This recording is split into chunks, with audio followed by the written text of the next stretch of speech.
o'tirib gaplashamiz. Mikrofon yaqin bo'lishi uchun. Assalomu alaykum. Hurmatli magistrantlar, bitiruvchilar. Assalomu alaykum, hurmatli bugungi davlat atsessiya nazorati komissiyasi raisi, hurmatli a'zolar, professor o'qituvchilar, ustozlar, barchalaringizni bugungi ikkinchi kun davlat atsessiya nazoratini boshlangani bilan tabriklaymiz. Sizlarni magistrantlarimiz shu bosqichga yetib kelganlaringiz bilan tabriklaymiz. Bilamiz, juda katta mashaqqatlar, qiyinchiliklar bilan bu bosqichga keldingiz. Bu jarayonlarni sizlar bilan anchadan buyon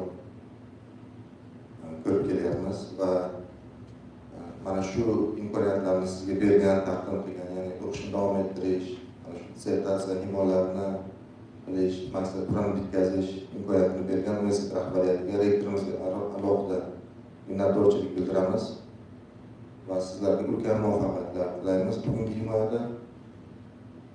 himoyada bemalol yana qo'shimcha qilib aytmoqchiman, ota-onalaringiz, yaqinlaringiz bo'lsa ham bemalol kelib ishtirok etishlari mumkin. Kuzatuvchi sifatida tabriklash uchun bilamiz, ko'pgina ota-onalaringiz bu yaqinlaringiz bu kunlarni intiqlik bilan kutishgan. Sizni tabriklash uchun juda ham mushtoq. Shuningdek, ustozlar bemalol kuzatishlari mumkin. Bugungi komissiya tarkibi bilan tanishtirib o'tsam sizlarni. Avvalo, komissiya raisimiz Kasimova Rahmatullayevna, Buxoro davlat universiteti ingliz adabiyotshunosligi va tarjimashunosligi kafedrasi dotsenti, filologiya fanlari doktori, komissiya raisi. Hamda hozir o'zlari ma'lum sabab bilan ishtirok eta olmayaptilar. Ahmedova Mehrnigor Bahodirova, Buxoro davlat universiteti ingliz adabiyotshunosligi va tarjimashunosligi kafedrasi dotsenti, filologiya fanlari doktori, komissiya raisi o'rinbosari. Alimova Nozima Rajabboyevna, Buxoro davlat texnika universiteti o'zbek va xorijiy tillar kafedrasi dotsenti, pedagogika fanlari bo'yicha falsafa doktori, PhD, komissiya a'zosi. Rahmat. Ochilov Ulug'bek Sayfullayevich, Buxoro davlat universiteti fakultetlararo chet tillar kafedrasi dotsenti, filologiya fanlari bo'yicha falsafa doktori, PhD, komissiya a'zosi. Rahmat. Hamda Gafar va Zumra Zohirjonovna, Osiyo xalq universiteti tarix va filologiya kafedrasi mudiri, filologiya fanlari bo'yicha falsafa doktori, PhD, dotsent, komissiya a'zosi. Sa'dullayeva Matluba Ahlovna, Osiyo xalq universiteti tarix va filologiya kafedrasi vazifasini, dotsent vazifasini bajaruvchi, filologiya fanlari bo'yicha falsafa doktori, PhD, komissiya a'zosi. Shuningdek, Gaybulayeva Vazira Shokirovna, Osiyo xalq universiteti tarix va filologiya kafedrasi o'qituvchisi, kotir. Hamda ishtirok etmoqdalar Osiyo xalq universiteti professori Jalilova Zarnigor Obidovna. Endi mamnuniyat bilan so'zni komissiya raisimiz Kasimova Rahmatullayevnaga beramiz. Ular bugun davlat atsessiya nazoratini o'tkazish tartibi haqida qisqacha tushuntirishlar beradilar. Marhamat. Rahmat. Assalomu alaykum, hurmatli talabgorlar. Zufar Rahimjonovich, assalomu alaykum xizmat qilganingizdan va mana shu universitetga yana bir marta tashrif buyurganidan xursandman, minnatdorman hammalaringizni ko'rib turganimdan. Hurmatli talabgorlar, endi sizlarni talabgorlar deb aytyapman, sizlar magistr akademik darajasini olishga talabgorlarsizlar. Mana shu kungi himoyadan o'tgandan keyin sizlarni bemalol magistrlar deb atashga haqli bo'lamiz, chunki bugungi himoyada maylimanki chiroyli himoya qilib o'zlaringizni yozgan ishlaringizni eng asosiy g'oyalarni, yangiliklarni bizlarga ko'rsata olasizlar deb o'ylayman. Endi bugungi magistrlar himoyasini tashkillashtirilishi haqida mana universitet rektorining demak farmoyishlari qo'limda turibdi. Ijozatlaringiz bilan shuni bir o'qib eshittirsam-da va sizlarni bir ko'rib olsak, mana shu 12 ta magistr talabgor bormi yo'qmi ijozatlaringiz bilan keyin tartibi bilan tanishtiraman. Demak, Osiyo xalqaro universiteti ijtimoiy fanlar va texnika fakulteti farmoyishi 308-sonli farmoyishi bor ekan, 23-iyun 2025-yil bilan tasdiqlangan.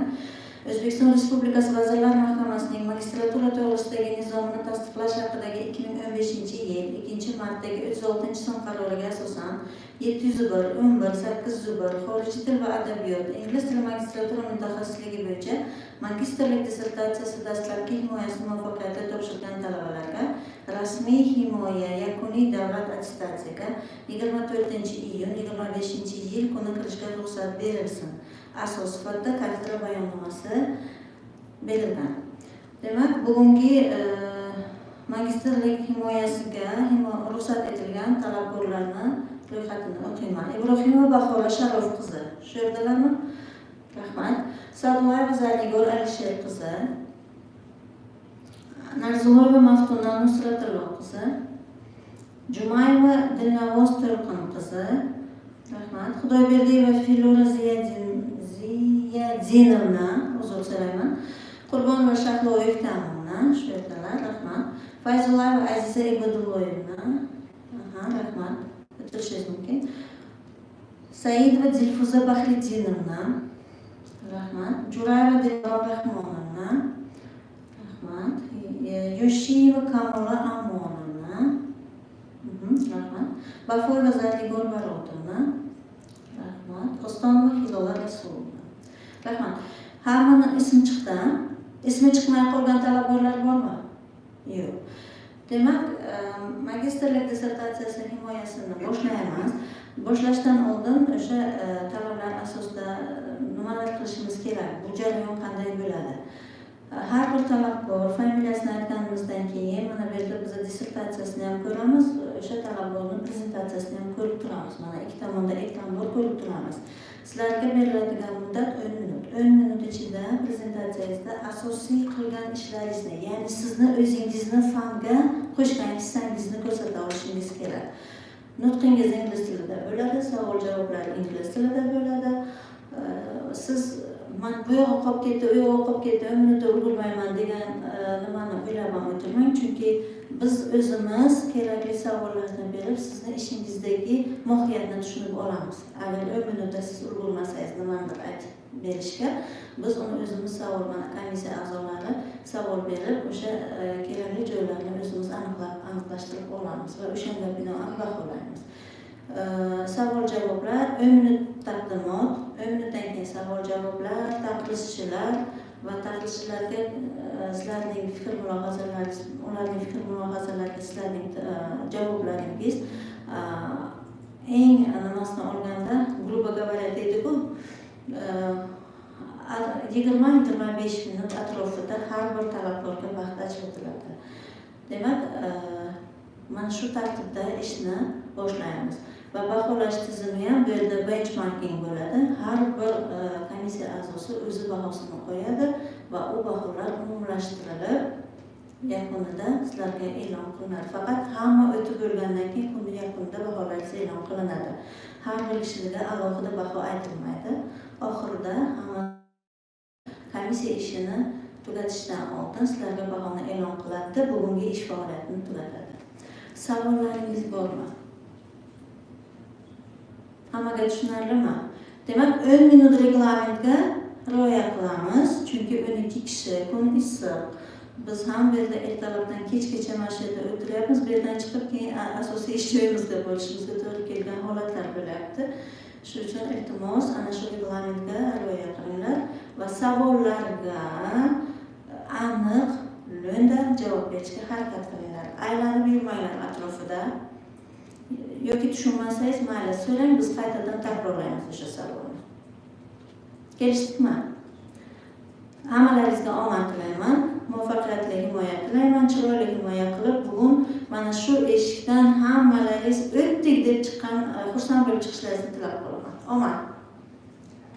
Unda birinchi kishini boshlaymiz hozir. Birinchi kishi Ibrohimova Bahora Sharof qizi ekanlar. So, the theme of dissertation is The Role of Artistic Detail in the Novel Main Street by C.Clay Lewis. The scientific supervisor of the work is assigned Ochilova Dilafruzbek Ziyevna, and reviewers Sadullayeva Matuba Mavluda Ibragimovna. So, Bahora, you have 10 minutes. You may start.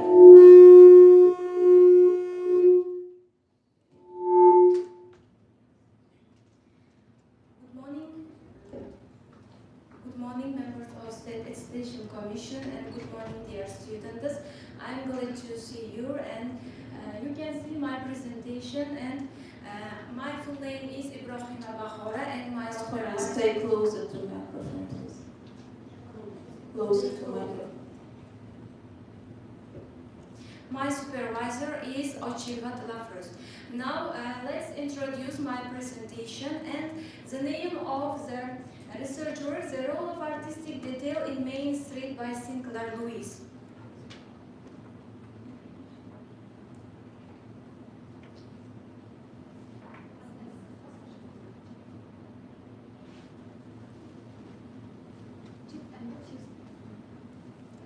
Now I introduce my research work. The research work includes 3 chapters and 6 paragraphs, introduction and conclusion, the list of literature. And now first one, the more important thing is the aim, the subject and object of the research work. And I'm gonna to speak about the aim of the research work is to study the role of the artistic detail in depicting the same and key concepts of the novel by analyzing artistic detail. And the subject of the research work is to analyze the artistic detail in Main Street novel. And object the research work is Main Street. Now I'm going to speak about the novelty of the research work. The novelty of the study is that it aims to study the same and key concepts through artistic detail. And the literature review of the same of the research work. And Main Street is widely regarded as a seminal work of American literature in 20th century, and scholars have explored its themes from variety of perspectives, and including social issues and feminism, racism, and others. In short, there are some scholars who have recognized it as a profound critique literary heritage of Sinclair Lewis. And there are some scholars who are Graham Barner, Whipple, Andrea Chelson. Andrea Chelson have made significant contribution to the literary heritage of Sinclair Lewis. And now I am going to speak about the first chapter. And Sinclair Lewis is well known for exploring themes such as social issues, feminism, racism, and others. And his most writings were after the first wave feminism in 20th century American literature. And so that at that time, when women's rights activities were demanding greater equality in Western America. So that central of Sinclair Lewis works are issues of identity, conformity, and the inadequate education and others. And the main character in the novel, Carol Kennicott,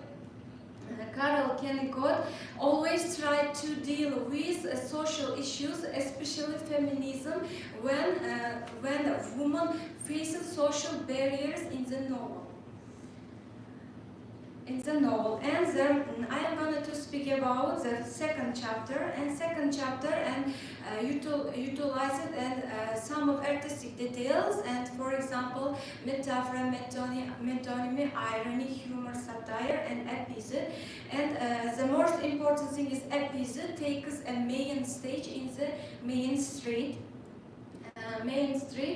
And episode is added person's name to criticize and praise. And for example, in the novel, the town Gopher Prairie is described as small town and lifeless, dull, boring. And the third chapter, the most important third chapter, is At the beginning of 20th century, American women still experienced discrimination in many aspects of life. At that time, it was still taboo for women who to work outside or have a career. It is also experienced by Carol Kennicott. And at that time, many women working in factories and as a domestic servants earned very low wages. And so that the main character Carol Kennicott believes this kind of factories contributed to inadequate education and environment economic system. And the third chapter is very important. This is because and third chapter gives a deep analysis of artistic detail which reused social issues, values, and feminism. And also. And I'm going to speak about some artistic detail. First one, what is artistic detail? Artistic detail means using colorful special words to make the story more colorful and create in the mind and make more feeling and emotional.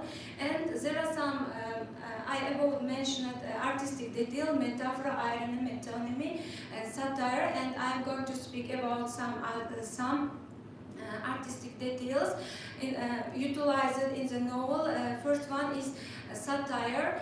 Satire shows how town life stop creativity, individuality in the novel, and the author criticizes the town developers.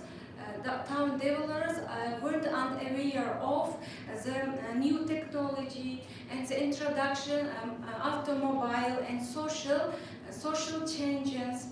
And also in the novel irony, the Sinclair Lewis depicted very skillfully irony and shows how people can remain blind.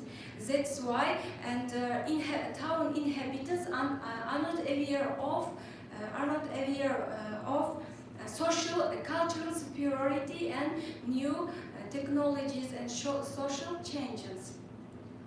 And to conclude of chapter 3, and Sinclair Lewis wrote feminism very skillfully through the main character Carol Kennicott, and whose journey shows personal and social issues with gender roles in the mainstream novel.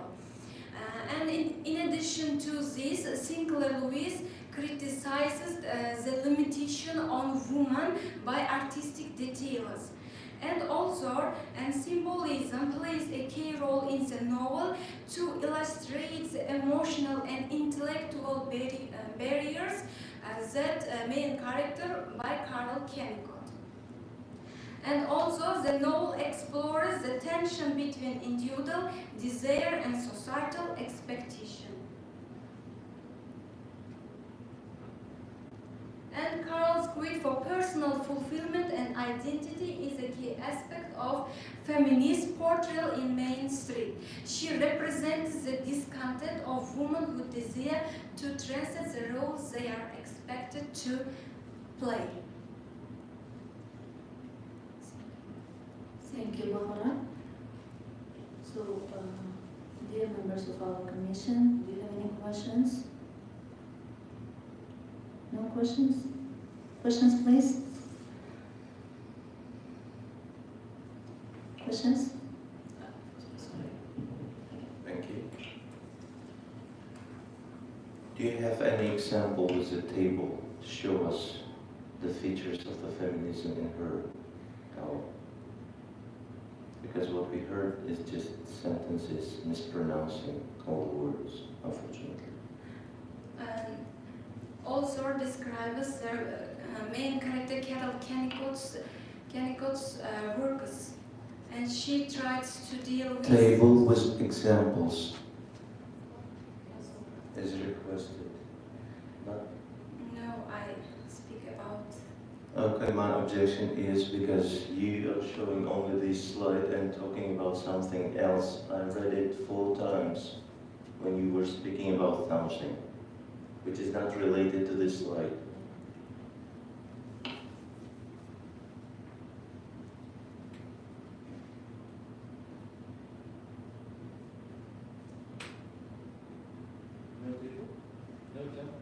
No, I tell about the example. Prove that she is a feminist writer. In the novel Irony, Satire and Analyzing by Carol Kennicott. Proof. Where is your proof? Proof degani misollar bilan isbotlang. Chunki bu sizning asosiy ishingiz, uchu bir qismingiz feminizm. This, at the beginning of 20s, American women still experience discrimination. And for example, by Carol, in which is a doctor wife, and she might have a job outside the house because at the time all women should be stay at home as mother and as wife.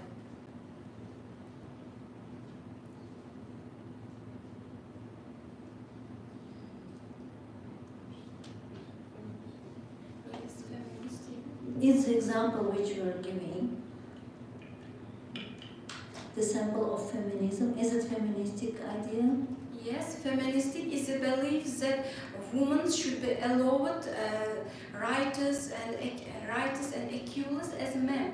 Okay, what is the author's point here while speaking about feminism? This one, Carol, as a doctor wife, she might have a job outside the house. She tried to deal with these social issues. She tried to women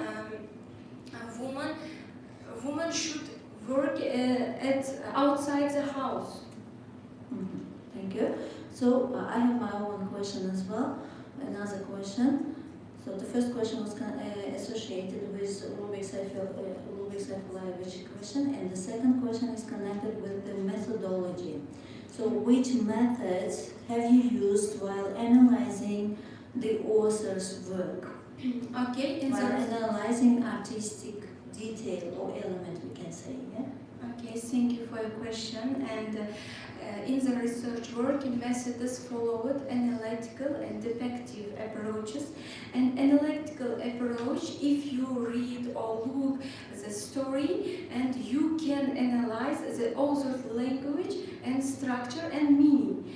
And depictive approach is describing or showing something by artistic details. For example, take an example and village life and depictive approach. You can read the book and story. You can analyze how their village life. And depictive approach, you can read about village life.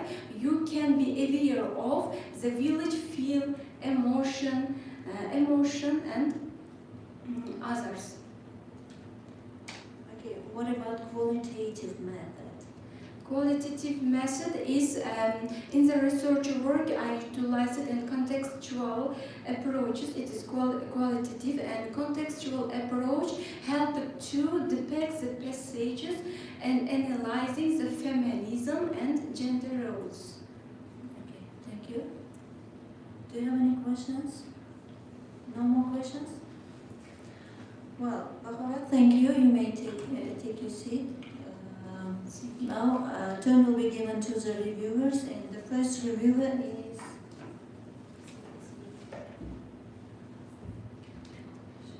Sadullah Matluba Akhlorona. Please, read your review, please.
Endi sizni bugun o'sha taxlisni to'liq o'qib eshittirasiz. Chunki kecha biz asosiy joylarni o'qib eshittirgandik. Endi boblarni tafsiloti mana eshityapmiz, bilyapmiz, lekin baribir rasmiyatchilik uchun bu taxlislarni to'liq o'qish zarurati tug'ilyapti. Shuning uchun sizdan iltimos to'liq o'qib eshittiring. Assalomu alaykum, hurmatli ustozlar, professorlar va magistrlik talabgorlari. Demak, The Role of Artistic Detail in Main Street by Sinclair Lewis mavzusida yozilgan Ibrohim Bobaxo'ra Sharif qizining tadqiqot ishiga ichki taqriz professor Murod Ibragim Nagadov tomonidan berilgan. Taqrizda berilgan ushbu dissertatsiya Osiyo xalqaro universiteti magistrant Ibrohim Bobaxo'ra tomonidan yozilgan.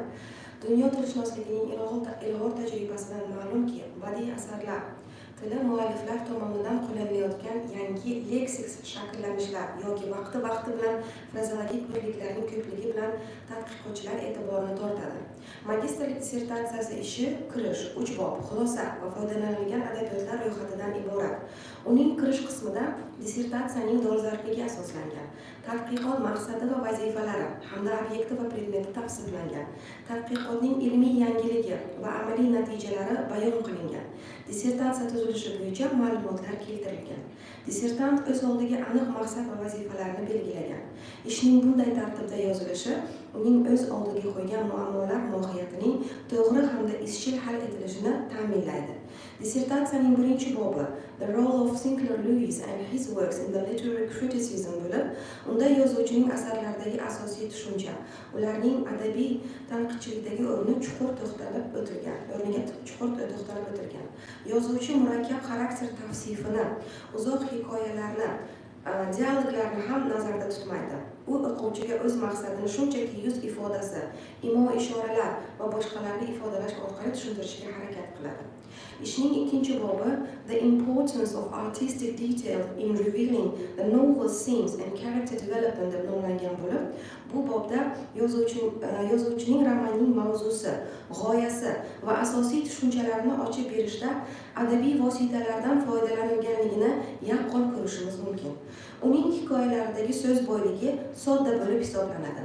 Yozuvchi asardagi so'zlarning ma'nosini aniq, asar tuzilishi oddiy, kitobxonlar uchun tushunarli bo'lishi kerak deb o'ylagani uchun metaforalarni kam qo'llaydi. Yozuvchining Main Street asarini kompozitsion xususiyatlari ochib berilgan va misollar bilan dalillangan. Uchinchi bob Exploration of Social Problems through Artistic Elements deb nomlangan bo'lib, bu bobda ijtimoiy muammolar, jumladan asardagi feministik g'oyalar, turli badiiy stilistik vositalar yordamida ko'rsatib beriladi. Main Street asaridagi jamiyatning aholi, insonlarni uzoq yillardan beri ko'plab qiynab kelayotgan qiyinchiliklar, bosh qahramonning iztiroblari, turli badiiy vositalar yordamida aniq ko'rsatib berilgan va asar ichidan dalillar keltirilgan. Dissertatsiyada asosan Sinclair Lewisning Main Street, Errol Smith, Babbitt asarlaridan foydalanildi. Yozuvchi o'z asarlarida o'zi yashab turgan jamiyatning dolzarb masalalarini turli obrazlar misolida batafsil, ba'zan kinoyali usulda ham bayon etgan. Asosiy jihati shundaki, bu asarlardan shu mavzu, muammolar aks etgan parchalar ham berib o'tilgan. Kamchiliklar 20-24-55 betlarda havolalar kiritilmagan, imloviy xatoliklar mavjud 3-5-33-63 betlarda. Bularni tuzatish kerak. Ikkinchi bobning xulosasi biroz kengaytirilishi kerak. Adabiyotlar ro'yxati talab asosida shakllantirilishi zarur. Lekin bu kamchiliklar ishning mohiyatiga ta'sir qilmaydi. Dissertatsiya ish tugallangan hisoblanib, nazariy jihatdan mukammal hamda ravon ilmiy uslubda yozilgan. Yuqorida keltirilgan kamchiliklarga qaramasdan, mazkur tadqiqot ishi o'ziga xos qator ijobiy jihatlarga ega. Tadqiqotchi mavzuni yoritishda ancha zahmat chekkani seziladi. Magistr akademik darajasini olish uchun tayyorlangan dissertatsiya ishi nazariy, uslubiy va amaliy ahamiyatga ega. Professor Malda Ibragimovna Gadoyeva. Tashqi taqrizga o'qishga ruxsat bersangiz. Marhamat. Ikkinchi bosqich magistranti Ibrohimova Bahora Sharof qizining The Role of Artistic Detail in Main Street by Sinclair Lewis mavzusida yozilgan magistrlik tadqiqot ishiga tashqi taqriz. Bugungi kunda chet tillarini o'rganish va uni hayotga tatbiq etish borasida juda ulkan ishlar amalga oshirilmoqda. Jumladan, barcha oliy ta'lim muassasalarida chet tillarini o'qitish sistemasini yanada takomillashtirish, yangi davlat standartini yaratish, dasturlar ishlab chiqish, ushbu dasturlar asosida darsliklarning yangi avlodlarini yaratib, ular asosida bugungi kun talablariga javob beradigan mutaxassisni tayyorlash vazifasi turadi. Magistrlik dissertatsiyasi ishi kirish, 3 bob, xulosa va foydalanilgan adabiyotlar ro'yxatidan iborat. Uning kirish qismida dissertatsiyaning dolzarbligi asoslangan. Tadqiqot maqsadi va vazifalari hamda obyekti va predmeti tavsiflangan. Tadqiqotning ilmiy yangiligi va amaliy natijalari bayon qilingan. Dissertatsiya tuzilishi bo'yicha ma'lumotlar keltirilgan. Dissertant o'z oldiga aniq maqsad va vazifalarni belgilagan. Ishning bunday tartibda yozilishi uning o'z oldiga qo'ygan muammolar mohiyatining to'g'ri hamda izchil hal etilishini ta'minlaydi. Dissertatsiyaning birinchi bobi The Role of Sinclair Lewis and His Works in Literary Criticism bo'lib, unda yozuvchining asarlaridagi asosiy tushuncha, ularning adabiy tanqidchilikdagi o'rniga chuqur to'xtalib o'tilgan. Yozuvchi murakkab xarakter tavsifini, uzoq hikoyalarni ham, dialoglarni ham nazarda tutmaydi. U o'quvchiga o'z maqsadini shunchaki yuz ifodasi, imo ishoralar va boshqalarni ifodalash orqali tushuntirishga harakat qiladi. Ishning ikkinchi bobi The Importance of Artistic Details in Revealing the Novel Themes and Character Development deb nomlangan bo'lib, bu bobda yozuvchining romanning mavzusi, g'oyasi va asosiy tushunchalarni ochib berishda adabiy vositalardan foydalanilganligini yaqqol ko'rishimiz mumkin. Uning hikoyalaridagi so'z boyligi sodda bo'lib hisoblanadi. Yozuvchi asardagi so'zlarning ma'nosini aniq, asar tuzilishi oddiy, kitobxonlar uchun tushunarli bo'lishi kerak deb o'ylagani uchun metaforalarni kam qo'llaydi. Yozuvchining Main Street asaridagi kompozitsion xususiyatlari ochib berilgan va misollar bilan dalillangan. Uchinchi bob Exploration of Social Problems through Artistic Elements deb nomlangan bo'lib, bu bobda ijtimoiy muammolar, jumladan asardagi feministik g'oyalar, turli badiiy stilistik vositalar yordamida ko'rsatib beriladi. Main Street asaridagi jamiyatning aholi insonlarni uzoq yillardan beri qiynab kelayotgan kamchiliklar, bosh qahramonning iztiroblari turli badiiy vositalar yordamida aniq ko'rsatib berilgan va asar ichidan isbotlar bilan dalillangan. Dissertatsiyada asosan Sinclair Lewisning Main Street Arrowsmith Babbitt asarlaridan foydalanildi. Yozuvchi o'z asarlarida o'zi yashab turgan jamiyatning dolzarb masalalarini turli obrazlar misolida batafsil, ba'zan kinoyali usulda bayon etgan. Asosiy jihati shundaki, bu asarlarda shu mavzu muammolar aks etgan parchalar ham berib o'tilgan. Har bir bob xulosa bilan yakunlangan. Dissertatsiya ba'zi kamchiliklardan xoli emas. Birinchidan, ishning mundarijasini yanada asosli ma'lumotlar bilan boyitish lozim. Ikkinchidan, ishga keltirilgan havolalarda texnik xatolar uchraydi. Lekin bu kamchiliklar ishning mohiyatiga ta'sir qilmaydi. Dissertatsion ish tugallangan hisoblanib, nazariy jihatdan mukammal hamda ravon ilmiy uslubda yozilgan. Yuqorida keltirilgan kamchiliklarga qaramasdan, mazkur tadqiqot ishi o'ziga xos qator ijobiy jihatlarga ega. Tadqiqotchi mavzuni yoritishda ancha zahmat chekkani seziladi. Magistr akademiyasi darajasini olish uchun tayyorlangan dissertatsiya ishi nazariy, uslubiy va amaliy ahamiyatga ega. Buxoro davlat universiteti dotsenti Qobilova Nargiza Suleymanova. Rahmat.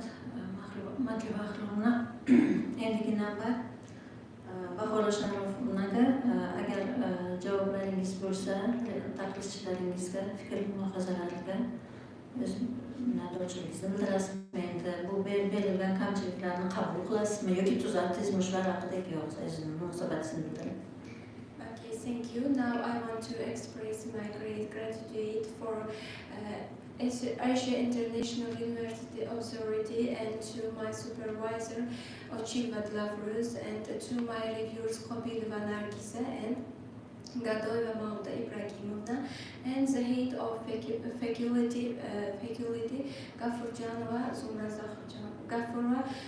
Zakhojanovna and the dean of faculty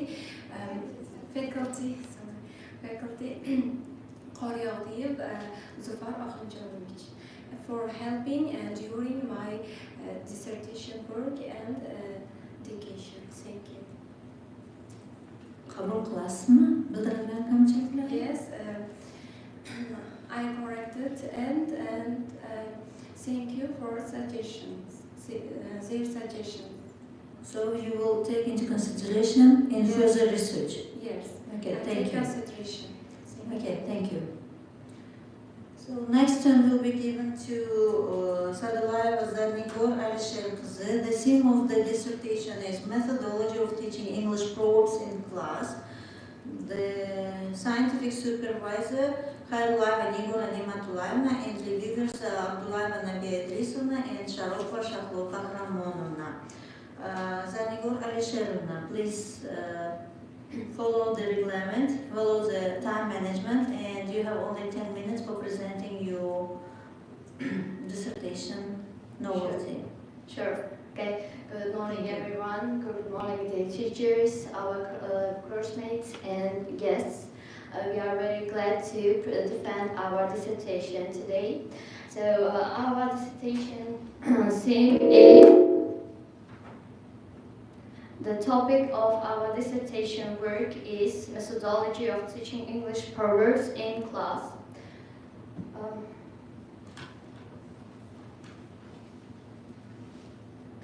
Could you open my slide, please?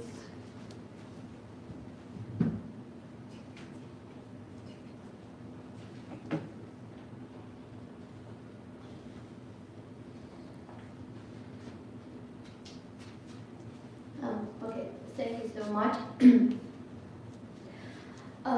First of all, my scientific supervisor is Khayrulayeva Nimatullayevna, and my name is Sadulayeva Zarnigor Alisherqizi. So our work consists of introduction, 3 chapters, conclusion, and list of used literature. The work is divided into 3 chapters. The first chapter is named Development of Proverbs and Their Functions. It consists of 2 paragraphs. This topic is mainly based on English proverbs and their history. The second chapter is named Proverbs and their implication in culture. And the third chapter is named Different Approach to Teaching Proverbs in English. The object of the research work is English proverbs. They were chosen as an object, and the subject is the investigation of various pedagogical methods and strategies for evolving English proverbs into class, with a focus on how these texts enhance language skills and development the skills and cultural understanding and student engagement.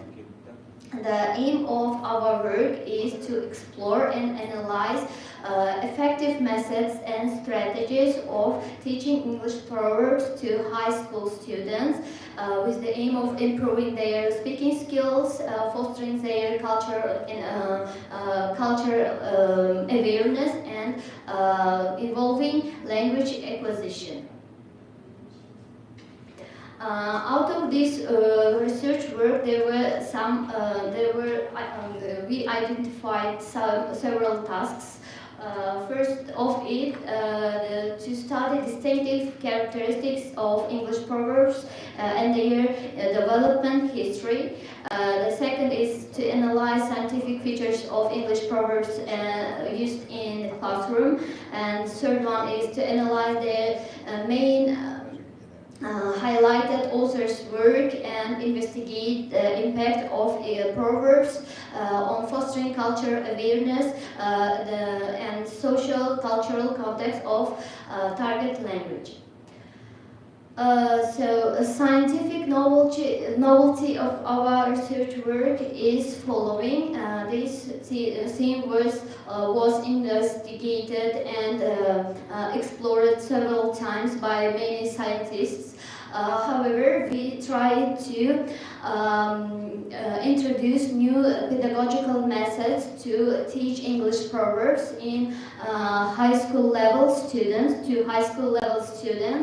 at school, and this can involve modern techniques such as task-based learning, project-based learning, and gamification with several methods like pictorial, contextualism, and role-play based tasks. This theme was involved by several Uzbek and international scientists like Singh, Basharat Shamyon, Gordon Martzig, and Arich Saad Al-Mutarai, and our Uzbek scientists like Gozorova, Nazarova, Saparova, Abdulmalikovna were main figures in learning, studying English proverbs and applying them in teaching process. So, description of methodology that was used in this research work. In conducting the scientific research, methodological approach of contextual analysis was used. Passages depicting English proverbs were identified from the text. They were analyzed using descriptive method. The first chapter mainly based on English proverbs and their history. For example, old English proverbs are mainly based on rhythm. They were made to ease the memorization and repetition, and they pass down through generations. For example, what is the good that the noble can do? When it comes to proverbs of Alfred the Great, were mainly combined with these proverbs mainly combined wisdom and moral lessons, like wise man's heart is at his hand, but fool's heart is left. In the Middle English period, proverbs were also began to be used in literature as literature sermons and emphasizing their teaching and religious virtues. For example, better late than never. So also there were some feminist psycholinguists who examined proverbs in based on their gender field. For example, proverbs like "behind every great man is a great woman" can illustrate the role of women in society and influence of women in man's life and or in history overall. So the second chapter is mainly based on proverbs and their implications in culture. proverbs play a very big and significant role in both language teaching and cultural transmission. These compact expressions which encapsulate wisdom, values, and life lessons offer valuable insights into the culture. For instance, the ball is your card, or bite the bullet. Proverbs like this can give learners deeper understanding of how words can take on their lives. So we can read this. So out of this research work, we conducted a lesson, and we had a survey that was conducted among 52 English teachers in school level, at university and private sector sections. Their answers are given in these tables. The first question was their work. Where they worked. They mostly survey was conducted at school and at university teachers among them, and they gave answers depending on their experience and teaching methods. Mostly they had very great experience years. Most of them were workers of 7 years at school and university degrees. And so the question when we asked about are the English proverbs important in teaching process, most of them, a majority of English teachers answered that it can involve 4 main skills in students' improvement. First was logical thinking and critical thinking, expansion of vocabulary, development of creativity and imagination, and enhancement of intercultural competence. And most of teachers gave the answer that all of them are very effective in teaching English proverbs. And next very important question was how frequently do they use English proverbs in the teaching process. The majority of almost 60% of teachers answered that very often. It proves that proverbs are used in teaching English at all, and they are very effective. For example, the next slide can reveal the approach when they prefer teaching proverbs. The majority of teachers answered that explanation of every single proverb is main popular approach in teaching process. I want to explain about. I want to say about the results of this survey that was conducted by me and my teacher.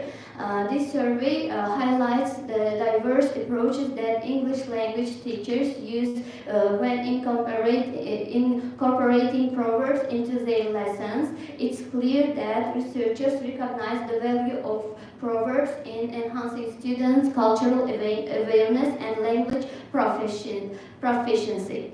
Most of effective methods identified include of contextualism through real-life examples, interactive activities like role plays, picture demonstrations, and other techniques. Also, By integrating these methods, educators are able to create more engaging and meaningful learning experience. Overall, it's evident that teaching English proverbs not only enrich students' vocabulary but also deepens their understanding of nuances and idiomatic expressions of language. So.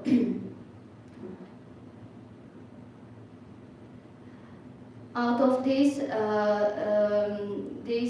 research work, we conducted an experimental lesson. The main aim of the lesson was to identify effective methods of teaching proverbs. There were used three methods: contextualized method, role-playing, and pictorial representation. The first, we divided the group into three groups, the class into three groups, and we created a focus group. There were two teachers who analyzed the lesson and identified how many proverbs were learned by students during the class and which methods were very effective and less effective. Out of the lesson, we can see that out of given proverbs, they were almost learned every single proverb, with exception of one or two in groups. Role-play method also was very effective as they were working in pairs and demonstrating a real-life situation that is connected with given proverb. And the last one was pictorial representation. There were students were distributed flashcards that illustrate one proverb, and the task was to memorize and match the flashcards with given proverb. It also was very effective, and students especially for students who are visual learners, with given exact pictures, they could memorize English proverbs very effectively. So I think it is the last. Yes, it's the last slide and the conclusion. In the conclusion, Thank you, Xorijiy. So we can read your conclusion ourselves. So please, dear members of our commission, if you have any questions, please ask. Do you have? Well, Umubik Saifullah, the word will be given to you. Thank you. Do you have your introduction part in your hand? Introduction? Yeah, in your speech. The exact paper from this. Because I wanted to start with the shortcoming. No, I don't know. Okay. You gave in the object section, you gave the information about subject where it's written. Subject of the work is methodology and pedagogical foundation of teaching. Yes. And here. You're saying yes. Okay, but in the subject section you wrote the investigation of various pedagogical methods and strategies, but why it differs? Two different messages for the same. You mean in annotation part and introduction part? Here, subject. Introduction part only. Here, object of the research Yes, work. English word, The proverb. subject of the work is methodology and pedagogical foundations. Yeah. And separately, you give the subject of the research work, the investigation of various strategies for incorporating English proverbs. Yeah. So you gave subject twice, but with different logical ideas. Okay, this is a shortcoming, and let's move to the questions. What are the methods you used to write your work? Methods? we used quantitative methods to gather data. It was in a view of survey that we conducted. Out of this survey, we gathered a lot quantitative data. Data was collected with quantitative method. Scientific Also. research. See, in conducting the scientific research, the methodological approach of conceptual analysis. Yes. In the lesson, it was Contextual. contextual. Yes. Wait till the end. What I So do. sorry. So contextual analysis 1, Mhm. right? Okay, this is the big English proverb were identified from the text and analyzed using descriptive method. Yes. 2 methods. Only. Maybe I didn't give in the part. So the one you're giving is qualitative Yes, one, quantitative. and that's all. Qualitative, it's in gathering information for research methods, but in the lesson part, More than that one. Did you use more, or is just the limit you I used a quantitative method in order have? to. More, another Another? yes.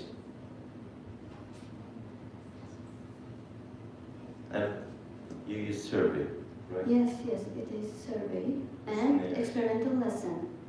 Okay, this is a method too. And 1.1, historical development. Yes. Historical development. This is. This historical analysis. It's Right. also lesson. Okay, 3.2, data collection and testing. Isn't it the method? Yes. You haven't included it. Okay, another shortcoming, you were warned to replace the fix your pie charts. There are still missing percentages in the pie chart. I tried to give and redo this part. Still, do I have message? Open it in the presentation, I will show it to you.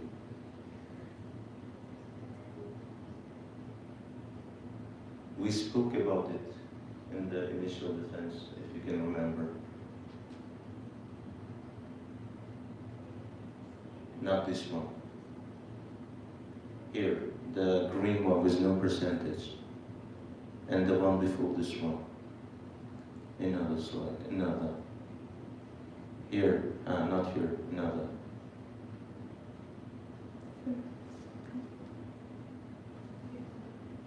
Here and there's No, not this one. here I didn't give the green one, yes? Yes, there is another one with the same problem. In the explanation part, I gave the percentage as it is 1.9%. It was a little bit impossible to write in this tiny part the percentage of the Another pie slide, chart. in another slide it was possible. Open another slide. I don't have every single slide in every single pie chart in my slide. I saw it here right now. I cannot find. Bu emas. Shunga ham sig'madi. However, in the explanation part, I gave. So it's just a shortcoming of the course. Thank you. Okay, thank you for your. So I have a question. Zanigor, I would like you to explain me the interactive methods of teaching proverbs, yeah? So can you go to the slide where you show 3 ways of teaching English proverbs? The first one was explanation, if I'm not mistaken.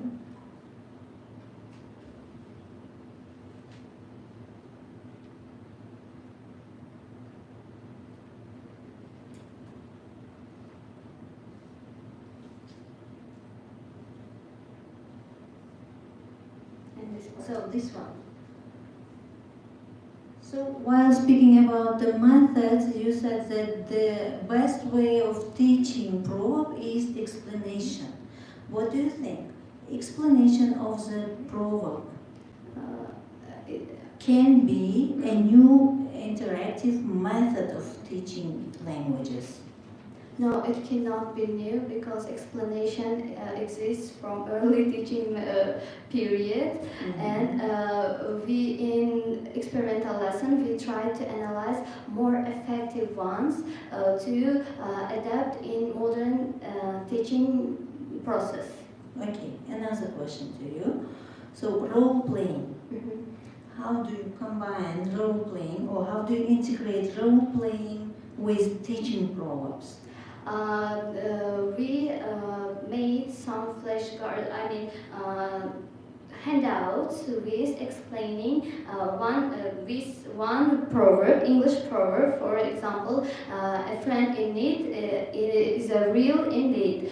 So the task was to make a very little scene with this proverb during class, during the lesson. So do the students act out?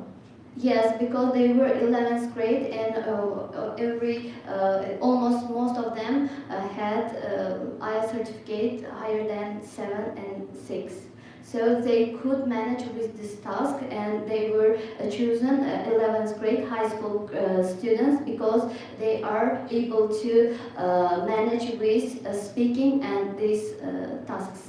Okay, did you give them proverbs beforehand, before the class, or did you give them at the same time when you had the class? Because there was one problem that modern teaching English books, school books, does not contain any proverbs.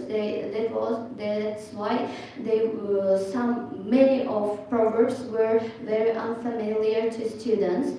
As they during preparing to IELTS, they mostly focus on idioms, practical expressions, and phrasal verbs, not proverbs. That's why they were. So then it's not. It should be renamed like simulation, not role playing, but simulation.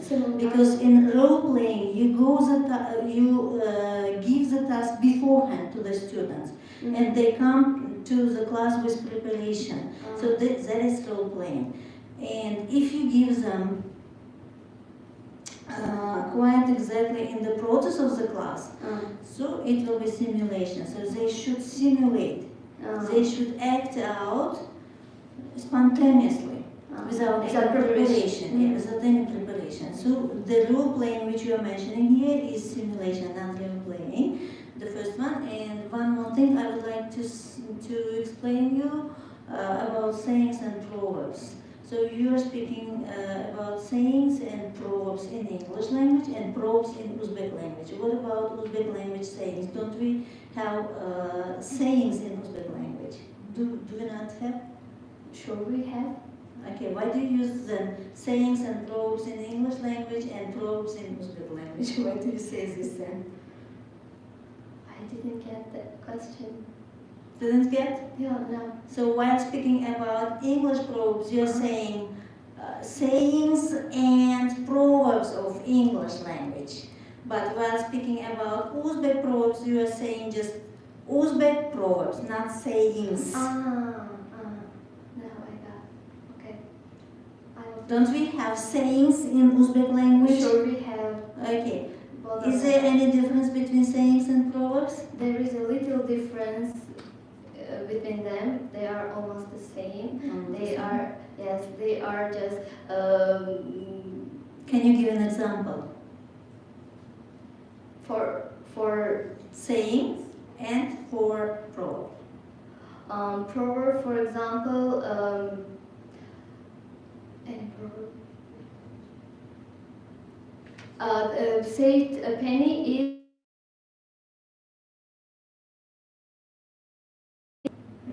Farqi yo'q. Bir yigitga 40 hunar ham oz. Masalan, bu o'zbek maqoli. Okay. What about saying?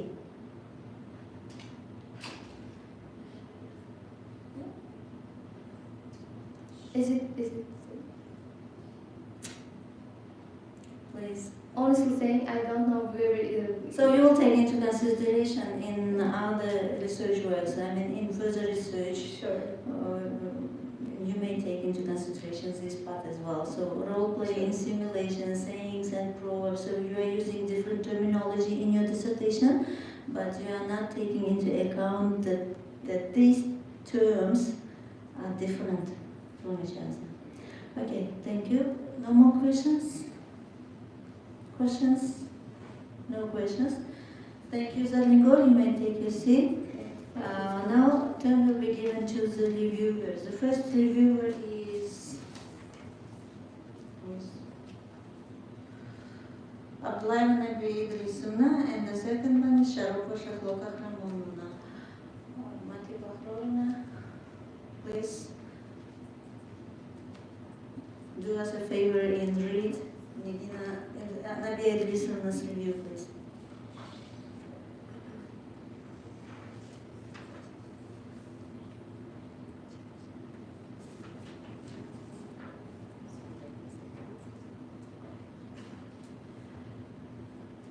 Ikkinchi bosqich magistranti Sadullayeva Zarnigor Alisher qizi tomonidan magistr darajasini olish uchun Methodology of Teaching English Proverbs in Class mavzusida yozgan magistrlik tadqiqot ishiga ichki taqriz. Bugungi kunda jahon tilshunosligida maqollar va ibratli bolalarni talqini, ularning shakl va ma'no munosabati, lingvokulturologik vositalarni o'rgatish hamda frazeologik birliklarni nutqida qo'llanilishini qiyosiy tahlil qilish, ularni leksik, semantik va grammatik jihatdan tasniflash singari qator o'rganishlar bo'yicha tadqiqotlar olib borilmoqda. Maqollar til egasi bo'lgan xalqning ma'naviy madaniyati, urf-odati, kasbi, yashash tarzi, intilishi, voqelikka munosabati bilan uzviy bog'liqdir. Maqollar obrazlilik va ekspressivlikni yuzaga keltiruvchi muhim vositalar bo'lib, ular badiiy va adabiy matnlarning ifodaviy ta'sirchanligini oshirishga xizmat qiladi. Shu sababdan maqollar xalq og'zaki ijodida ham muhim o'rin tutadi. Maqollarning turli tillar doirasida qiyosiy o'rganish, ularning til va nutq bosqichlarida umumiylik va xususiylik dialektikasini yoritish, alohida ahamiyatga ega sohalarda maqollar, ularning shakl va ma'no munosabati, semantik, grammatik va nutqning vazifaviy uslublarida uslubiy xususiyatlarni ochib berishi mazkur magistrlik dissertatsiyasining dolzarbligini belgilaydi. Ishning kirish qismida magistrlik dissertatsiyasi mavzusining asoslanishi va dolzarbligi, tadqiqot obyekti va predmeti, maqsadi va vazifalari, ilmiy yangiligi, tadqiqot mavzusi bo'yicha adabiyotlar sharhi, tadqiqotga qo'llanilgan metodikaning tavsifi, tadqiqot natijalarining nazariy va amaliy ahamiyati, ish tuzilmasining tavsifi keltirilgan. Mazkur dissertatsiya ishi kirish, 3 boblarda 6 paragraf, xulosa va foydalanilgan adabiyotlar ro'yxati jami 75 betdan tarkib topgan. Dissertatsiya ishining dastlabki bobi Development of Proverbs deb nomlangan bo'lib, unda frazeologiya atamasi, uning nazariy asoslari, frazeologik iboralarning ilmiy adabiyotlardagi talqini, ularning leksik, semantik belgilari, tasnifi va ular bo'yicha xulosa kabi masalalar ilmiy nazariy asoslar berilgan. Ishning ikkinchi bobi Proverbs and its implication in culture deb atalgan bo'lib, o'zbek tilida maqollarning leksik, semantik munosabatlari, ularning badiiy adabiyotda qo'llanilishi, ingliz va o'zbek tillardagi maqollarning o'xshash va farqli jihatlari tahlilga tortilgan. Semantik komponentlarning maqollar transformatsiyasida ifodalanishi va bob bo'yicha xulosalar ochib berilgan. Ishning so'nggi bobi esa Different Approach to Teaching Proverbs in English deb nomlangan bo'lib, unda o'zbek va ingliz tillari maqollariga tatbiq etilgan tillararo qiyosiy tahlil tamoyillari asosida tadqiqot ishi amalga oshirilgan. Zamonaviy o'zbek va ingliz tillarida inson xulq-atvori obrazlariga ega maqollarning shakli va mazmunini lingvistik tahlil qilingan va misollar orqali dalillangan. Magistrlik dissertatsiyasini o'qib tahlil qilish jarayonida yuqorida keltirilgan ijobiy fikrlar bilan birga ishda ayrim taklif, tavsiya va kamchiliklar kuzatiladi. Ya'ni bunda ishda keltirilgan havolalarni tartibga solish kerak. Ishda keltirilgan takror jumlalarni oldini olish kerak. Texnik, mexanik, tinish, imloviy xatoliklar magistrlik dissertatsiyasida umuman uchramasligi kerak. Yuqorida keltirilgan kamchiliklarning bartaraf etilishi ishning ilmiy qiymatini yanada oshirishga xizmat qiladi. Xulosa qilib aytganda, Sa'dullayeva Zarnigor Alisher qizining Methodology of Teaching Proverbs in Class mavzusidagi dissertatsiya ishi yakunlangan ish sifatida rasmiy himoyaga tavsiya etilishi mumkin.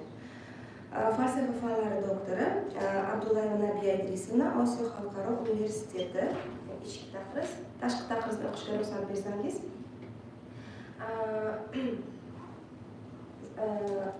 The group master's degree external review given to Sa'dullayeva Zarnigor for dissertation entitled Methodology of Teaching English Proverbs in the Classroom, and it's given in English language. The review.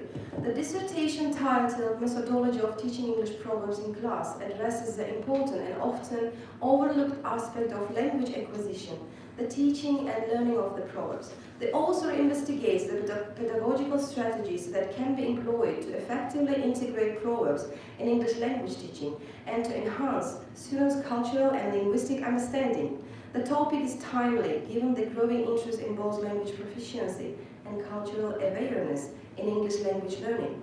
Proverbs are essential tools for achieving a deeper understanding of both language nuances and cultural insights, making this research highly relevant for educators in both ESL and EFL settings.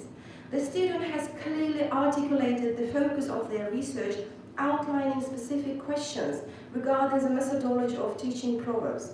The aim to find strategies that help students not only understand but also apply proverbs in everyday conversation is well defined.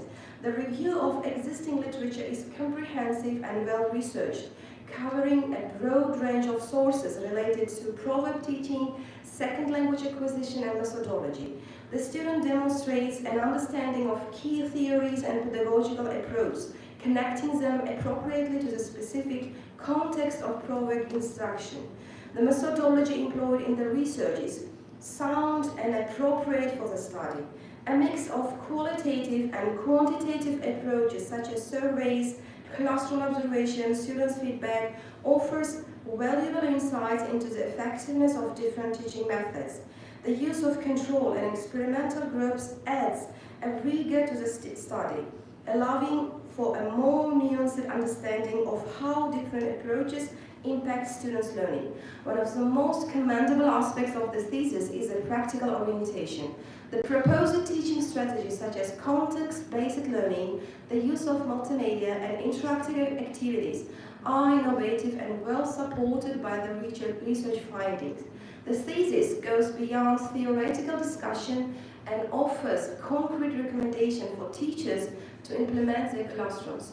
While the work provides a broad range of suggestions for teaching methods, there is a lack of in-depth analysis on why certain approaches may be more effective than others in specific educational contexts.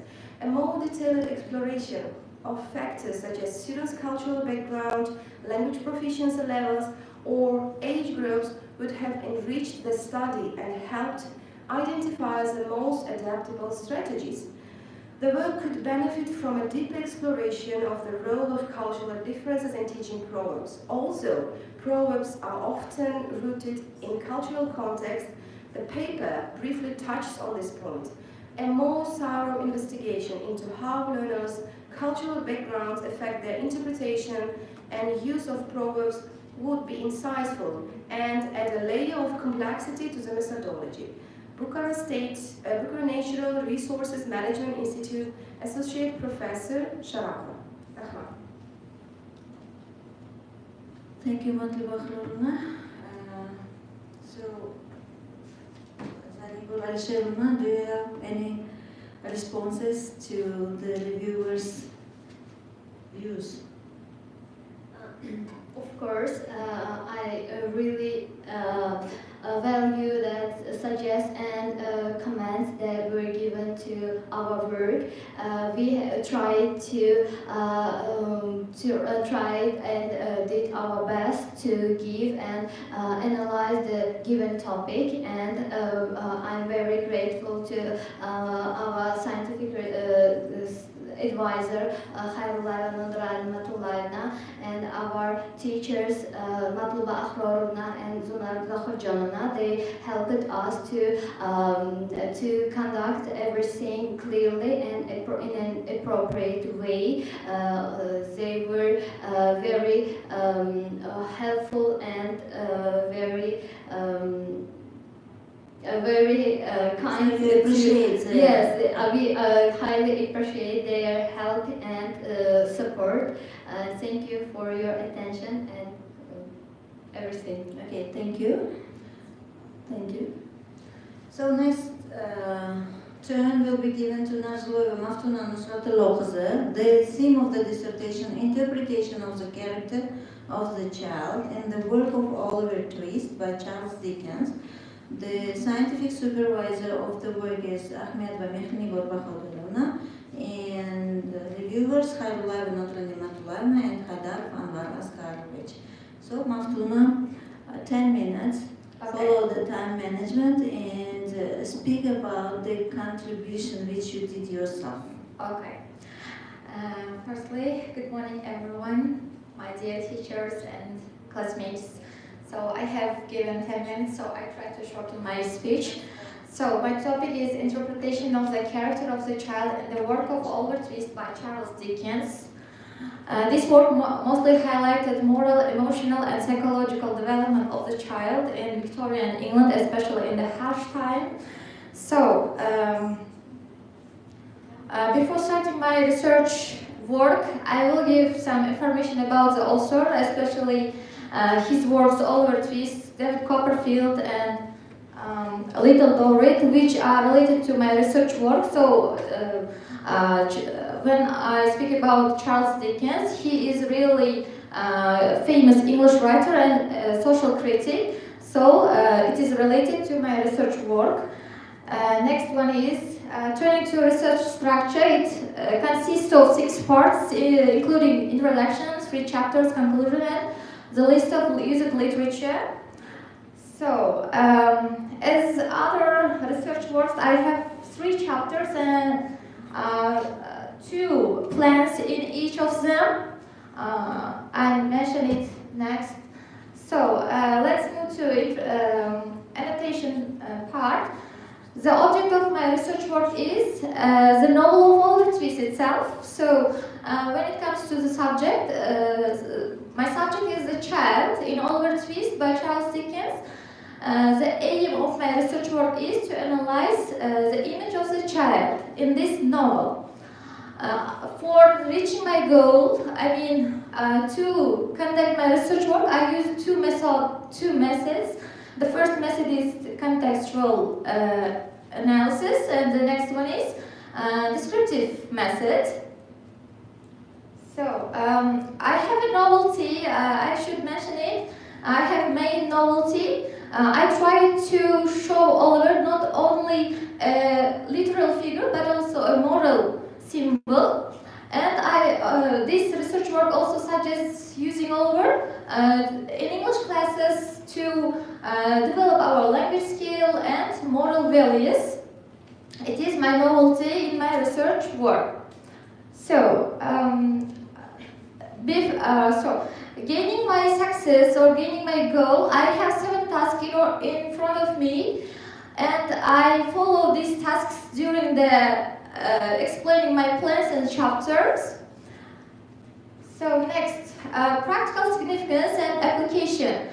I think in my from my point of view, my research work will be useful in literature, psychology, and social studies. It also will be a guide for future researchers or teaching materials in future, I hope. When it comes to literature review, Charles Dickens is really a common topic because he wrote about social issues which are related to people. So I give some examples of scholars like Claudio Nelson, Patricia Ingham, Kristen MacLeod, and John Jordan, Marilyn Butler, and as well as Uzbek scholars we have. They are like Dilshod Solimov, Zilola Mirzayeva, Shuhrat Toshpo'latov, Maqsudbek Ahmedov, and other scholars also worked on this topic, not about just psychological sphere of this novel, but also a social context of this novel. So before entering my research chapters, I gave a table for you. I described main characters. I think it's a descriptive method for my research work. So the first child, analyzing each child, the first one is Oliver Twist. He is a protagonist, and in this novel he is a symbol of goodness. The next one is Arthur Dodger. So Arthur Dodger is vice versa. He is a symbol of loss of innocence, the loss of innocence through the social realities. And the next one is Charlotte. Charlotte is a girl, but he is also a symbol of exploitation and domestic criminal exploitation. And there are also some children in the novel, unnamed workhouse children, because they are main issue of our novel. So next one is chapter 1. I don't read it because I have limited time, so I give some short information. In the first chapter, I try to describe social context of this Victorian England and its impact on children. And I used some novels of Charles Dickens, for example, David Copperfield, Little Dorrit, and so on. There are also some. They have also same characters like Oliver Twist and same situations with this novel. So in chapter 2, I try to focus on internal emotions of Oliver Twist, and despite facing abuse and neglect, he remains kind, hopeful, and pure child. He remains himself during this kind of harsh process. So in the chapter 3, as you know, it is the main chapter of our research work, and in this chapter I tried to explore psychological development of a child, and I gave some examples, and I used contextual analysis method in this chapter mostly, and I give some examples about it. So the first one is Oliver's attitude towards adversity and emotional regulation. I think it's a really famous line, "Please sir, I want some more." I think Oliver Twist is famous with this quote. And by this quote, we can show Oliver's inner strengths and asking some basic needs. And by this asking, we can see his patience or ability to regulate fear. Okay, next example is attachment relationships. Attachment with Mr. Brownlow. In this novel, Mr. Brownlow is a symbol of goodness, and he trusts Oliver, and he gave some hope to improve himself and live like a human. So next one is with Fagin and his gangs. There is also attachment relationship with them, but in this novel, they are like a figure of cruelty, and Oliver tried to reject them almost every time, and even he feel insecure at this time. Next is Oliver's development in Erickson's psychological stages. In the third chapter, I give psychological growth of Oliver, so it's a really good example for it. Oliver's spirit, though bruised, was not broken. He began to feel that he had a right to be himself. So we know Oliver has some struggles to find his identity and autonomy, and because When he was a child, he was abandoned and he grew up in the workhouse and tried to find himself as a human. So next quote is impact of events on Oliver's psychological growth. Example, the kinds of Mr. Brownlow and Rosemary rekindled the hope and trust with Oliver that had long been dormant. This quote shows to give a hope to Oliver to grow as a man, as a human. And because they trust him during the novel, even he is still their object, their things. At the end of the novel, they are a part of Oliver's family, and they are like a symbol of help and kindness, I think. That's it.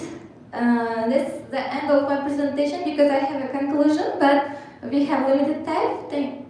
Thank you for making time for me and my presentation. I tried to explain all my minds. Thank you. If you have a question, you are welcome. Thank you, Maftuna. So, if you have any questions, please, dear members of our commission, ask your questions if you have any. Do you have? Okay. So, Matli Bakhlorona has a question. No, don't? You don't have. Okay. So, Ulubek Saifulovich will ask you a question about your presentation, about your dissertation. Thank you.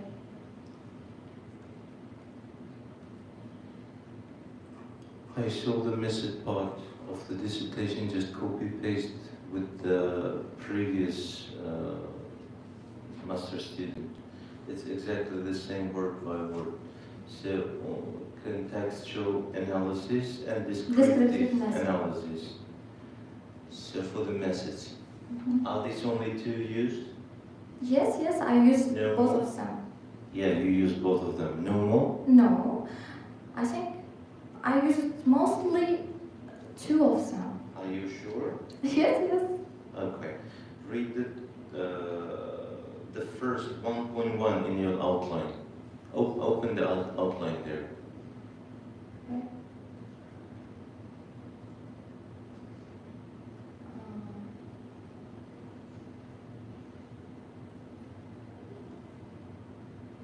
Yeah, that's one. 1.1, Victorian England, the social context. Is it contextual or descriptive analysis? It is descriptive analysis because I described Victorian I think England. it's historical analysis. Yes, we can also call that, but I think it's Yes, descriptive. it is historical analysis. It's not descriptive because it's taken from the history. And look at the second and third chapters. I haven't seen the meaning here, but the one what you are saying in your presentation is just pointing another type of analysis, where you said for the second chapter, yeah, exactly. Chapter 2, I tried to analyze inner feelings. It means psychological analysis, inner feelings. It's not descriptive and it's not contextual. And for the third chapter as well, psychological development of the child, it will be psychological analysis. Yes, you're right, and I take into consideration. No, this it's not advice. the thing you should take into consideration. Did you use this analysis? Yes, I use it while describing these chapters. Because it's not mentioned in the work. Sorry if I have some mistakes. I'm so sorry. You used, but you didn't mention it in your dissertation. So we are looking here. We are looking through the dissertation, and Okay. we find here only two methods. But in your work, we see you have used more than two methods. So one more question. I have one more question. What do you think? What is the author's approach in writing this work? So does he blame the society? What is his point here while describing the child character? I think from my point of view, the author's aim in this novel to call for compassion of all people in this society, and it also mentioned to reform the society again, we should give a helping hand to the children always, and we should give emotional support to develop them psychologically. I think he called for compassion all people and to mention reform the society. So does he blame the society then? No, it's not just blame, but he tried to reform institutional reforms. Yes. To make reforms. Yes, He to make wants people reforms. to make reforms. Yes. Okay, thank you. Mhm. Thank you. So, no more questions? One more question. Okay, Magistratura, please. I would like just to know your personal opinion. So what Uzbek novel can be compared to Charles Dickens, this novel, Oliver Twist? Uzbek novel. Do you see any similarities in Uzbek novel with the maybe theme, idea, or some? Yes, we have some fairy tales. Zumrat Qammat in Uzbek, it is also a figure of orphan child, but it's not connected with social context, but it is same with orphanhood. Shumbola, it is related to social context, I think, yes? What about Oliver Twist? Isn't it connected with social context? No, all of them connected with each other, but with different spheres, maybe. Maftuna, yesterday when we had here the presentation, when your coursemates had the presentations, we had explained them that comparison can be done due to three features. The first one is motive, if we observe the same motive. The second, if we observe the same period. And the fourth one, if we observe the same genre. So, Zumrat Qammat is fairy tale, which is different Genre. Yes? which is written in different genre. Yes, I So don't that's know. why we should not compare fairy tale with novel. Okay, That's understand. Well, thank you for We your should mention information. this. We should mention this every time we say this to our students, to our apprentices. They could know what to do and how to do, why to compare and why not to compare the authors of different languages, of different literature. Yes, I have no comparison, so I didn't think about it. I'm so sorry. So, Next time I will. there is nothing included into the aim of your work. Just we are mentioning that you can do. We are just giving you suggestions. You may do some comparative analysis In my further PhD, I will edit maybe maybe. for your PhD dissertation. Yes, you may have of course. Comparative analysis. I try. Okay, thank you. Thank you for all of you making time for me. Okay, thank you. So now turn will be given to the reviewers. Magistratura, please read the reviews of Himoyasi Matulana and Hadar Raskarovich. Nodra Mulana, where is she? She was here. A meeting? Okay. Ikkinchi bosqich magistranti Narzulayeva Maftuna Nusratullo qizining Charles Dickensning Oliver Twist asarida bola obrazi talqini mavzusidagi dissertatsiyasiga berilgan ichki taqriz. Ta'lim sohasini rivojlantirish yurtimizda eng dolzarb vazifalardan biri sifatida qaralmoqda va bu sa'y-harakatlar o'z natijasini ko'rsatyapti.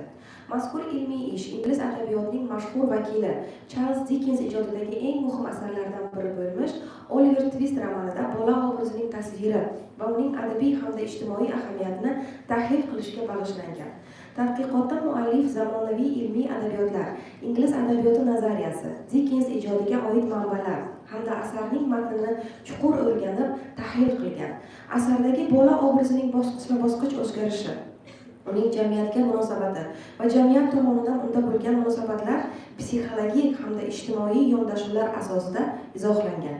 Dissertatsiyaning annotatsiya qismi 3 tilda berilgan bo'lib, kirish qismida mavzuning asoslanishi va dolzarbligi, obyekti va predmeti, maqsadi va vazifalari, ilmiy yangiligi, adabiyotlar sharhi, tadqiqot metodlari, nazariy va amaliy ahamiyati, ishning tuzilishi kabi masalalar ko'rsatib berilgan. Bundan tashqari, dissertatsiya 3 bob, har bir bob yuzasidan xulosalar, umumiy xulosa va adabiyotlar ro'yxatidan tashkil topgan. Ishning birinchi bobida Angliyada Viktoriya davridagi ijtimoiy holat chuqur yoritilgan. Shu bilan birgalikda Dickensning asarlarida bu davrning har bir yosh avlod, ya'ni bolalardagi xulq-atvorning shakllanishi, ularning istiqbol harakatlaridagi ta'siri va beixtiyor jamiyat qurbonlariga aylanishi o'rganilgan. Ushbu bobda tarixiy, uslubiy yondashuv va solishtirma usullariga urg'u berilgan. Ishning ikkinchi bobida Charles Dickensning Oliver Twist asarida bola obraziga san'atkorona yondashuvning namoyon etilishi ko'rsatilgan. Uning asarda tasvirlangan muammolar va g'oyalar chuqur o'rganilgan hamda simvolizmlarning asar ta'sirchanligini oshirishdagi o'rni tahlil qilingan. Bob asosan adibning stilistik tahliliy usuldan foydalanilganiga e'tibor qaratgan. Uchinchi bob asosan shaxs o'zligini anglashi jarayoni, bolalik va mas'uliyatning yo'qolishi asarda qo'llanilgan simvolizmlar misollari bilan keltirilgan. Xususan metafora va tasvirning ishlatilishi Oliver Twist asari misolida tahlil qilinib o'rganilgan. Tahliliy usul va psixologik yondashuv asosida boblar yoritilgan. Narzullayeva Mafsuna Nusratullo qizi ushbu magistrlik dissertatsiya ishini yozishga va berilgan vazifalarni to'liq bajarishga talabchanlik bilan harakat qilgan. Bir qator adabiyotshunos olimlar, tadqiqotchilarning ishlaridan foydalangan holda ishni yozib tugatgan. Ish o'z maqsadiga erishgan va mavzu aniq yoritib berilgan. Shu bilan birga ishda quyidagi jihatlar e'tiborga loyiqdir. Dissertatsiyada psixologik va psixoanalitik yondashuv qo'llanilganligi aytilgan bo'lsa-da, bu metodning asosiy tamoyillari dissertatsiyaning adabiyotlar ro'yxatida ancha imloviy va texnik xatolar mavjud. Birinchi fikr tugatilmay qolibdi. Dissertatsiyada ba'zi joylarda imlo va uslubiy jihatdan tahrik talab qilinadigan jumlalar mavjud, biroq bu holatlar ishning ilmiy qiymatini pasaytirmaydi va yakuniy tahlil orqali bartaraf etilishi mumkin. Xulosa qilib aytganda, Narzullayeva Maftunaning Charles Dickensning Oliver Twist asarida bola obrazi talqini mavzusidagi magistrlik dissertatsiyasi mavzusiga mos, dolzarb, nazariy va amaliy jihatdan asoslangan, ilmiy uslubiy talab va mezonlarga to'liq javob beradigan ilmiy ish hisoblanadi. Mazkur dissertatsiyani Oliy attestatsiya komissiyasi talablariga muvofiq deb hisoblayman va uni himoyaga tavsiya etaman.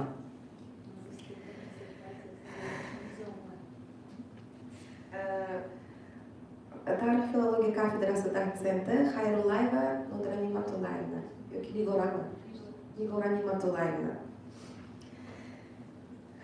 Ikkinchi bosqich magistranti Narzullayeva Mafsuna Nusratullo qizining Charles Dickensning Oliver Twist asarida bola obrazi talqini mavzusidagi dissertatsiyaga berilgan tashqi taqriz. Ustoz ruxsat berasizmi tashqi taqrizni o'qishga?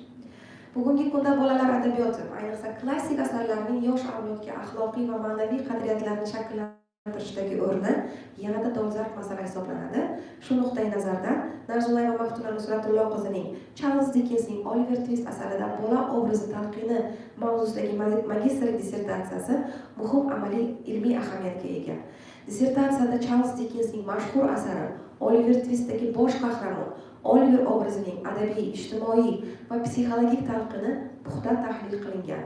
Muallif asardagi bola obrazining jamiyatdagi o'rni, uning ijtimoiy muammolari va ichki dunyosi qanday ochib berilganini chuqur o'rganib, yosh avlodda insoniy qadriyatlarni shakllantirishdagi ahamiyatini ta'kidlagan. Tadqiqotda asosiy e'tibor asarning badiiy, estetik va tarbiyaviy funksiyalariga qaratilgan. Dissertatsiya metodologiyasi sifatida matn tahlili, kontekstual yondashuv va tarixiy ijtimoiy tahlil metodlari qo'llanilgan. Muallif asardagi obrazlarni, ularning xatti-harakatlari va atrof muhit bilan bo'lgan o'zaro aloqasini aniq va tizimli tarzda tahlil qilgan. Ayniqsa Oliver obrazining ijtimoiy nohaqlik va insonparvarlik mavzulari doirasida yoritilishi diqqatga sazovordir. Tadqiqot natijalari shuni ko'rsatadiki, Oliver Twist asaridagi bola obrazi faqat badiiy belgi sifatida emas, balki 19-asr Angliyasidagi ijtimoiy muammolarni ifodalovchi kuchli ijtimoiy madaniy simbol sifatida ham namoyon bo'ladi. Mualliflarning xulosalari nazariy adabiyotlar va tarixiy kontekst bilan uyg'unlashgan holda asoslangan. Dissertatsiyaning ilmiy yangiligi shundaki, Oliver obrazining psixologik va ijtimoiy talqini o'zaro bog'liq jihatlari bilan keng qamrovda o'rganilgan hamda uning bolalar adabiyotidagi axloqiy, tarbiyaviy roli chuqur tahlil qilingan.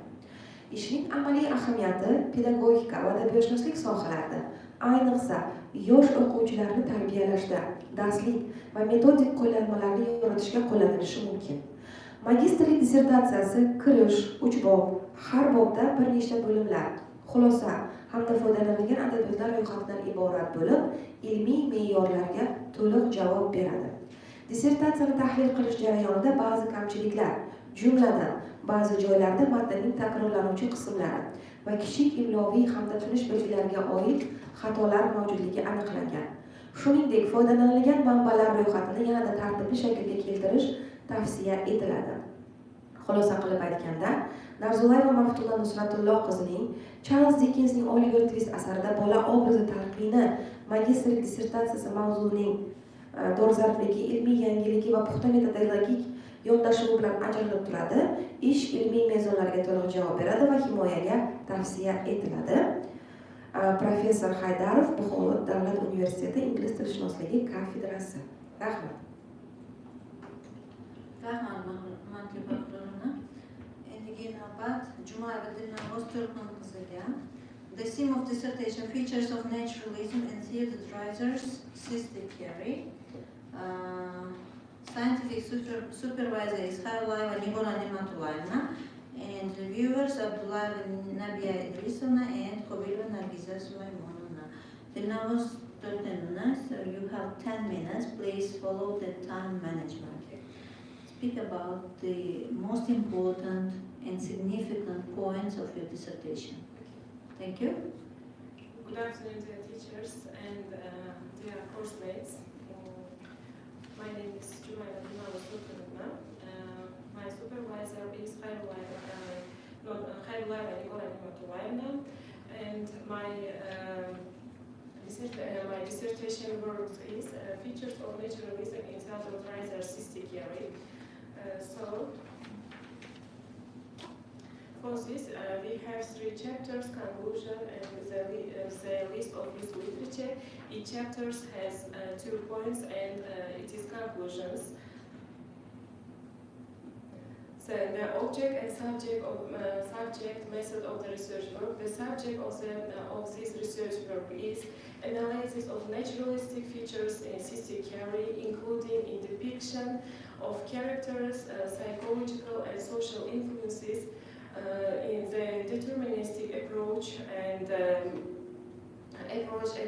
reflection of naturalism core principles in the novel structure and themes. So the object of this research work is the literal work Sister Carey by Theodore Dreiser, considered within the context of American naturalism. So the aim and task of the research work, the main goal of the research work is to conduct in-depth analysis of the naturalistic features in Sister Carey to reveal their significance in literary, psychological, and social context. The following tasks are set to achieve this goal: to study the theoretical foundation of naturalism and to analyze the naturalistic elements in the novel Sister Carey, particularly psychological states of the characters and impact of the social environment. Next, to explore Dreiser's creative approach and compare his naturalistic style with other literary movements, and to examine the complex relationship between individual and society in the novel and analyze the characteristics facts from the deterministic perspective. The level of the study of problem before us, the Suhidro, Obradovich, Gunnar Hanivas, and have learned and search about Theodor Dreiser's system theory. For example, Sukhiro have learned about determinism, and Obradovich have learned his doctoral dissertation work, Naturalist Elements and Social Critics, and Gulnar Hanemas have learned about the metaphors and the novel in system theory. But in the naturalistic features of the work within gender and social issues were not fully analyzed, and we tried to analyze it with examples. So the novelty of the work, the importance of elements of naturalism in Theodor Dreiser's work were explored. The gender issues and social states of women in society were analyzed, and class struggle and social injustice were studied with examples. So we have chapters. In chapter 1, we explain and clarify about the current of naturalism and its main features. In chapter 2, we clarify the main events and plot of system theory. First of all, we should know about what is naturalism. Naturalism, the author described in her writing style that he shows the real life condition. The author doesn't romanticize or moralize the characters, the hero's character. Also, the author use the realistic conditions, and for example, in system theories, Carrie Meiber tried to easy work for her best life. For this reason, he moved from small town Wisconsin to big city Chicago for her dreams coming true. For that, she searched work, easy work. But in this period's society condition, and this period's economic style, and this period's industrialized capitalism cannot without any difficulties. And in naturalistic works, always there is no ideal, there is no perfect heroes. Characters in naturalist works always have always ordinary people, not rich, not powerful people. They make mistakes or suffer from the just like real life people do. So, for example, in system theory, main characters don't always get what they want. Their lives are shaped by their fate. Always the society may affect their fate, and the problem always money problem, social class, and their environment, not by personal wish alone. This is naturalism. So, and we should know also about the realism itself. The realism show us their real life with we have any choice. But in naturalism, there is no any choice. The heroes, the main characters, also tries to work hard, but they couldn't achieve their goal because of the society condition. So in the first chapter, we give examples from the novel system theory using naturalistic features. First of all, we should know stylistic features of naturalism. It is detailed and realistic description, and the determinism, fatalism, capitalism, materialism, it is the stylistic features of naturalism. For this example, when a girl leaves her home at 18, she does one of two things. Either she falls into saving hands and become better, or she repeatedly assumes the cosmopolitan standards of virtue and becomes worse. From these examples, we can clarify, we can know naturalism emphasizes that human beings are shaped by forces, so beyond their control, environment, and social conditions. In this example, we can see Carrie's choices seem dictated by her circumstances rather than her free will. And for her economic necessity, he chose the route. Not it is we didn't call it is the true love. So next, it's also the features, the elements of naturalistic features, environmental issues. For example, the great street were extended lines of strangers. Carrie felt lost in a great wilderness. From these examples, we know, we clarify, characters are heavily influenced by their environment, urban life, poverty, and capitalism. For example, the blackness of the urban Chicago, and the impersonality of the city, and Carrie tried to the idealism, but that period social condition, that period capitalism may affect the Carrie Niebuhr's fate and life. So next example, it is also the feature, the stylistic features of naturalism focus on lower and middle class. For example, Carrie starts out as a poor working class girl with no. Please don't read the example, just explain your analysis, give your analysis, please. Okay. From this example, naturalistic writers often portray the working class or struggling middle class individuals to highlight harsh realities. For example, Carrie tries to live better, but the society, that parent society may affect her her likeness. On the stage, in the city, Carrie has become a famous actress, but she has not a family, she has not children. That is the clear example of naturalistic elements. For example, the Hurstworth suicide, we can see it is also society's effect to Hurstworth's life, because at the beginning of the novel, Hurstworth was the rich man, and the rich man.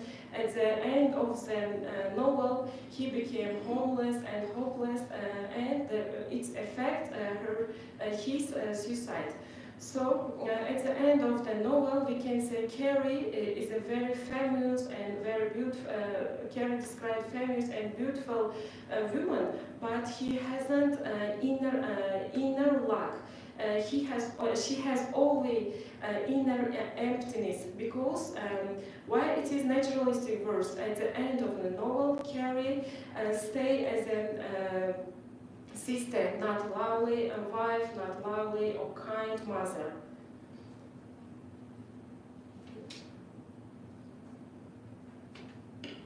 Thank you, Dilnaz. Thank you. So, dear members of our commission, if you have any questions, you may ask. Do you have any questions? Well, Matthew Bachlorna has a question. I have got two questions. If you don't mind, you can write the question. The first question is, why Sister Carrie? Does the word sister has any symbolic meaning?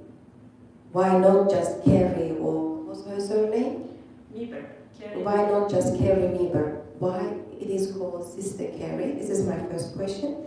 And the second question, what is the difference between realism and naturalism, or critical realism, if you want to compare three of them? Thank you. Thank you for your question. For the first question, why Sister Carrie?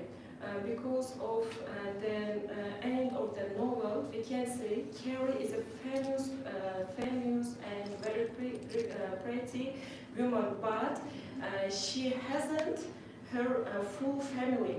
She hasn't husband, she hasn't children, and also she lost her parents and elder sister.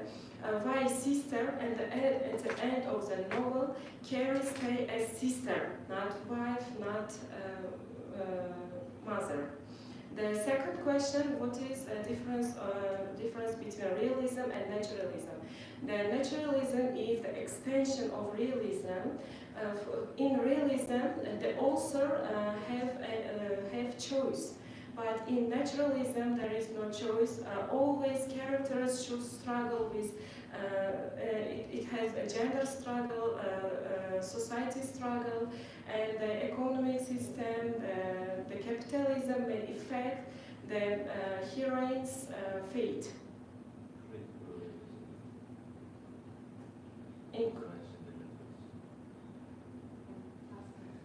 In critical realism, in realism itself, author doesn't criticize or doesn't justify the heroine.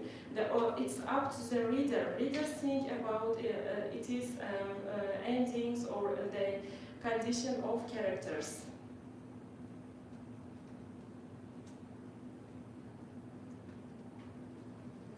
Is it satisfactory? Is the answer satisfactory? Okay. Thank you. I have a question as well. So my question is connected with the efficiency of the work. So what is the methodic efficiency of your dissertation? How it can be applied in higher educational establishment, in teaching process? Thank you for your question. In higher education, we can use it for literary lessons.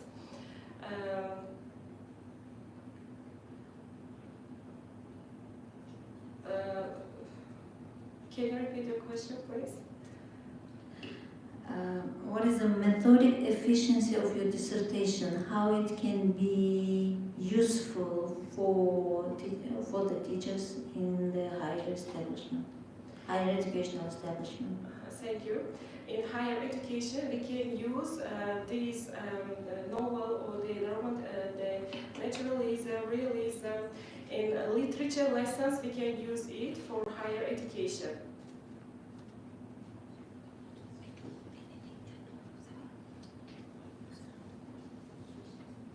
Okay, Ulubek Sayfullaevich has a question, please. I've got two questions actually. As you've told in the presentation, you mentioned that simple people are not always naturalistic heroes. Simple heroes cannot be naturalistic heroes. Is it real, or you have different kind of opinion? That's what you said. Yes, thank you. Simple and ordinary people can be naturalistic heroine.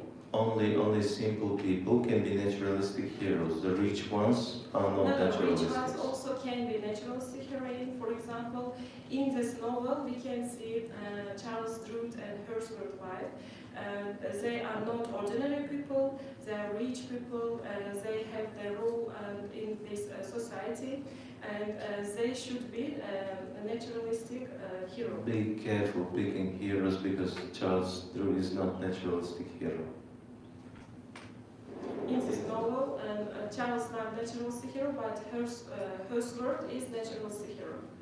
Okay, but what you said in the presentation just was a contradicting idea. That's the opposite meaning of what you're saying now. Okay, in the method part, you used historical comparative, right? Yes. It's mentioned twice in your paper. Historical comparative is coming twice. I don't know why. Maybe it has some reasons. You have comparisons, comparison method. You mean comparative method? Historical comparative. Okay, historical comparative method, and apart from this one, you wrote comparison. Only historical comparative. It is in your work. It's written comparison. Maybe it's my mistake. So apart from that one, you don't have comparison. We have comparison. For time period, society, and economics exit period time. And we have learned also exit period, society, economic system, and capitalism. The study employs literary analysis. Yes. Employs historical comparative. There is no analysis. Historical comparative, comma, psychological analysis, right? Yes. Okay, sociological analysis, comma, comparison, comma, and after comma coming end. I think it's a mistake. When after comma comes end, it is a huge signal for AI written text. Comma, end. It's not human written text. That's the reason you have no idea about the comparison. Maybe you have it in your work, but you're not saying, you're not mentioning. And historical comparative twice. Okay, sociological analysis. In this very sociological analysis, it is class struggle, gender issues, and the capitalism. It is the characteristics inner world. It's nice and confusing. Yes. So only comparison is not used? Yes. Maybe it's used. Yes, we have used it in the second chapter. Comparative historical. Yes. What about comparative literary analysis? Literary comparison? No? If yes, I would have asked, what did you compare it with? Because it's not a literary word. So you didn't use it. Yes. Thank you. Thank you. Thank you. If you don't have any questions, then now you may take your seat. Thank you. And time will be given to the reviewers. And Matthew, please read do us a favor and read Abdullah Nabi Idris Nas and Kubilu Nazis Anonymous reviews. And if it is possible, read the first one, full review, and in the second part, you may read only the comment part. Thank you.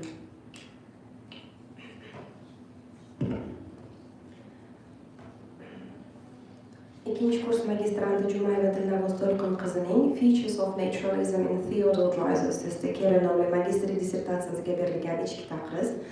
Bugungi kunda jahon adabiyotshunosligida tarixiy shaxslarning badiiy asarlardagi talqinini o'rganish, ularning shakl va ma'no munosabatlarini lingva-kulturologik jihatdan tahlil qilish, shuningdek badiiy obrazlarning nutqda qo'llanilishini qiyosiy tahlil qilish kabi yo'nalishlarda tadqiqotlar olib borilmoqda.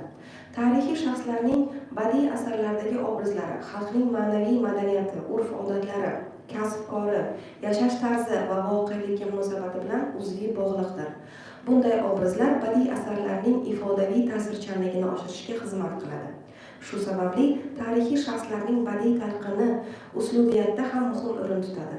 Turli tillar va madaniyatlar doirasida badiiy asarlardagi tarixiy shaxslar obrazlarini qiyosiy o'rganish, ularning til va nutq bosqichlarida umumiylik va xususiylik dialektikasini yoritish, shuningdek frazologik birikmalar, ularning shakl va ma'no munosabatlari, semantik, grammatik va nutqning vazifaviy uslublarida uslubiy xususiyatlarni ochib berish mazkur magistrlik dissertatsiyasining dolzarbligini belgilaydi. Ishning kirish qismida magistrlik dissertatsiyasi mavzusining asoslanishi va dolzarbligi, tadqiqot obyekti va predmeti, maqsadi va vazifalari, ilmiy yangiligi, tadqiqot mavzusi bo'yicha adabiyotlar sharhi, tadqiqotda qo'llanilgan metodikaning tavsifi, tadqiqot natijalarining nazariy va amaliy ahamiyati, ish tuzilmasining tavsifi keltirilgan. Mazkur dissertatsiya ishi kirish, 3 bob, boblarda 6 paragraf, xulosa va foydalanilgan adabiyotlar ro'yxati jami 82 betdan iborat hisoblanadi. Dissertatsiyasining dastlabki bobi naturalizm oqimi va uning xususiyatlari deb nomlanadi. Ushbu bobda muallif Theodore Dreiserning hayoti va faoliyatini batafsil o'rganib, uning ilm-fanga qo'shgan hissasini yoritadi. Muallif shuningdek Teodor Dreizerning adabiy oqim yo'nalishlaridan naturalizm, realizm, determinizmga uslublarni tahlil qilgan. Ushbu bob dissertatsiyaning keyingi bo'limlarida olib boriladigan tahlillar uchun mustahkam asos yaratadi.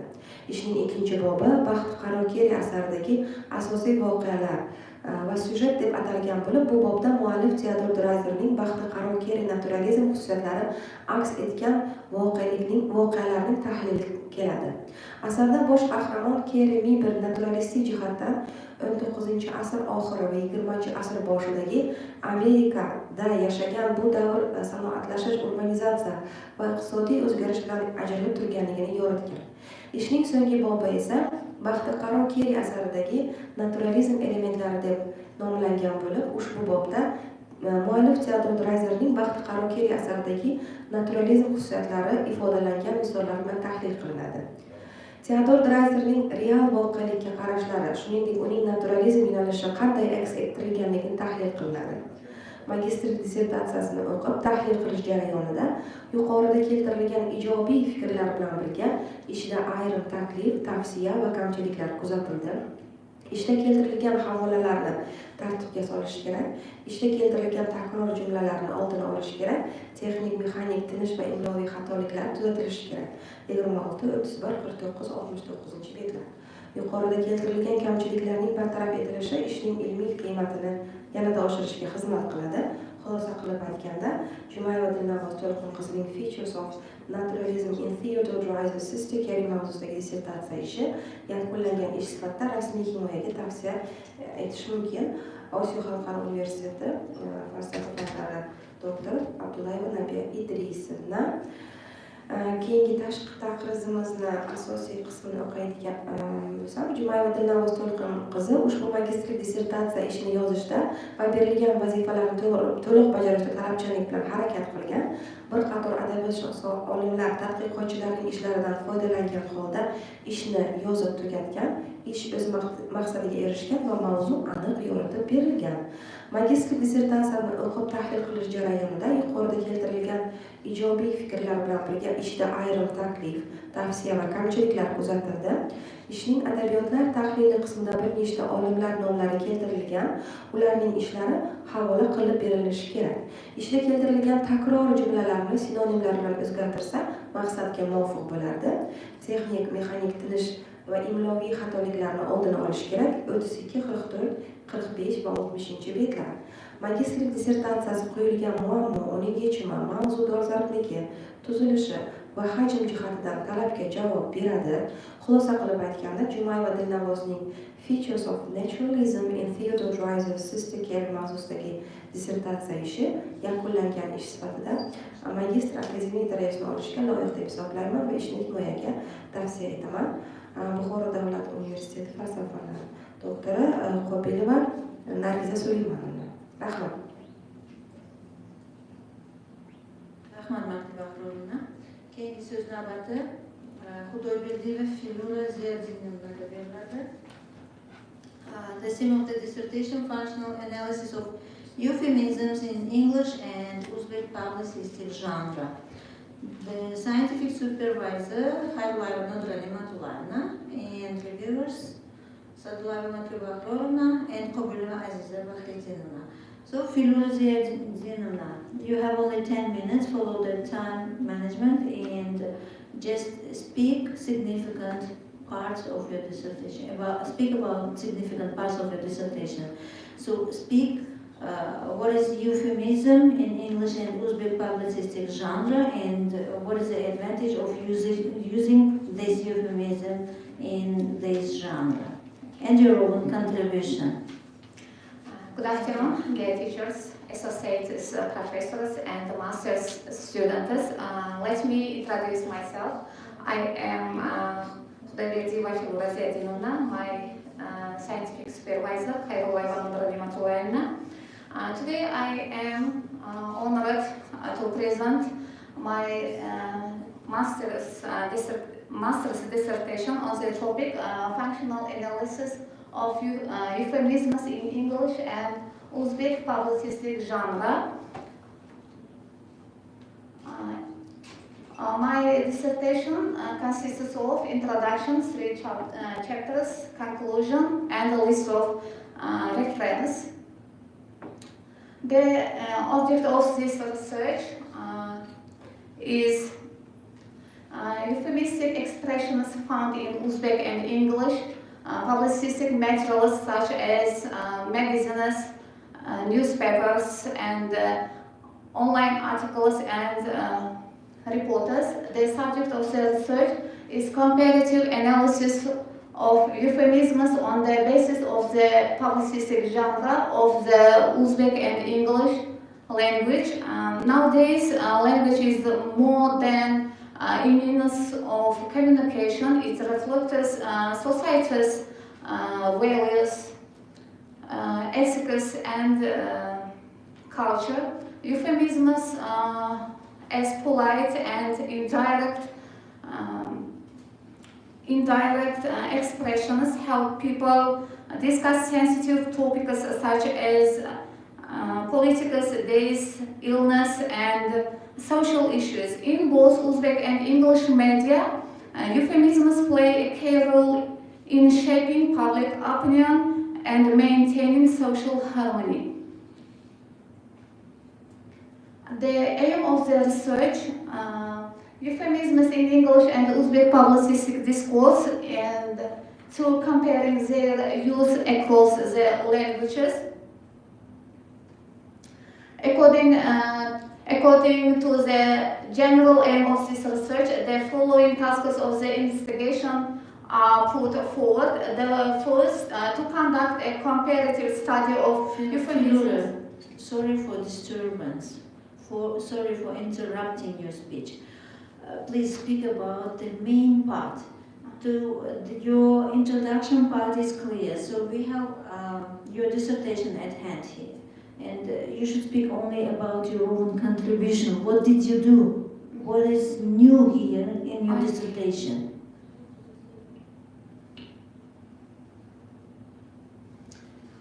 The scientific knowledge of the research, the firstly euphemisms belonging to Uzbek and English publicistic genre are collected. Euphemisms involve languages are comparatively analyzed. As the third, euphemisms specific to the Uzbek and English publicistic genre are classified based on themes and groups. Third one.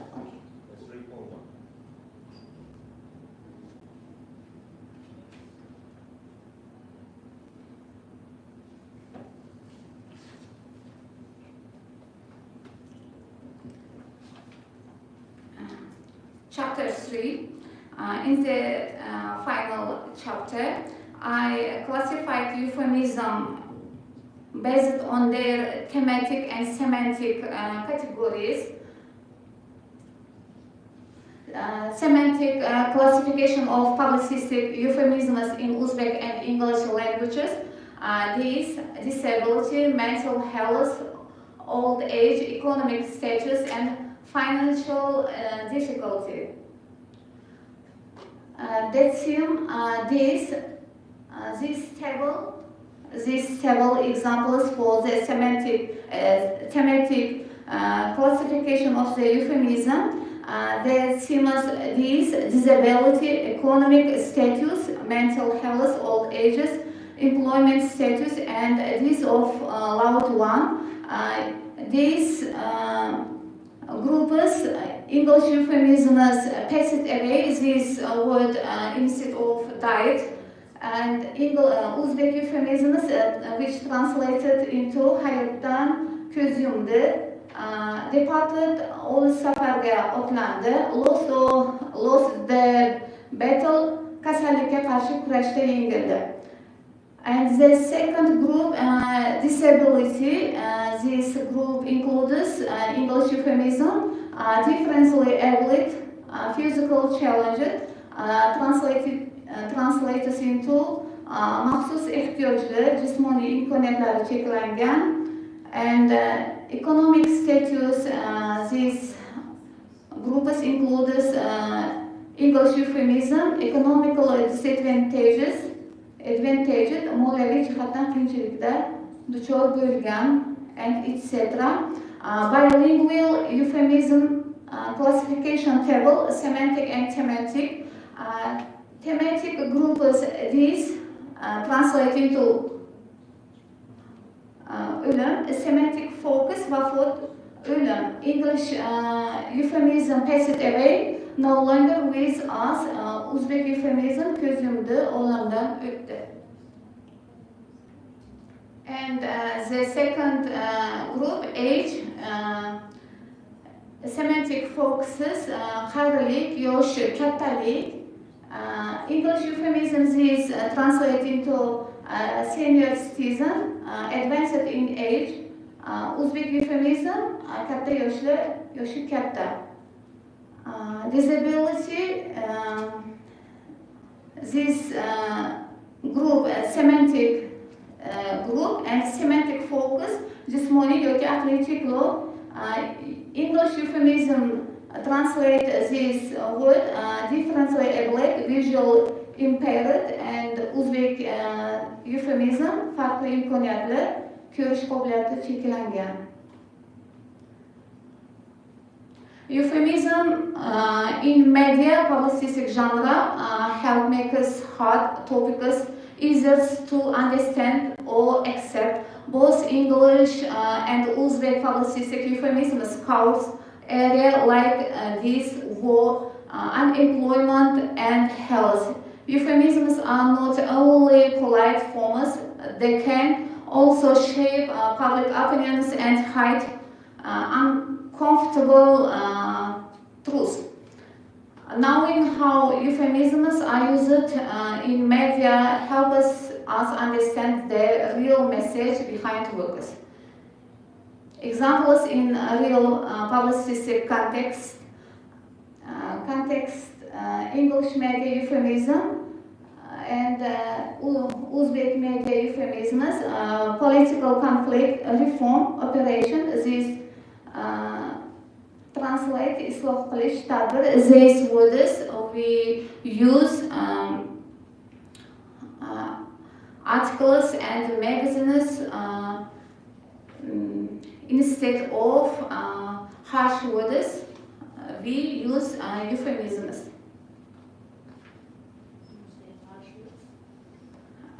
Do we call them as harsh words?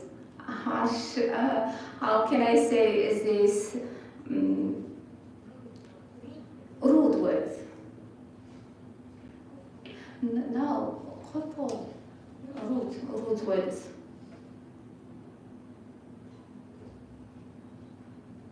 Conclusion, euphemisms are polite or softer ways of saying things that might sound rude. Please do not read your conclusion. I have your dissertation here. Thank you for your presentation. So, questions, please. Questions? Do you have any questions? Members of our commission? No questions?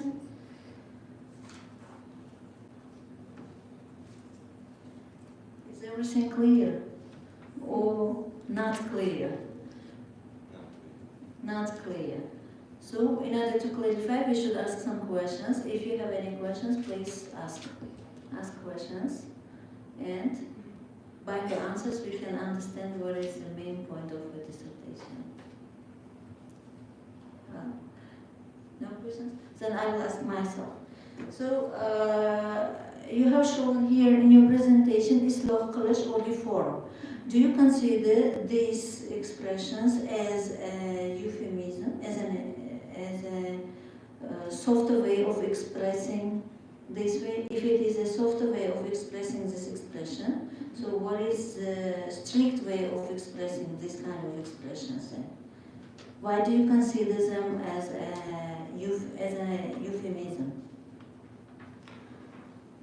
As a softer way of expressing?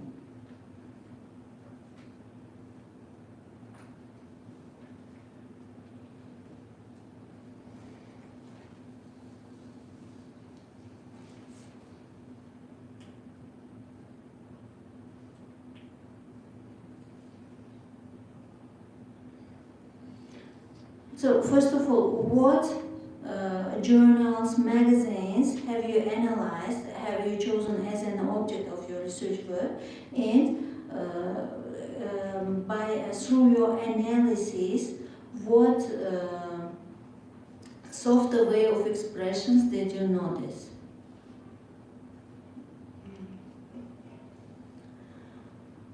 First of all, euphemisms. What journals and magazines have you analyzed? The first question.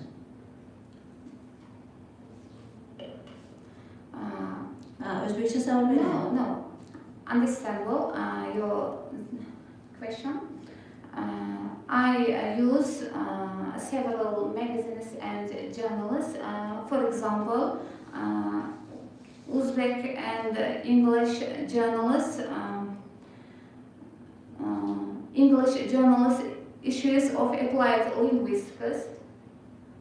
This journal I use article by Akopova, and the Uzbek magazines Söz Sanatı. Xo'sh, Filuna, savolimni tushundingizmi nima dedim? Qaysi jurnal va gazetalarni obyekt sifatida oldingiz va analiz qildingiz o'sha efemizmlarni topish uchun? Bu birinchi savol edi. Agar shu javobda qolasizmi, hozir o'zingiz aytgan javobda qolasiz. Endi shu savoldan kelib chiqib ikkinchi savol. Siz o'sha tahlil qilgan jurnallaringizda qanday efemistik birliklarni, ya'ni o'sha yumshatib aytish hodisasini qaysi gazetalarda, qanday maqolalarda kuzatdingiz? Ana shulardan misol keltiring. Hozir siz berayotgan isloh qilish, reforma, bular efemizm bo'lsa, agar sizningcha, sizning aytishingizcha, ularni disefemizatsiya holati qanaqa bo'ladi unda? Rude way dedingiz, qo'pol dedingiz. Men endi o'shani sizga terminini aytyapman. Disefemizatsiya deyiladi u. Tilshunoslik nuqtai nazaridan olib qaraydigan bo'lsak, agar reforma qilish sizningcha efemizm bo'lsa, disefemizm nima? For example, diet, this word, direct mean öldü. We use euphemism, pass it away. For example, my father's died last year. This word, these sentences sound rude. Tushundim. Men efemizm bilan disefemizmni tushuntiring demayapman sizga. O'sha publitsistik janrda kuzatilgan efemizm holatlaridan misol bering deyapman. Reforma efemizm emas. Isloh qilish efemizm emas. Agar sizningcha bu efemizm bo'lsa, unda buni disefemizatsiya holati qanaqa bo'ladi? Siz shunday misol keltiring, bu efemizmga misol bo'lsin. O'sha aynan publitsistik janrda. Mana o'ldi deganingiz publitsistik janrda berilmaydi-da. Pass it away deb beriladi-da, instead of this. Yana qanday misollar keltira olasiz? Publitsistik janr nimani beradi bizga? Odatda nimalar bo'ladi publitsistik janrda? O'zini uni xususiyati bor, bilasizmi? Publisistik janrda Adabiyot emas u, badiiy nashr emas u. U publitsistik nashr. Shunisi uchun ham publitsistik nashr. U nimadan bizani xabardor qiladi? Nimalarni o'quvchiga taqdim etadi? Publicistic genre is a genre used to cover, to analyze social events, important social events. Okay, if it analyzes social events, give us example associated with social event which shows us euphemisms. Show me.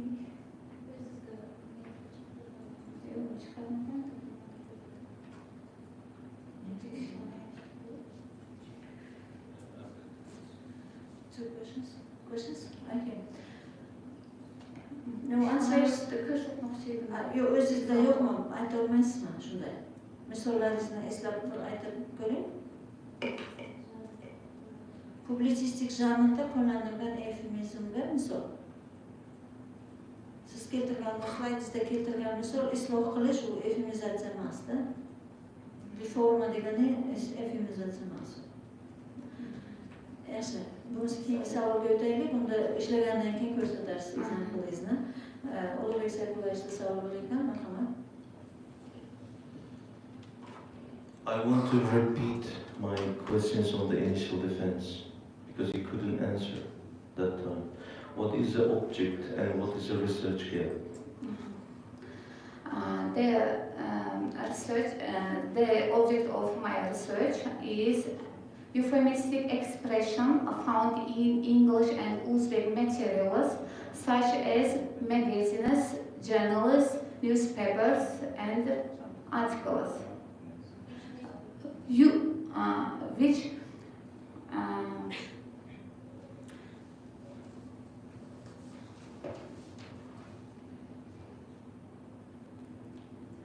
issues of applied linguistics. This journal and So only one journal. Journal of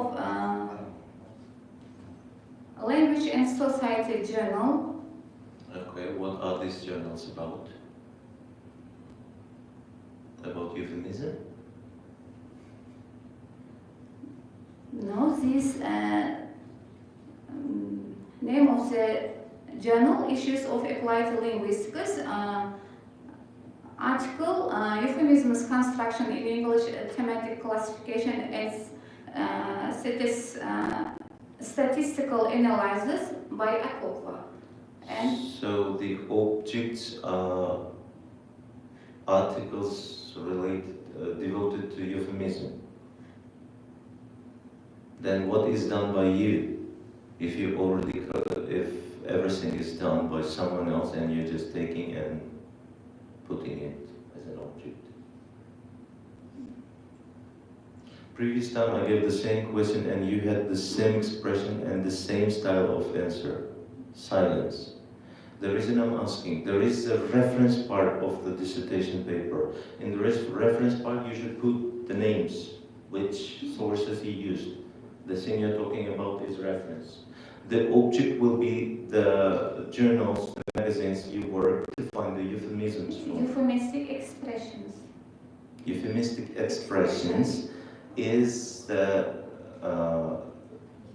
review part of your dissertation paper and the reference part, but it cannot be the object.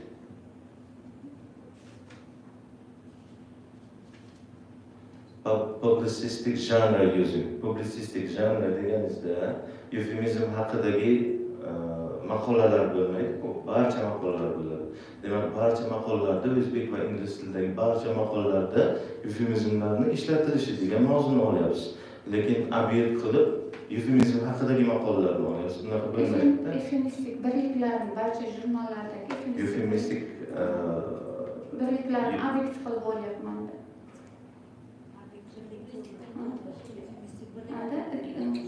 Jurnal sizda obyekt, lekin jurnaldagi eufemistik birliklar predmet bo'lyapti sizda. Endi o'sha savol ham shundan kelib chiqyapti. Siz obyektingiz bilan predmetingizni chalkashtirib ko'ryapsiz. Endi publisistik janr deyapsiz-ku, publisistik janrdagi eufemistik birliklar bu sizning ishingizning predmeti. Obyektingiz jurnalning o'zi. Yo'q, bu yerda obyektni kiritmagan, ishda kiritmagan. Shuning uchun savol berdim. Men qaysi jurnallarni ishlatdingiz deb savol berdim. Bu o'sha obyektingiz nima degani o'zi o'sha savol edi. Xo'sh, siz ishda berilmagan ekan, bu narsani inobatga olasiz va keyingi bosqichlarda buni tuzatasiz. Endi keyingi ishlaringizda bu narsani inobatga olasiz. Obyekt aniq muayyan bir nima bo'lishi kerak, manba bo'lishi kerak. Yaxshi, demak misollaringiz yo'q, ha? Mana aytgan misollarni topib bera olmadingiz. Mana manuskriptda misol beraman-da, qarang. Nima bo'ldi demaydi-da, biz hammamiz xavfli deb o'ylaydigan shunday bir kasalliklar borki, u kasalliklarni tilga olishga ham qo'rqamiz. O'sha kasallikning nomini tilga olmaydi, metastaz berdi deydi. Ya'ni o'sha saraton kasalligining avj olishini metastaz berdi deydi. Metastaz bu endi o'sha kasal cho'chib ketmasligi uchun yumshatib aytilgan fikr bu. Sizda mana shunaqa misollar publitsistik, bu meditsina nuqtai nazaridan berilgan bitta misol edi. Sizda publitsistika jihatdan, publitsistik janr jihatdan misollar bormi shunaqa? Siz mana ijtimoiy hodisalar yoziladi mana. Masalan, ishda bormi shunday misollar? Kabul qilingan. Bormi? Ha, bor ekan. Bering mana ishlarni bering o'zlari. Mayli, ko'rsin o'sha bitta misol bo'lsa ham bersinlar bizga.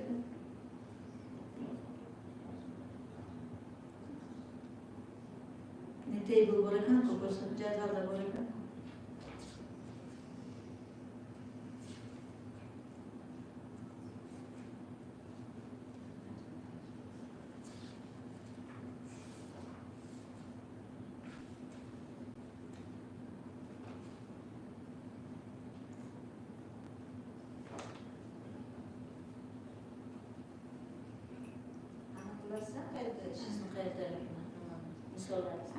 Example, economic status, kambag'allik, yetishmovchilik. This is a semantic focus. English euphemism, financially challenged. Uzbek euphemisms, moliyaviy qiyinchilikka ega bo'ldi, duch keldi. Ijtimoiy himoyaga muhtoj. Ijtimoiy himoyaga muhtoj. Kambag'al demaydi, ijtimoiy himoyaga muhtoj deydi. Yoki mana ayollar daftari deydi hozirgi kunda. Ayollar daftari degani ham aslida muhtoj oilalardagi ayollarni ish bilan ta'minlash degan maqsadda yaratildi bu ayollar daftari. Prezidentimiz tomonidan shunday tashabbus ko'rsatildiki, ayollarga imkon yarataylik, ular uyda o'tirgan holatida ham o'sha ayollar daftariga ro'yxatga kiritaylikda, ularga muayyan bir sharoitlar yaratib, ularni jamiyatga qo'shaylik, ular chetlanib qolmasin jamiyatdan degan ma'noda. Mana bunaqa misollar. Bor ekan misollaringiz, lekin shuni aytishingiz kerak edi. Qamalga in correctional facilities jazoni tomoqda ozodlik jurnal. Qaysi jurnallardan olganingizni ko'rsatishingiz kerakmi? Ana shu misollaringizni qaysi jurnaldan olganingizni silka bersangiz agar, ana shuncha savol bermas edi sizga. Silkasi yo'q o'shani. Iqtibos bermagansiz. Yo'q. Objekt deganda masalan oldingi prezidentlarda shu narsani ko'rsatgan vaqtimda literature review aynan masalan adabiyot sohasida bo'lsa men obyekt sifatida bitta kitobni kiritishim mumkin edi. Tilshunoslik bo'lsa ham jurnallarni qabul qilish mumkin. Jurnallarni obyekt sifatida, gazetalarni obyekt sifatida kiritish mumkin, chunki siz publitsistik janrni qilyapsiz. Agar boshqa savollar bo'lmasa, tahlilchilar buyuramiz. Rahmat, joyingizni egallashingiz mumkin. Well, thank you for your attention. I will try next. Keyin oxirida sizga so'z beramiz. Hozir sizga so'z bermadik. Rahmat.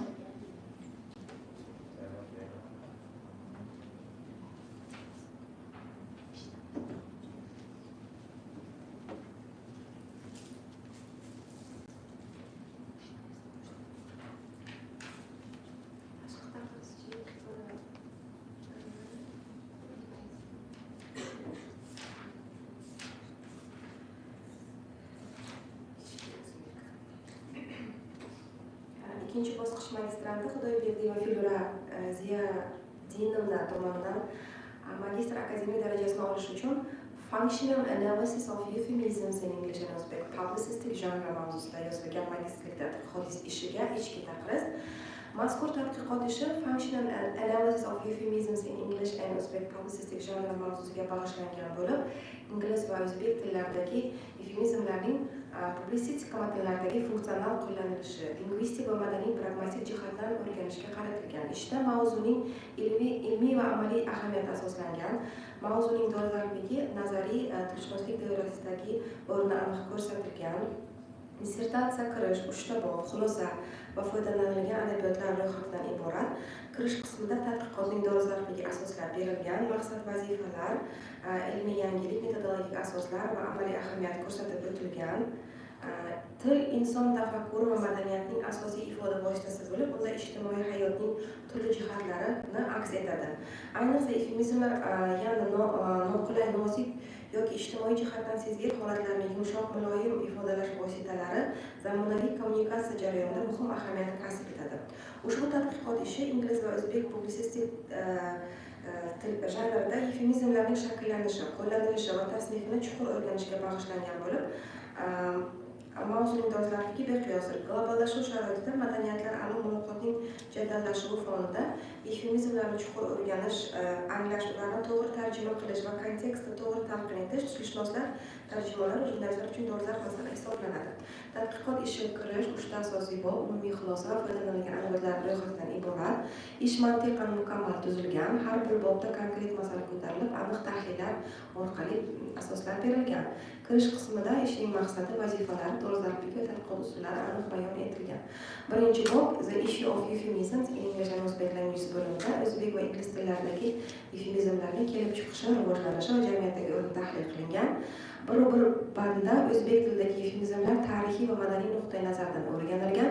1-2 bandda esa ingliz tilidagi eufemizmlar fonetik, leksik va pragmatik jihatdan ko'rib chiqilgan. Bob yakunida muallif xulosalari aniq va asosli tarzda bayon etilgan. Ikkinchi bob Speech Styles and the Phenomenon of Euphemism in Them bo'limida publitsistika uslubida eufemizmlarning o'rni ko'rib chiqilgan. Ayniqsa 2-bandda o'zbek va ingliz publitsistik matnlaridagi umumiy janr xususiyatlari va eufemizmga bo'lgan yondashuvlar solishtirilib tahlil etilgan. 2 bandda esa til madaniyati va nutq etikasi nuqtai nazaridan eufemizmlarning ahamiyati yoritilgan. 3-bob Classification of Uzbek and English Publicistic Euphemismda muallif eufemizmlarning tematik, ya'ni 3 bobda va semantik 3-2 paragrafda tasnifini amalga oshirgan. Bu bob ilmiy jihatdan qiziqarli va amaliy tadqiqotlarga boy bo'lib, o'zbek va ingliz tillarida ishlatilgan konkret publitsistik misollar orqali tahlilda berilgan. Umumiy xulosada tadqiqot yakunlari tizimli tarzda umumlashtirilgan va amaliy tavsiyalar berilgan. Tadqiqotda ingliz va o'zbek publitsistik janri asosida eufemizmlarning turlari, o'ziga xosliklari va ularning madaniyat bilan aloqadorlik jihatlari yoritilgan. Ish umumiy jihatdan yuqori ilmiy darajada yozilgan bo'lsa-da, ba'zi kichik kamchiliklar mavjud. Foydalanilgan adabiyotlar ro'yxatini yanada kengaytirish va zamonaviy xorijiy manbalar bilan boyitish maqsadga muvofiq bo'ladi. Ba'zida ingliz tilidagi matnlarda til normativlariga rioya etilmagan, ya'ni stilistik va grammatik mayda xatolar kuzatiladi. Eufemizmlarning gender, siyosiy va madaniy kontekstda qo'llanilishi batafsilroq ochib berilsa, tadqiqot yanada chuqurroq o'rganilgan bo'lar edi. Ushbu tadqiqotda tahlil qamrovi keng va muhim nazariy xulosalarga esa amaliy jihatdan jiddiy yondashilgan. Tadqiqot mavzusining dolzarbligi va uni o'rganish ilmiy va amaliy jihatdan muhim ahamiyatga egaligi inobatga olinib, uning muallifi Osiyo xalqaro universiteti ijtimoiy fanlar fakulteti xorijiy til va adabiyot mutaxassisligi 2-bosqich magistranti Xudoyberdiyeva Filura Ziyadinovna o'z mutaxassisligi bo'yicha Functional Analysis of Euphemisms in English and Uzbek Publicistic Genre mavzusida yozilgan dissertatsiyasi magistr akademik darajasini olishga munosib deb ijobiy baholayman va uni himoyaga tavsiya etaman.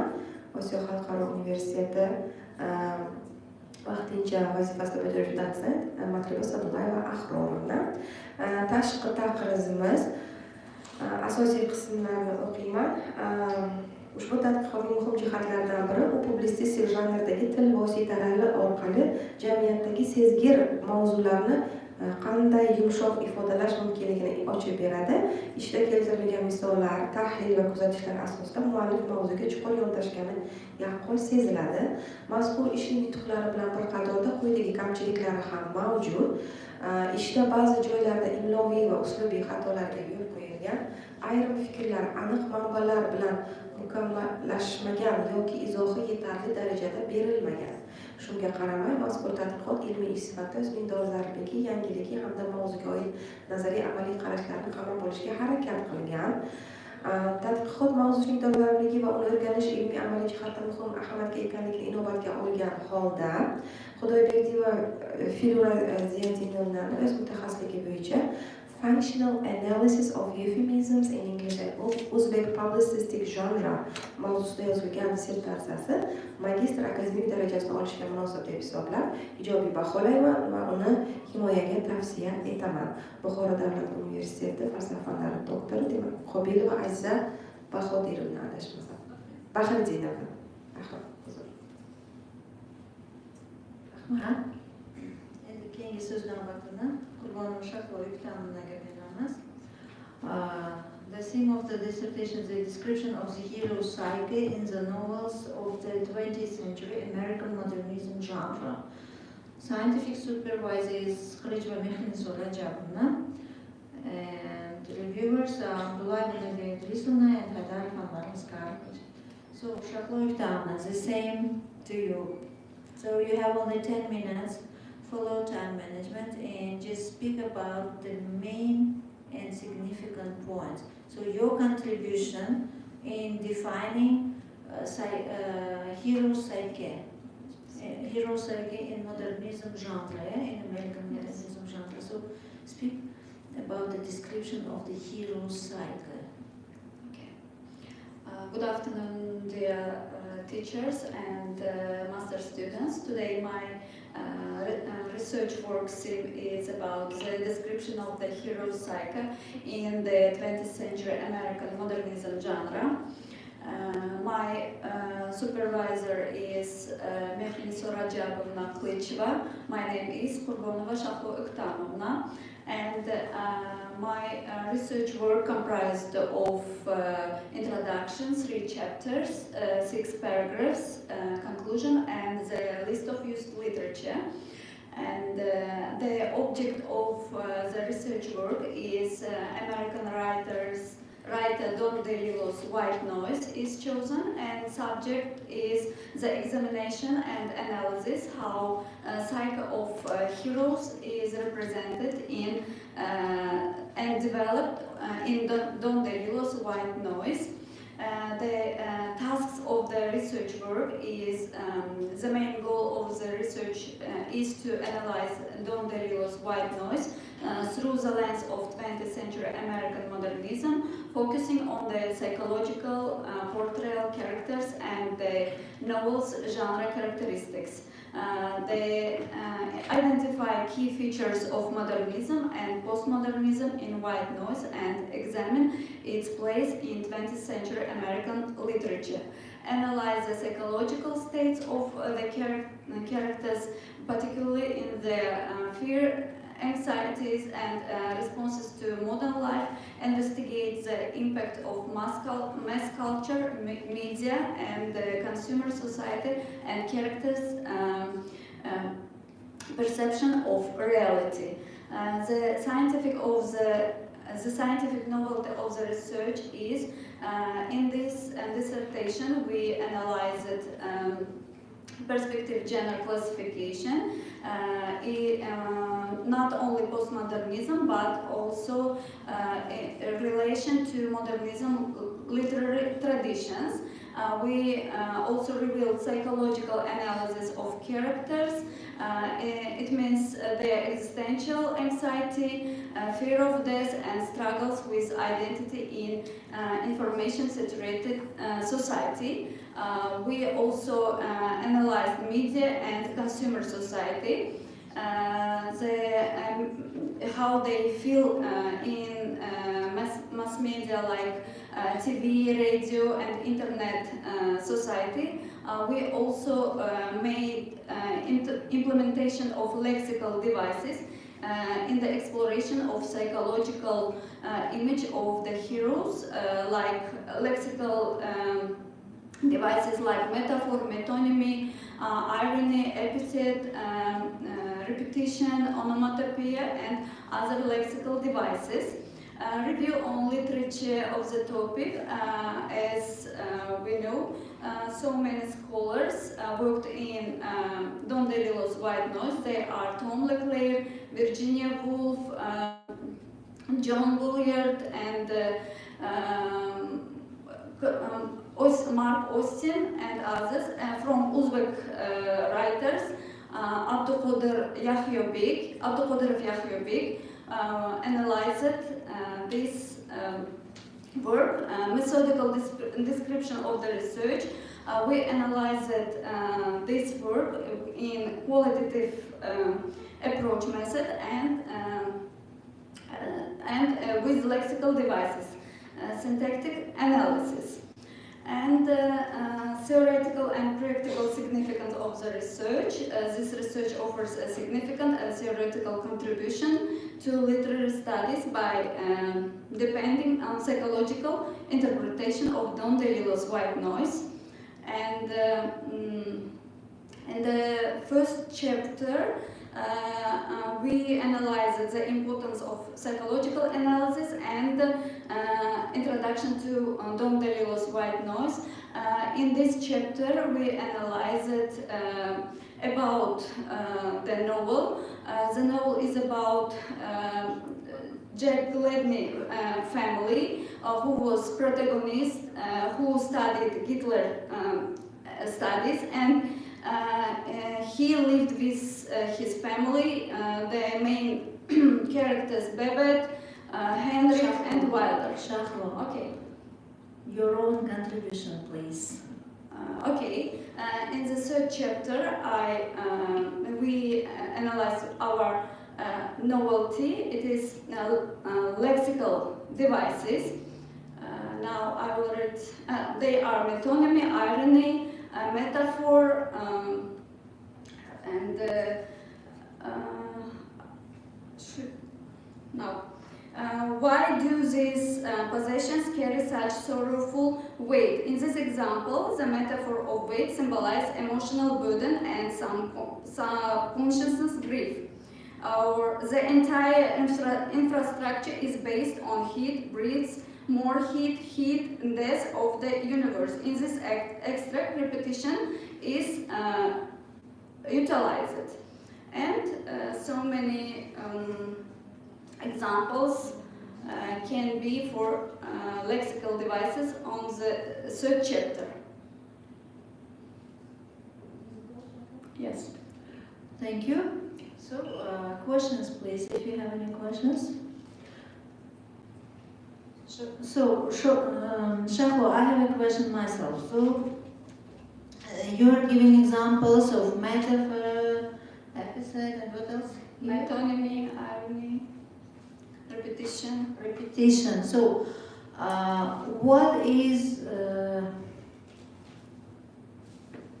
so metaphor, repetition? So, why do they also use these stylistic devices? How the author depicts? How does the author depict the psyche of the characters of the novel through these stylistic devices? Why do you choose metaphor, repetition? So what is the benefit of applying these stylistic devices in description of the character? Okay, thank you for the question.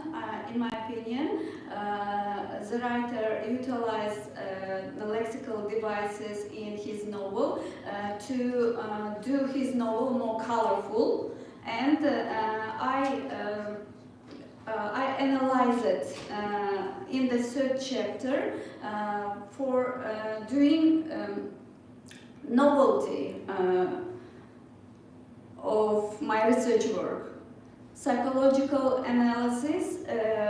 In the 3 and 1 chapter, I did psychological analysis, how they lived in mass media period, and how they were addicted from mass media like TV, radio, and advertisement, and how they were addicted to the drugs named dealer, and that they cannot live without mass media and drugs.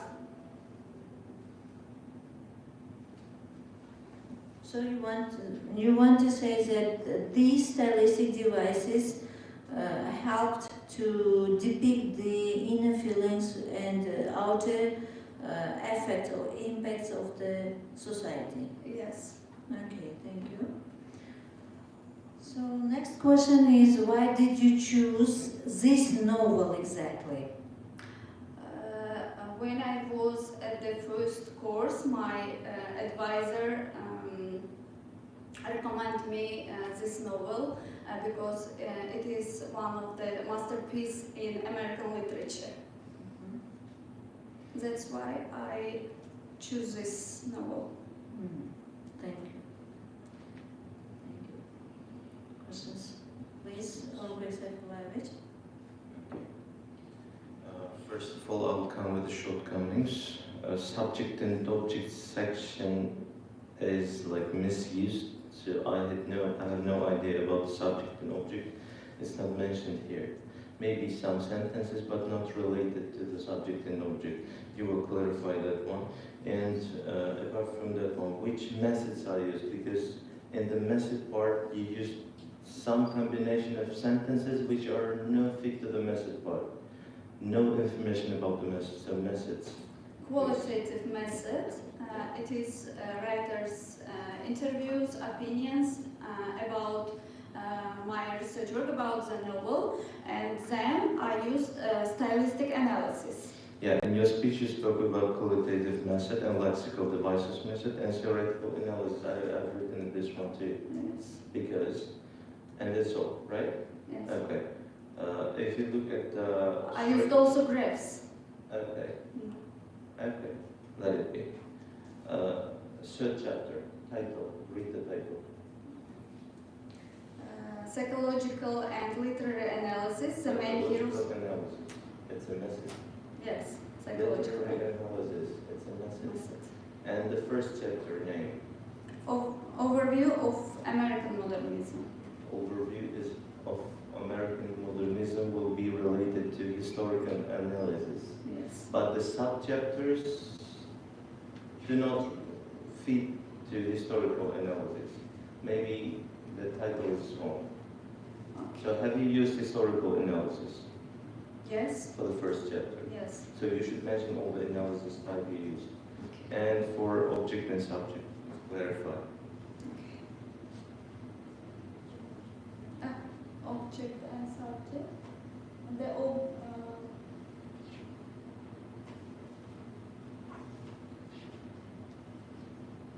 Object is Don DeLillo's white noise, and the subject is exploring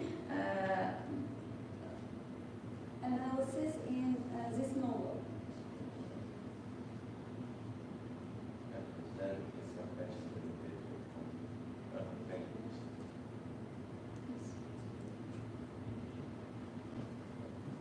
Wow. No more questions? Questions? No questions. Okay, thank you. So, Shahlo, you may take your seat. The speech then will be given to the reviewers. Matthew Bachman, please.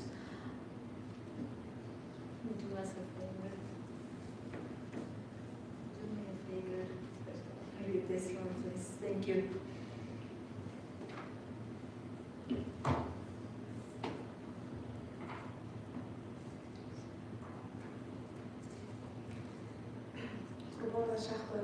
The description of the hero's psyche in novels of the 20th century American modernism genre nomli magistrlik dissertatsiyasiga berilgan ichki taqriz.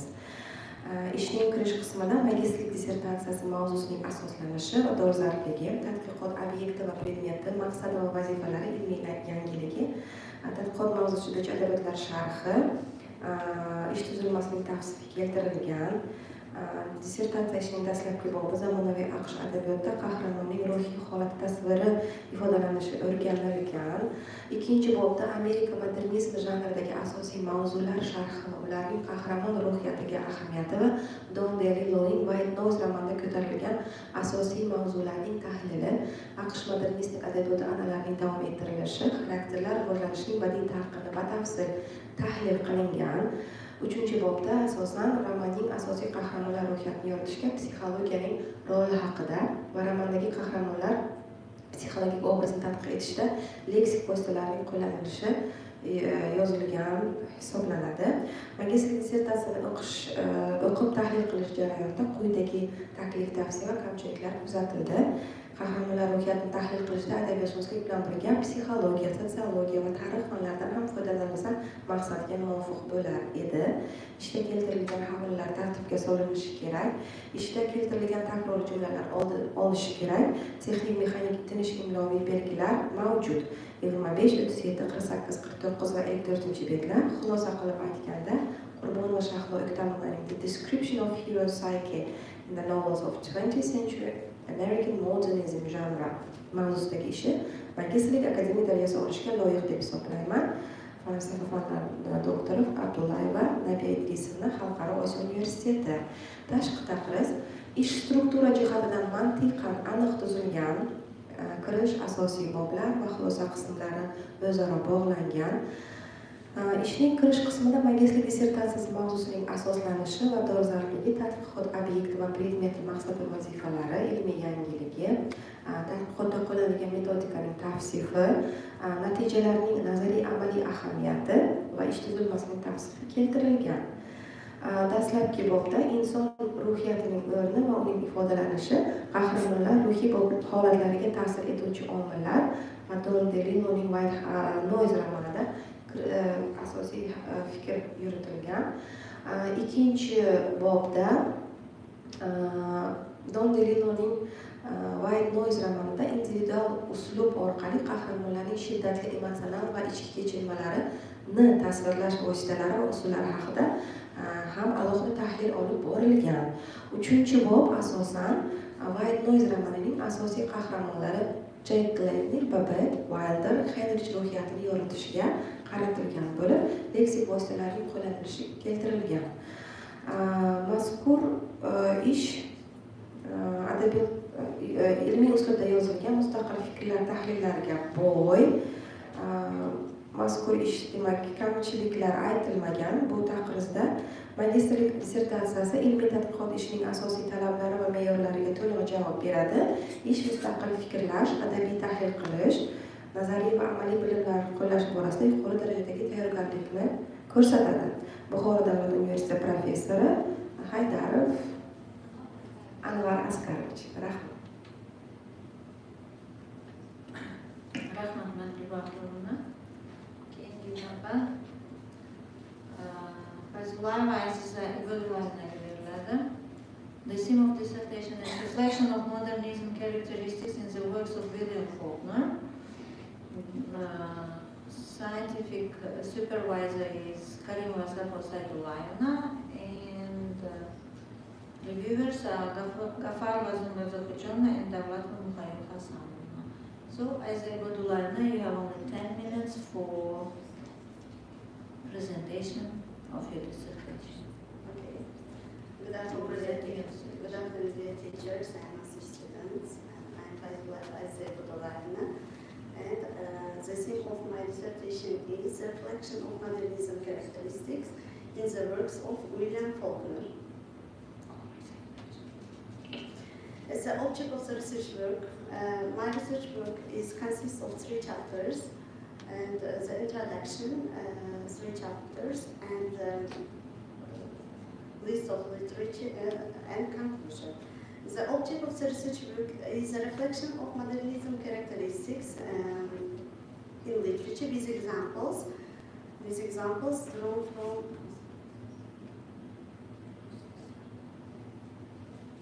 the subject of the research work is the analysis of modernism characteristics, including fragmentation, nonlinear timelines, narrative structure, psychological complexity, and thematic exploration of alienation and societal decay. The subject of the research work is analysis of modernism characteristics, including fragmentation, nonlinear narrative structure, and psychological complexity. The aim of the researchers is to analyze the manifestation of modernism characteristics in William Faulkner's works. Okay.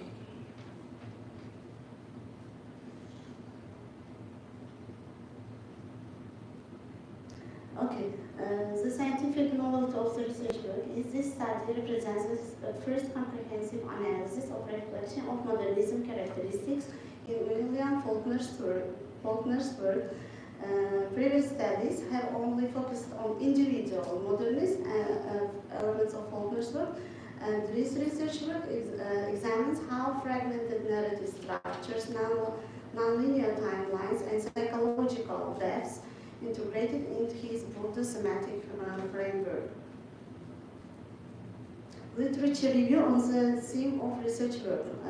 Clint Brooks, Michael Milgate, Olga Vickery, Joseph Blotner, Eric Sandberg, whose works examine the thematic and stylistic innovations with Faulkner's literary.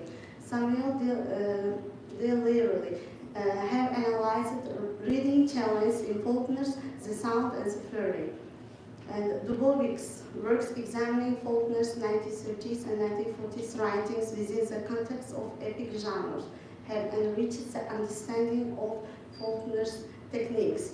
In Uzbekistan, Muhammadjon Kholbek's studies and modern literature have contributed to the understanding of Faulkner's life and history of consciousness techniques. And scholars like Nazar Eshampourov and Junaid have also shed light on Faulkner's themes of alienation and the psychological depths of the character.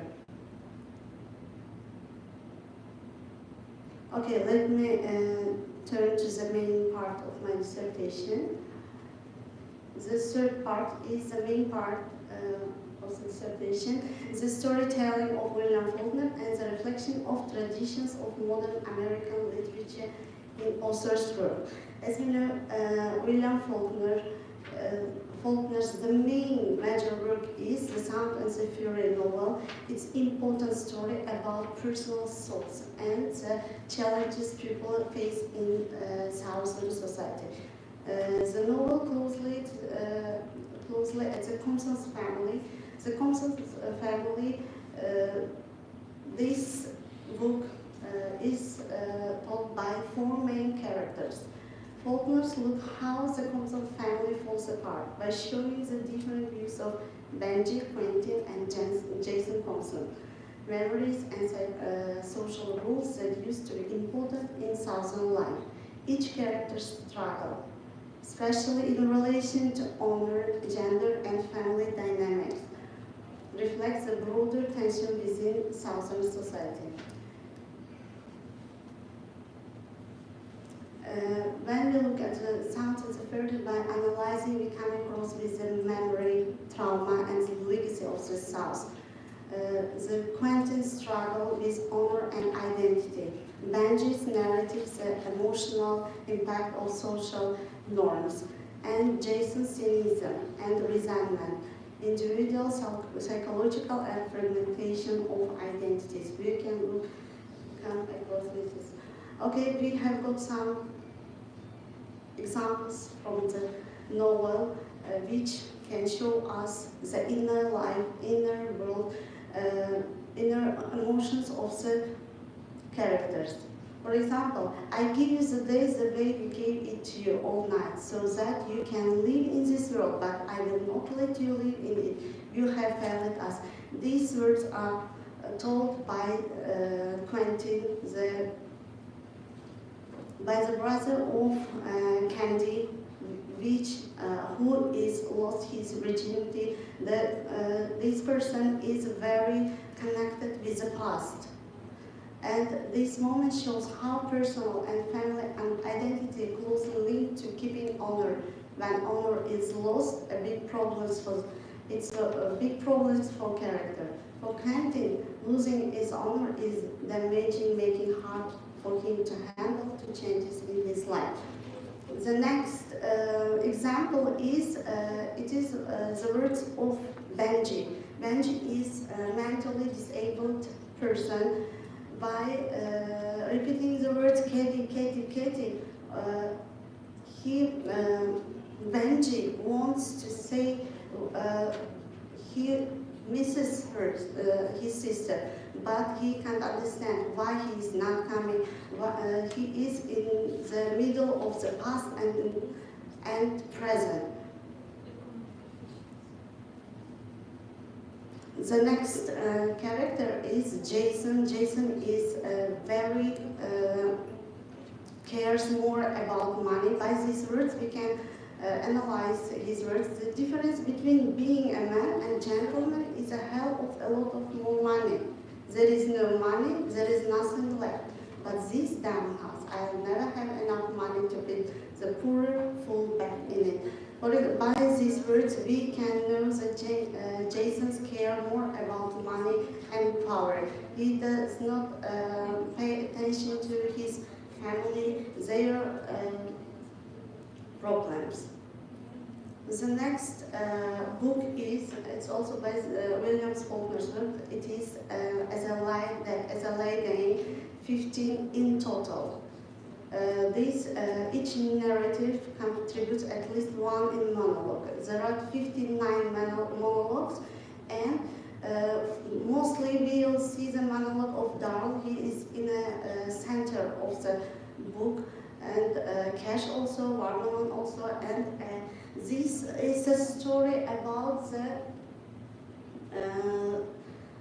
burying of the mother. They have got a journey to take her dead body to another country. The story is like this, but in this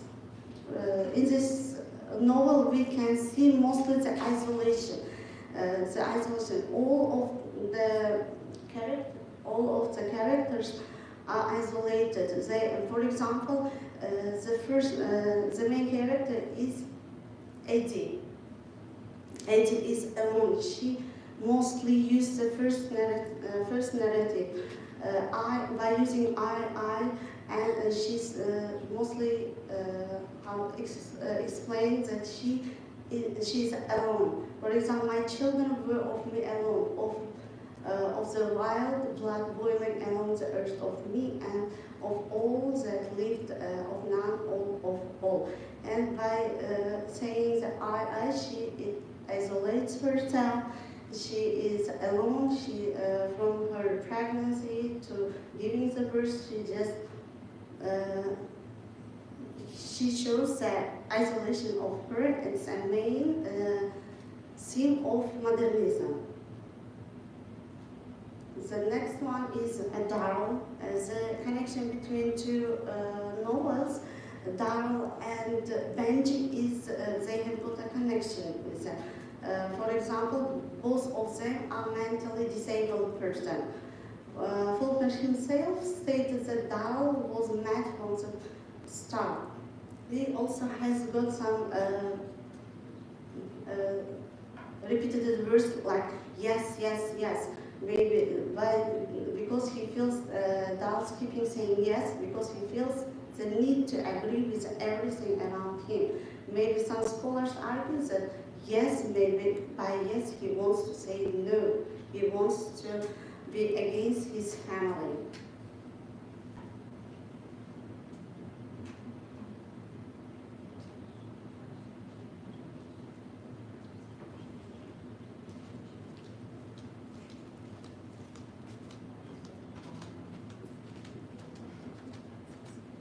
And we say that as a lay dining, for example, the connection between characters at the end of the novel, two characters will be unbalanced. For example, Darrell is mentally unbalanced, and Cash is physically, because he got at the end his one of his foot is cut down, and it's the similarities also. Thank you. So, questions, please. If you have any questions, you may ask. Feel free. Thank you. Ulug'bek Sayfullaevich. I've got one only question. Please give me examples to traditions of modern American literature. Traditions.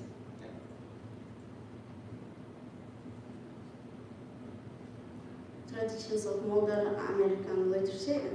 Maybe I'll speak about the characteristics of it.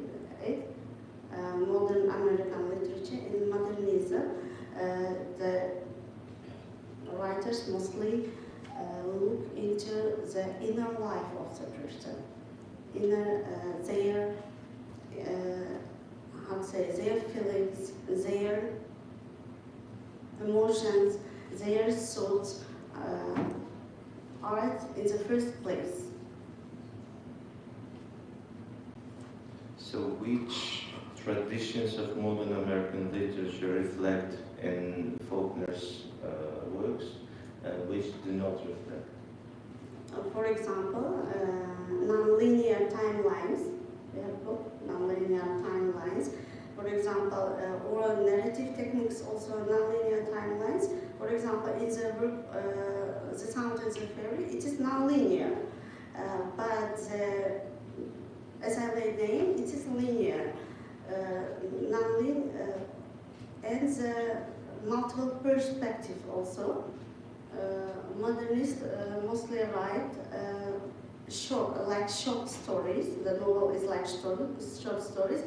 By reading by different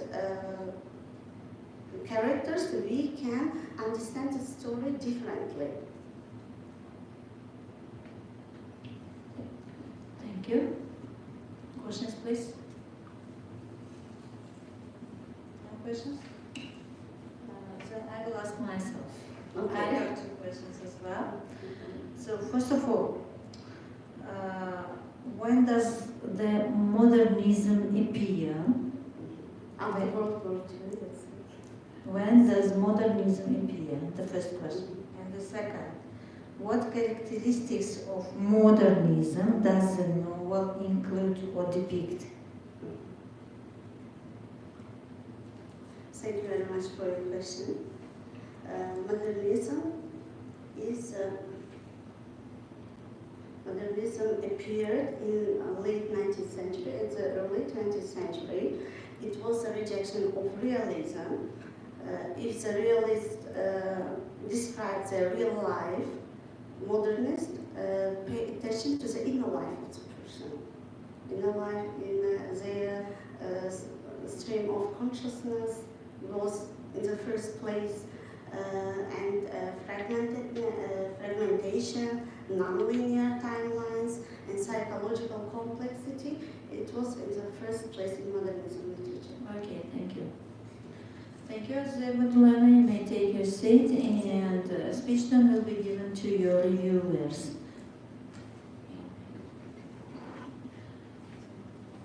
So, Zumba Zakhajanna, do a favor for me and the reviews of the opponents. Thank you.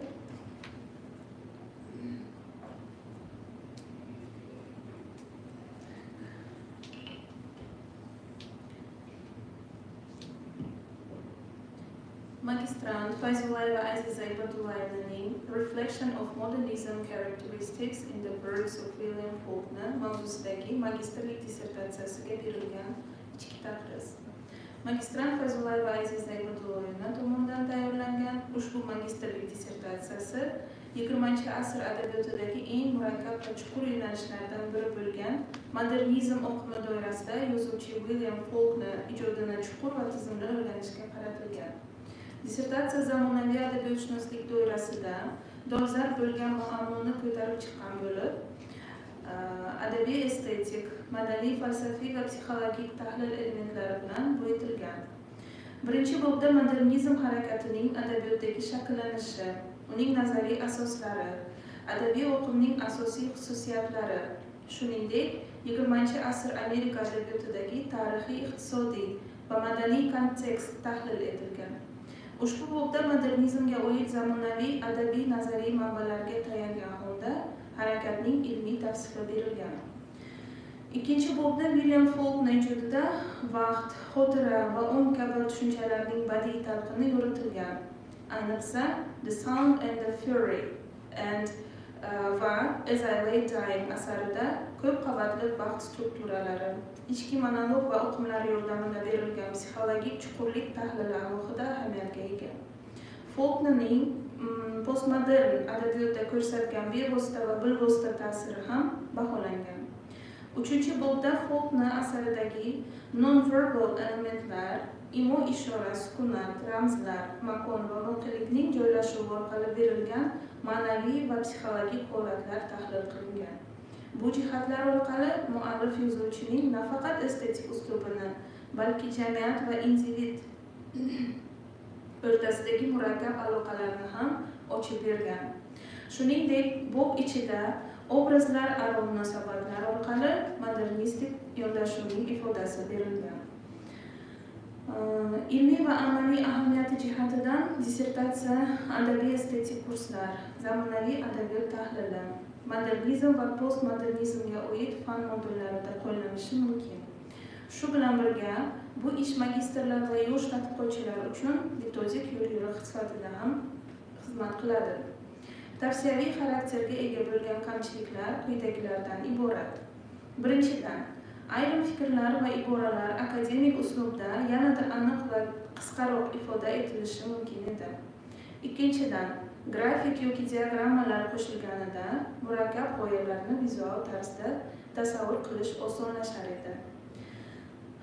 Uchinchidan, qiyosiy tahlilni kuchaytirish uchun boshqa modernist yozuvchilar, masalan, James Joyce yoki Virginia Woolf bilan qisqacha parallel yondashuv keltirilsa, tahlil doirasi yanada kengaygan bo'lar edi. Mazkur kamchiliklar ishning umumiy ilmiy qiymatiga jiddiy ta'sir ko'rsatmaydi, balki uning yanada mukammallashishiga xizmat qiladi. Fayzulay va Aziza Ibodullayevaning Reflection of Modernism Characteristics in the Works of William Faulkner mavzusidagi magistrlik dissertatsiyasi yuqori ilmiy saviyada yozilgan bo'lib, dolzarb mavzuni yoritadi. Metodologik asosga ega, tahliliy chuqurlikda yozilgan va magistr ilmiy darajasiga to'liq loyiq deb hisoblayman. G'afarova Osiyo xalqaro universiteti dotsenti. Ijozat bersalaringiz, tashqi taqriz bilan ham sizlarni xabardor etsam. Magistrant Fayzulayeva Aziza Ibodullayevaning magistrlik dissertatsiyasiga berilgan tashqi taqriz. 20-asr adabiyotida yuzaga kelgan modernizm oqimi inson tafakkuri, xotira, vaqt va tilning badiiy ifodasiga yangicha yondashuvni olib kirdi. Bu oqim vakillaridan biri sifatida William Faulkner o'zining murakkab uslubiy yondashuvlari, fragmentar kompozitsiyalari va psixologik tahlillari bilan modernistik estetikani chuqur ifodalagan. Shu nuqtai nazardan Fayzulay va Aziza Ibodullayeva tomonidan yozilgan magistrlik dissertatsiyasi bugungi zamonaviy adabiyotshunoslik tadqiqotlari uchun dolzarb va ilmiy asoslangan ish hisoblanadi. Dissertatsiyaning ilmiy yangiligi Faulkner ijodining modernistik xususiyatlarini tizimli, kompleks yondashuv asosida tahlil etishidan namoyon bo'ladi. Ilgari alohida tadqiq etilgan jihatlar bu ishda bir butun tahliliy tizimga birlashtirilgan. Dissertatsiyaning ilmiy va amaliy ahamiyati ham alohida e'tiborga loyiq. Mazkur tadqiqot natijalari modernizm, narratologiya, zamonaviy Amerika adabiyoti, badiiy til nazariyasi kabi fan kurslarida qo'llanishi mumkin. Shuningdek, ushbu ish til va adabiyot bo'yicha magistrantlar, ilmiy tadqiqotchilar uchun muhim metodologik manba sifatida vazifasini o'tashi mumkin. Tavsiyaviy kamchiliklari ham mavjud. Birinchidan, ayrim fikrlar stilistik va leksik jihatdan yanada boyitilishi mumkin edi. Ba'zi tahliliy bo'limlar grafik yoki sxematik ko'rinishda taqdim etilishi maqsadga muvofiq. Jadvallar va qiyosiy tahlillar ilova qismida yanada batafsil yoritilishi qulayroq bo'lar edi. Mazkur kamchiliklar tavsiyaviy xarakterga ega bo'lib, uning ishning ilmiy qiymatiga ta'sir qilmaydi. 701, 801 xorijiy til va adabiyoti ingliz tili mutaxassisligi bo'yicha Fayzulay va Aziza Ibodullayevaning Reflection of Modernism Characteristics in the Works of William Faulkner nomli magistrlik dissertatsiyasi ilmiy uslubiy talab va mezonlarga to'liq javob beradi. Dolzarb mavzuni chuqur ilmiy tahlil qiladi va magistr ilmiy darajasiga loyiq deb hisoblayman. Buxoro davlat tibbiyot instituti o'zbek tili va adabiyoti rus va ingliz tili kafedrasi mudiri dotsent Davlatova. Rahmat Zohirjonova. Hurmatli magistrantlar, agar ruxsat bersangizlar 5 minut tanaffus e'lon qilamizda. Kecha ham 5 minutlik tanaffus e'lon qilgandik. Hozir 5 minutga 1. Ro'pa rosa 5 daqiqadan keyin davom ettiramiz ishimizni. Qolgan 5 kishi qoldi. Mana shu 5 minutlik daqiqadan so'ng ishimizni davom ettiramiz. E'tiborlaringiz uchun rahmat.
Tayyormizmi? Boshlamizmi? Yaxshi. Demak, keyingi navbat Said va Dilfuza Bahriddinovnaga. The topic of the dissertation is analysis of the main characters in upbringing novels in English and Uzbek literature. Scientific supervisor of the work is Jalilova Zarnigor-Obidovna, and reviewers are Sadulava Matlubatovna and Jalilova Zarnigor-Bakhodinovna. So, Dilfuza Bahriddinovna, you have 10 minutes for presenting your contribution and the main significant part.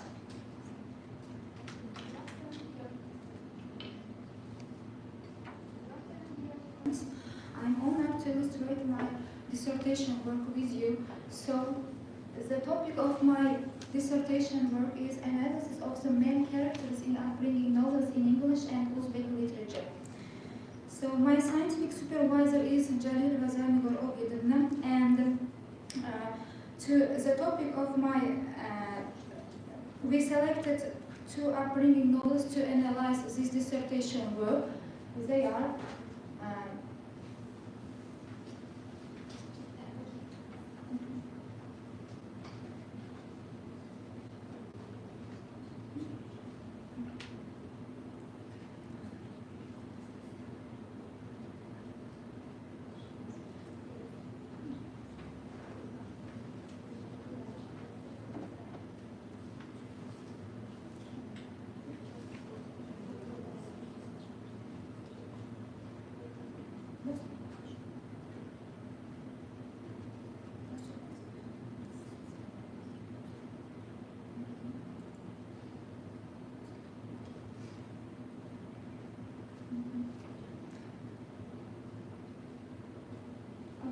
these novels are David Copperfield by Charles Dickens and Erkin Malik's Bolalik ve Osmanlı Köçeler.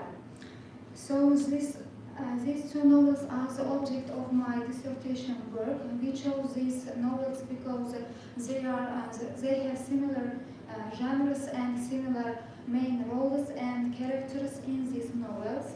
So there are 3 chapters in my dissertation work, and also 6 sub-chapters.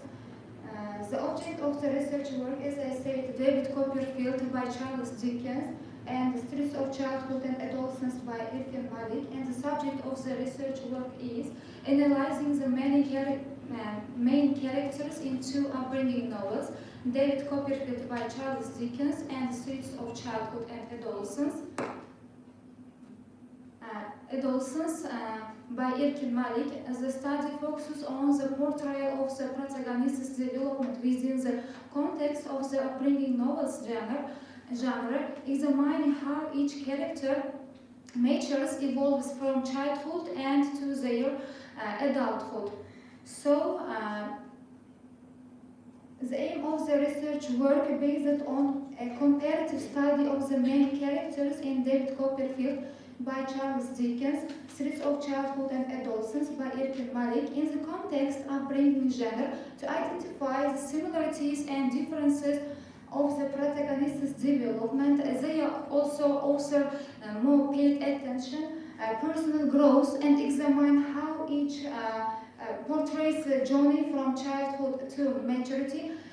For analyzing the research work, we use different methods. They are comparative typological, comparative historical analytical, and structural analytical, and the psychoanalytical methods were used to eliminate this research work.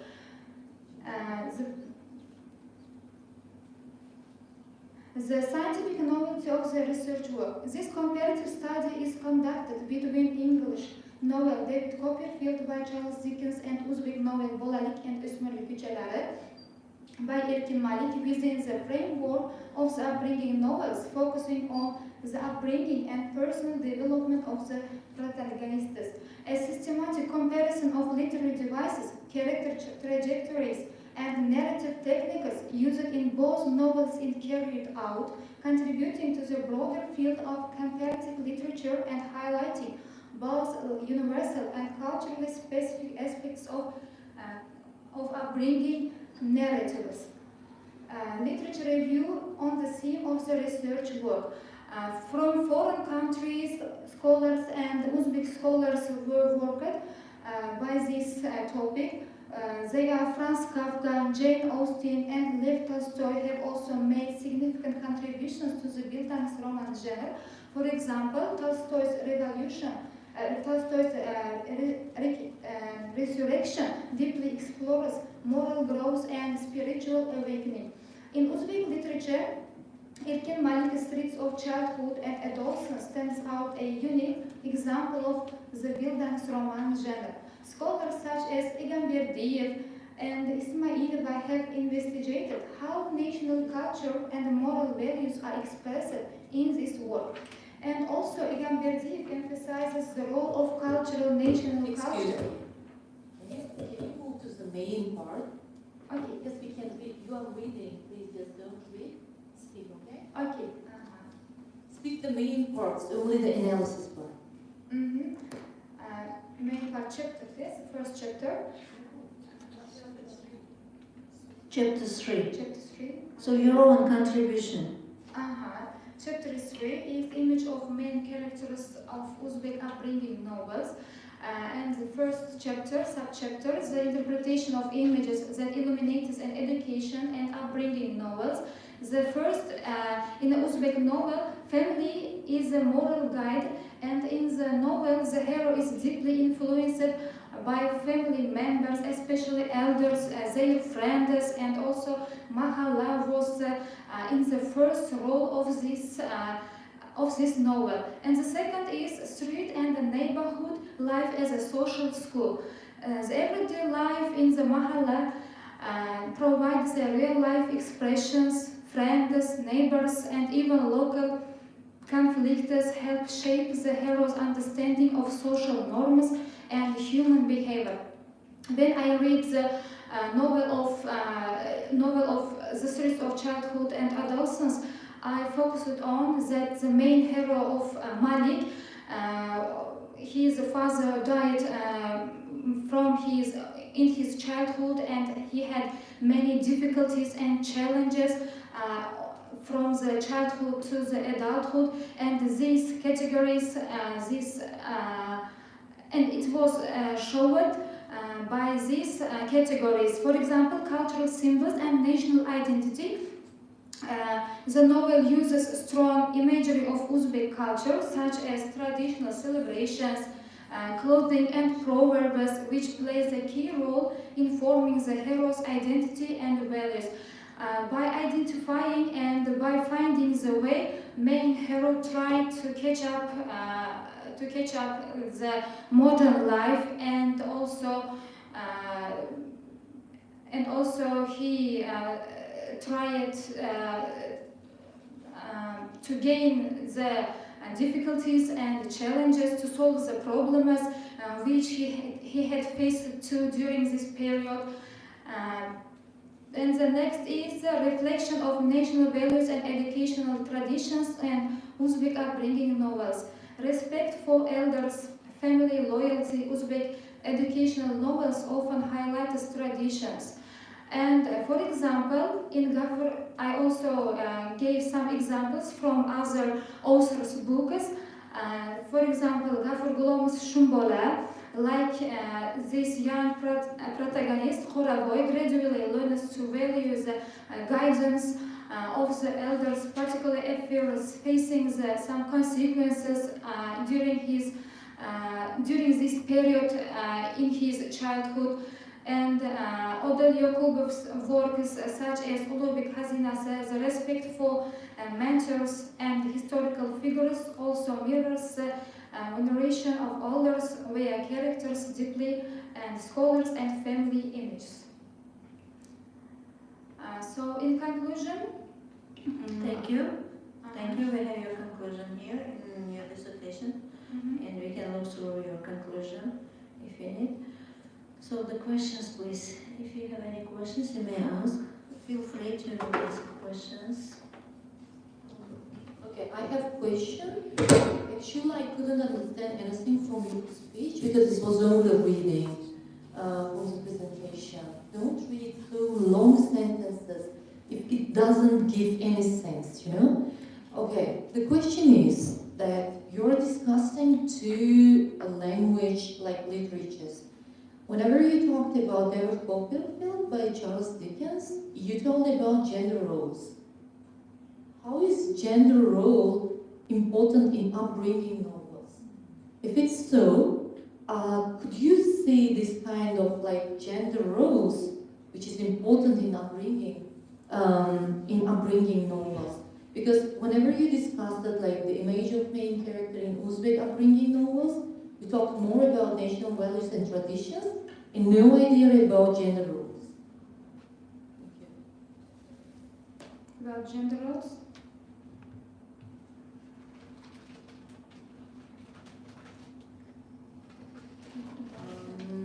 Do you need translation? No, no translation. Yeah. Yes, please. Can you simplify your question? Okay. Yes. How is gender role important in upbringing novels? If you're talking gender roles in American or English literature, why are you not talking about it in Uzbek literature? If it is so important, do you have any example about gender roles in Uzbek literature, in Uzbek upbringing, like novels? So I'm mostly analyzed the gender roles in English upbringing novels, such as David Copperfield's this novel. They are the main characters, David's mother and about his stepfather.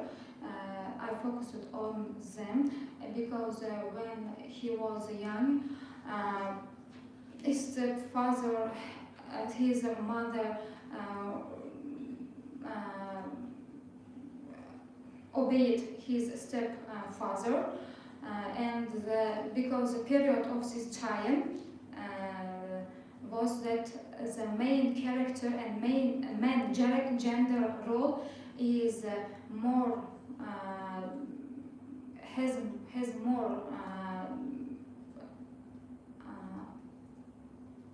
more opportunities and chances than women.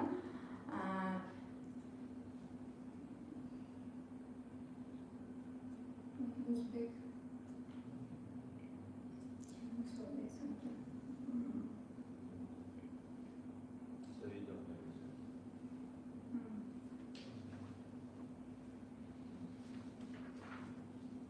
So your dissertation is done in the sphere of comparative analysis. Yes. Eh? So which Uzbek works have you analyzed in your work? Which Uzbek novels have you analyzed? With edition, No. So in literature, so you have analyzed Uzbek and English works, yeah? And they were Utkan Kunla by Abdullah Qadri. I added this information on the third chapter, in my third chapter, and also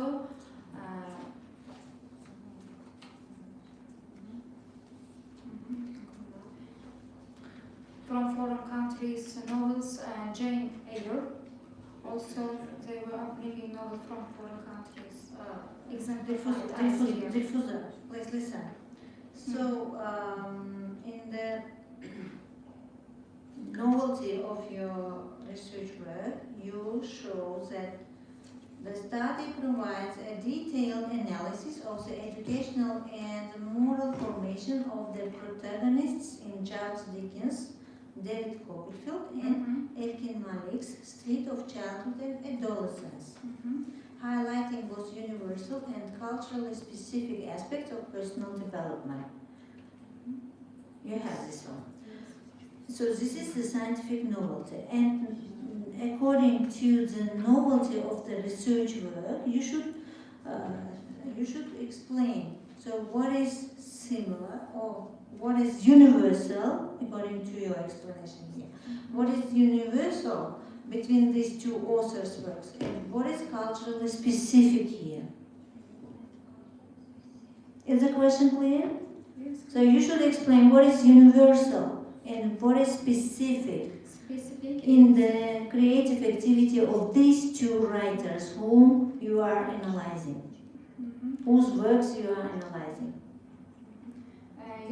Specific is especially in a specific area, analyzing by a specific area, but universal by it consists of all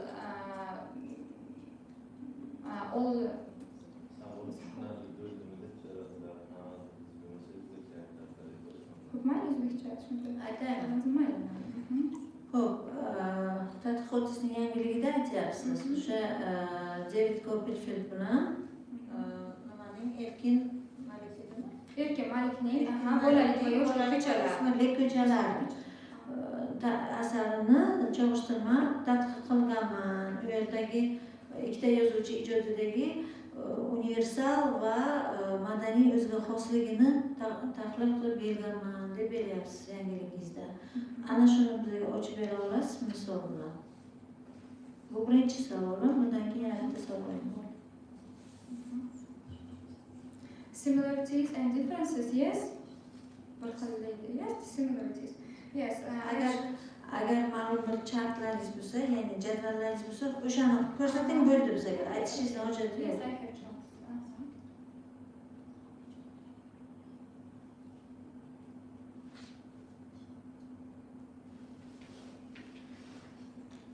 This one, the general nature of English Uzbek upbringing novels and their differences, their key differences table shown. There were main purpose, famous narrative style, and famous examples and character. Okay, this is difference, yeah? Yes. Okay, what about similar features, universal features? Moral. Bu farklı jihati, to'g'rimi? Yes. O'xshash jihatichi? Boshqa jadvalingiz bormi o'xshash jihatlari taqqoslangan? Written style is a similar way because these two novels are also biographical novels. This is the similarity of the novels, and these two novels, the main heroes of the novels, the period of from their childhood to adulthood. This is also the similarity of the novels' main characters. Dilfuza Baxtlijedovna, sizni mavzuyingiz tarbiya romanlarida nimani tahlil qilish? Asosiy qahramon, bosh qahramon. Asosiy qahramonlarni tahlil qilish. Endi qahramonlar tahlilida ikkita yozuvchi, ikkita xalqni yozuvchisi bir-birini bilmaydi, lekin bir xil ijod qilibdimi? Bir xil yaratibdimi asar? Yo'q, bir xil yaratilgan emas, bir xil janrda, ya'ni janrda yaratgan deyapsiz. Xo'sh, yana xususiyati. Bundan tashqari ikkalasida ham demak moral growth haqida aytilgan, ya'ni axloqiy normalar haqida about moral growth also and yaxshi, tushundim. Keyingi savolim. Why not buildings roman? Why upbringing novel? There is a special term. Yes. Buildings roman. So you have included it into your dissertation. I have seen it. But why not to show this buildings roman in the topic of your dissertation instead of saying upbringing novels? Couldn't you say buildings roman? Buildings roman. Couldn't you say? Why not to include it into the topic of your dissertation rather than saying upbringing novels? Why not to say buildings roman? We may say yes, buildings romans also. They have the similar meaning. Tarbiyalovchi degan ma'noda hisoblab kelishgan holda shuni olgandik. Buildings roman tarbiyalovchi emasmi? Buildings roman tarbiyalovchi emasmi? Ichida lekin foydalanib ketgan. Ishingizda bor, shu savol beraman. Buildings roman deb beryapsiz. Aynan o'sha tarbiya romani nemis tilidan kelib chiqqan. Bu German word, yes. termin o'sha nemis tilidan kelib chiqyapti. Bildungsroman deb ishlatilyapti va u bildungsroman boshqa tillarga ham, ingliz tiliga ham, o'zbek tiliga ham shunday qilingan ishlar bor. O'shani aynan tarbiya romanlari deb bildungsromanni olib kiryaptilar. Mana shu jihatlarni ham o'ylab ko'rsangiz bo'ladi. Keyingi bosqichlarda, ya'ni keyingi ishlaringizda mana monografik tadqiqotlar qilishingiz mumkin. O'shanda mana shu upbringingdan ko'ra bildungsroman o'zini maxsus termini bo'lgan joyda o'sha termindan foydalanish maqsadga muvofiq. Savollar bormi? Savollar bormi? Savollar bo'lmasa, John will be given to the reviewers. The first reviewer is you might take your seat. The first reviewer is the Farmazona Zukajonova, and the second one is the Latu Mukayu Hassan.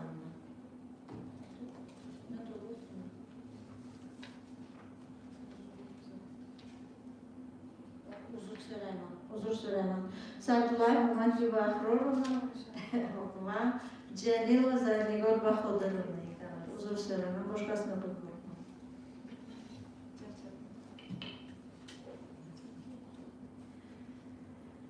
Ikkinchi bosqich magistranti Said va Dilfuza Bahridinovnaning ingliz va o'zbek tarbiya romanlarida bosh qahramonlar obraz tahlili mavzusidagi dissertatsiyaga berilgan ichki taqriz.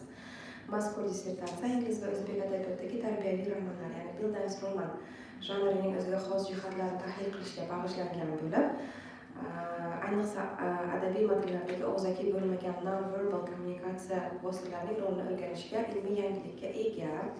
Ilmiy tadqiqotda bir nechta metodlar qo'llanilgan. Qiyosiy tipologik usul asosiy metod bo'lib, ikki xalq adabiyotidagi bosh qahramonlarning o'xshash va farqli jihatlarini ochib berishga xizmat qilgan. Struktural analitik usul yordamida asarlarning syujet qurilishi, obrazlarning shakllanishi o'rganilgan. Dissertatsiyaning birinchi bobi tarbiyaviy roman janrining jahon adabiyotida shakllanishi, uning tarixiy taraqqiyot bosqichlari, janrga xos xususiyatlari va ingliz hamda o'zbek adabiyotidagi nomlar o'rtasidagi qiyosiy o'xshashlik va tafovutlarni tahlil qilishga bag'ishlangan. Ikkinchi bob Charles Dickensning David Copperfield romani misolida bosh qahramonning shaxsiy shakllanishi jarayoni chuqur tahlil etilgan. Uchinchi bobda o'zbek yozuvchisi Erkin Malikning Bolalik va o'smirlik ko'chalari asari misolida o'zbek tarbiyaviy romanining o'ziga xos jihatlari yoritilgan. Bunda bosh qahramonning shakllanishiga ta'sir etuvchi asosiy omillar, oila, ijtimoiy muhit, an'anaviy qadriyatlar va madaniy meros tahlil qilingan. Shu bilan birga ishda quyidagi e'tiborga loyiq jihatlar mavjud. Dissertatsiyada psixologik va psixoanalitik yondashuv qo'llanilganligi aytilgan bo'lsa-da, bu metodning asosiy tamoyillari bilan bog'liq amaliy tahlil yetarli asos bilan ko'rsatilsa maqsadga muvofiq bo'lar edi. Dissertatsiyaning adabiyotlar ro'yxatida ancha imloviy va texnik xatolar mavjud. Dissertatsiyada ba'zi joylarda uslubiy jihatdan tahlil talab qiladigan jumladan mavjud, biroq bu holatlar bu ishning ilmiy qiymatini pasaytirmaydi va yakuniy tahlil orqali bartaraf etilishi mumkin. Manimcha bartaraf etildi. Xulosa qilib aytganda, Said va Dilfuza Bahridinovnaning ingliz va o'zbek tarbiya romanlarida bosh qahramonlarning obraz tahlili mavzusidagi magistr dissertatsiyasi mavzuga mos, dolzarb, nazariy va amaliy jihatdan asoslangan, ilmiy uslubiy talab va mezonlarga to'liq javob beradigan ilmiy ish hisoblanadi va asosiy himoyaga tavsiya etiladi. Matlaba Sadloya Bahrovna Xalqaro Osiyo Xalqaro universiteti arxeologiya kafedrasi dotsenti. Xo'sh, tashqi taqriz, dissertatsiya kirish, 3 asosiy bob, xulosa va foydalanilgan adabiyotlar ro'yxatidan iborat.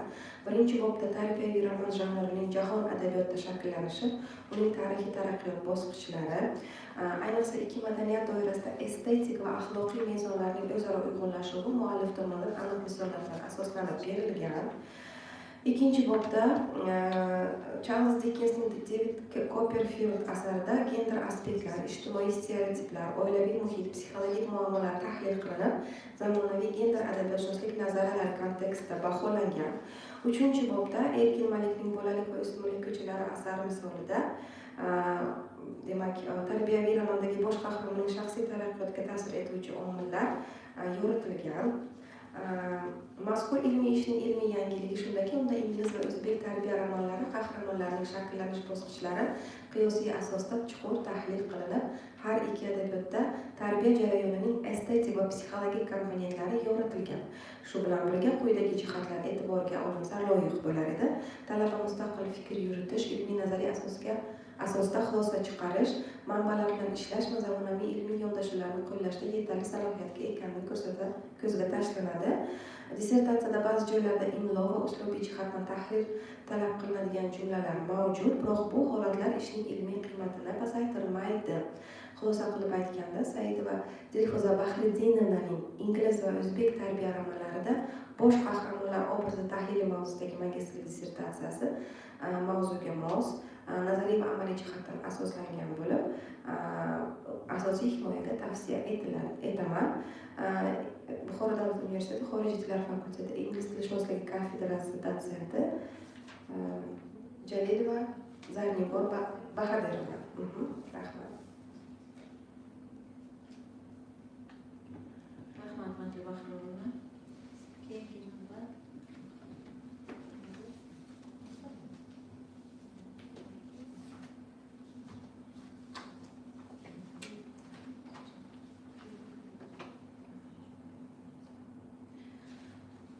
Keyingi navbatni Jo'rayeva Dilora Rahmonovnaga beramiz.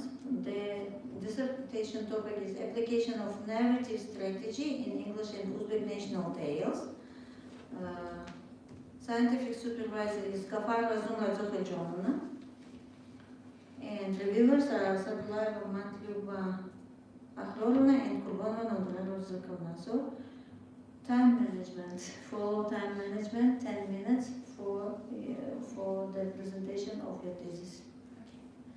Good afternoon, dear professors, teachers and masters. Today I'm going to present my research work. First of all, let me introduce myself. My full name is Jo'rayeva Dilora Rahmonovna, and my scientific supervisor is PhD Associate Professor Gafarova Zumra Zokhiljonovna. Let me introduce my theme.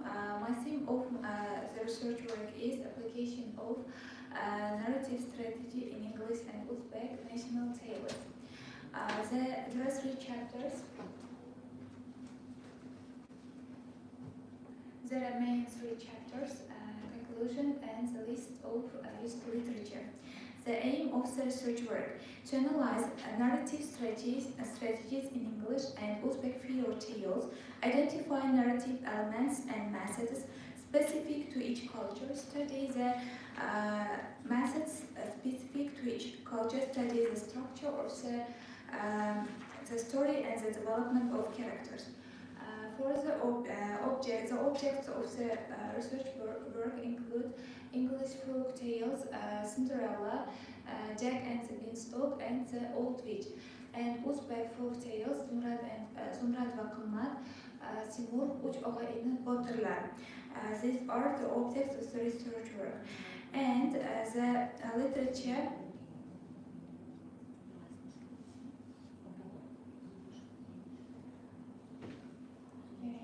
The literature review methodology of my research work is include 3 methods.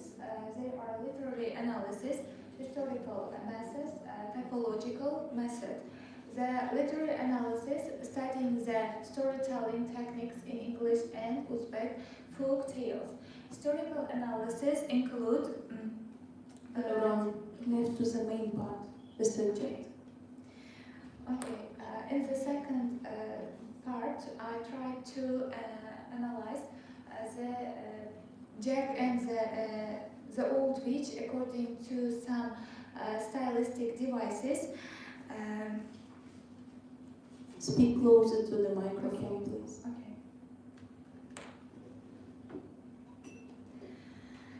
Okay. There are some stylistic devices used in the tale, which is the Old Witch. It's an English fairy tale, and I tried to highlight some stylistic devices. For instance, repetitive phrases are used for emphasis.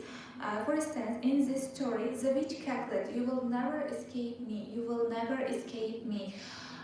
You will never escape me."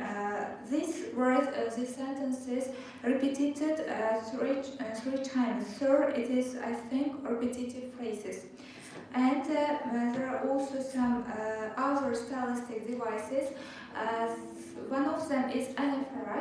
Anaphora is a repetition of a word or phrase at the beginning of successive clauses or sentences. For example, the witch cackled, the witch smiled, the witch whispered. There are cackled, whispered, and smiled is the anaphora. And alliteration in this story, in this folk tale, also there is alliteration, a repetition of initial consonant sounds. For instance, the witch's wicked ways were well known to the village. Which it begins with consonant V, sound V. Wicked ways were well known. All of them begins with the sound of V. And also there is a metaphor. For instance, the forest was a labyrinth of shadows where each step forward felt like a step deeper into the unknown. And there is a forest used as a metaphor, and it is labyrinth, like labyrinth, and it is a metaphorical use. Personification also stylistic devices. For instance, the trees whispered in the wind. As we know, trees cannot speak; they cannot whisper. It's a personification. And in this story, the old witch, we can see some stylistic devices, and they are semantic devices, syntactic devices, and lexical devices. In the third chapter, I tried to compare Uzbek and English fairy tales. I chose English fairy tale Cinderella and Uzbek fairy tale Zumrad va Qimmat. I tried to analyze these stories according to Tador's theory. For instance, we can see in the Tador's theory, there are three theories of Tador's: equilibrium, disruption, and restoration. Equilibrium, it's the beginning of the story. Disruption, it's the middle of the story, and restoration is the end of the story. And I can say that in Cinderella, equilibrium, it's Cinderella is living with her family, and then begins disruption when Cinderella begins to struggle for his when comes with mistreatment. Cinderella comes mistreatment by her stepmother and stepsisters. And the restoration happens when the prince marries her. And according to Tador's theory, I try to analyze Zumrad va Qimmat. According to Tador's theory, in Zumrad va Qimmat fairy tale, at the beginning of the fairy tale, Zumrad lives with her family, and she especially loves her father. And then begins disruption when a stepmother forced her to go to leave the house, and her father left her in the forest.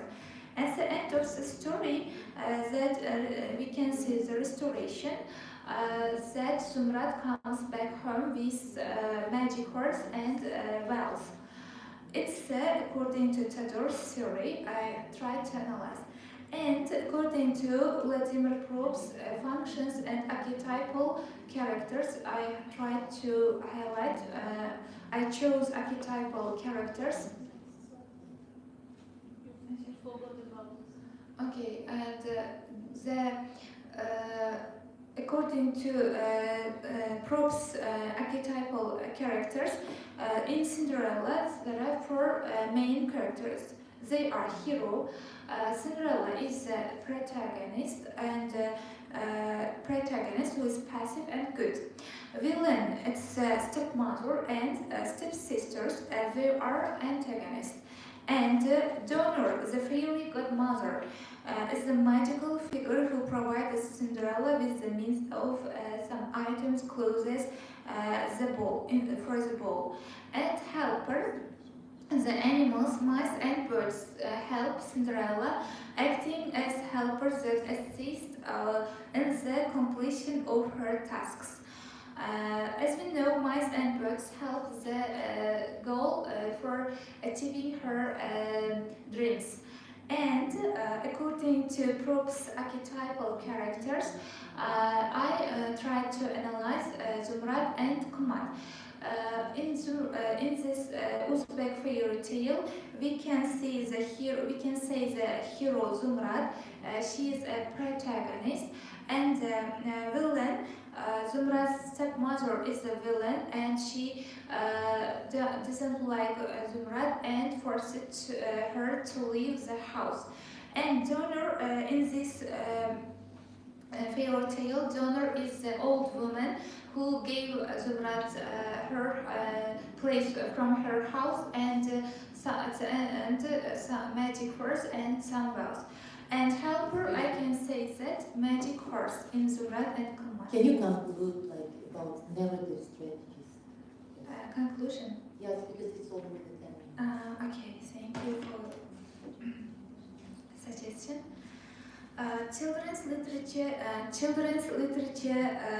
is a unique genre crafted to captivate, educate, and inspire young readers through engaging stories, memorable characters, and meaningful lessons. It serves a gateway to imagination, discovery, and personal growth, playing a crucial role in shaping literacy, education, and cultural understanding in young minds.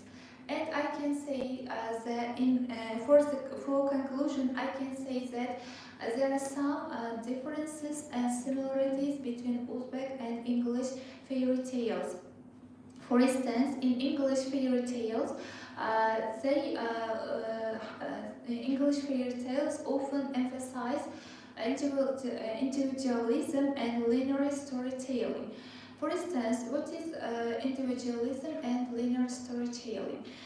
For instance, in the story Jack and the Beanstalk, Jack tried to achieve his dreams with himself, not giving help from others.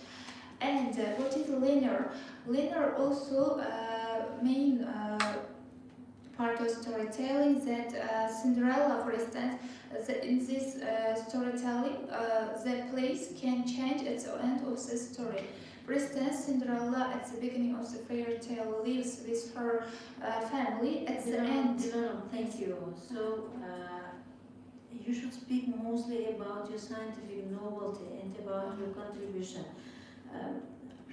If you have any questions, dear members, you may ask, and we can clarify the main point of a dissertation, because she's not talking about the narrative strategy. You are not talking about narrative strategy. Okay. No questions? If do you have any questions? Yes. Okay, Mehriba Bahadur wants to ask a question, please. Yeah. Okay. The first thing you talked about, the topic of discussion of yours is narrative strategies. Please just tell me the different narrative strategies of English and Uzbek fairy tales. This is the first question of mine. And the second one, imagine just in English fairy tales there are authors, yes? Yes, authors. But in Uzbek this is somehow more folklore, Yes. and there is not author, unknown author. Yes. In the case of the use of narrator, first person narrator I, the case is like this. The readers will have somehow confusion. In my case, I will have confusion. If there is an author, you know the narrator is an author. If there is not an author of the fairy tale, then who is telling the story? The readers themselves? Or who is I here, if there is no author at all? Thank you for your questions. May I begin from the second one? Yes. For instance, yes, as you said, English fairy tales have mostly exact authors, but Uzbek fairy tales have no exact authors. But I think Uzbek fairy tales it's an oral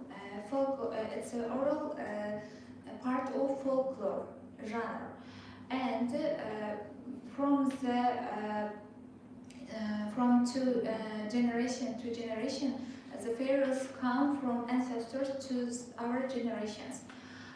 For instance, I can say, but we have Uzbek authors who learned how Uzbek fairies came to our for instance, Mansur Afzalov, Komil Imomov, Jalolov. For instance, Mansur Afzalov wrote Uzbek Halk Ertakları Hakkıda. This is a book about Uzbek fairy tales, and he tried to analyze how fairy tales like Susam or Zumrad Vakımman, Simur or Uç Oğa İni Botırlar, how they appeared, when they appeared. He tried to analyze these stories. And but English fairy tales, in my view, English fairy tales appeared long before. For instance, Jack and the Beanstalk appeared about 4,000 years ago, and Beast and the Beauty and the Beast appeared about 5,000 years ago in the Bronze Age. And I think at that time maybe in Europe developing writing, for instance, literature, developing writing, how I say, so they have exact authors, but we have nowadays we have also some authors who are writing some stories. No, my question is about the narrator, first person narrator. Bioimage, yes. Yes. O'shani shu birinchi harf ay deb aytilyapti-ku, men deb gapirilyapti-da. Shunda avtori bo'lmagan ertaklarda ay narrator kim? Main character. For instance, in Sumrat Hakumat, there is no I. No, I don't tell that this is Sumrat Hakumat. There can be some general, yes? Yes. General. But no, in Uzbek fairy tales, I can see I. Okay. What narrative strategies did you find out? From orally, it comes orally from the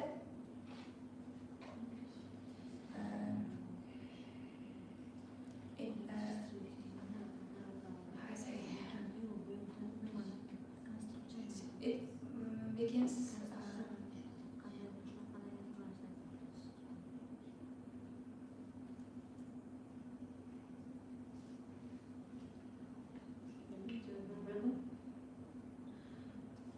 Okay, what about the structure of the fairy tales? Okay, there are three parts of fairy tales. Only three parts? Yes. Okay. The beginning of the fairy tale, it's the similarities between English and Uzbek fairy tales. For instance, English fairy tales begins with Once Upon a Time. Uzbek fairy tales begin Borikanda Yokakan. And the main part, middle of the part, and in this position, main characters or protagonists struggle with their antagonists. And the end of the story or the fairy tale, in both of the English and Uzbek fairy tales, ends with goodness. It's I like the fairy tales because all of them ends with goodness. So for this reason, children like fairy tales, and the parents try to read fairy tales for them in the evenings. because they are positive. Okay, Dilana, what about denouement, climax?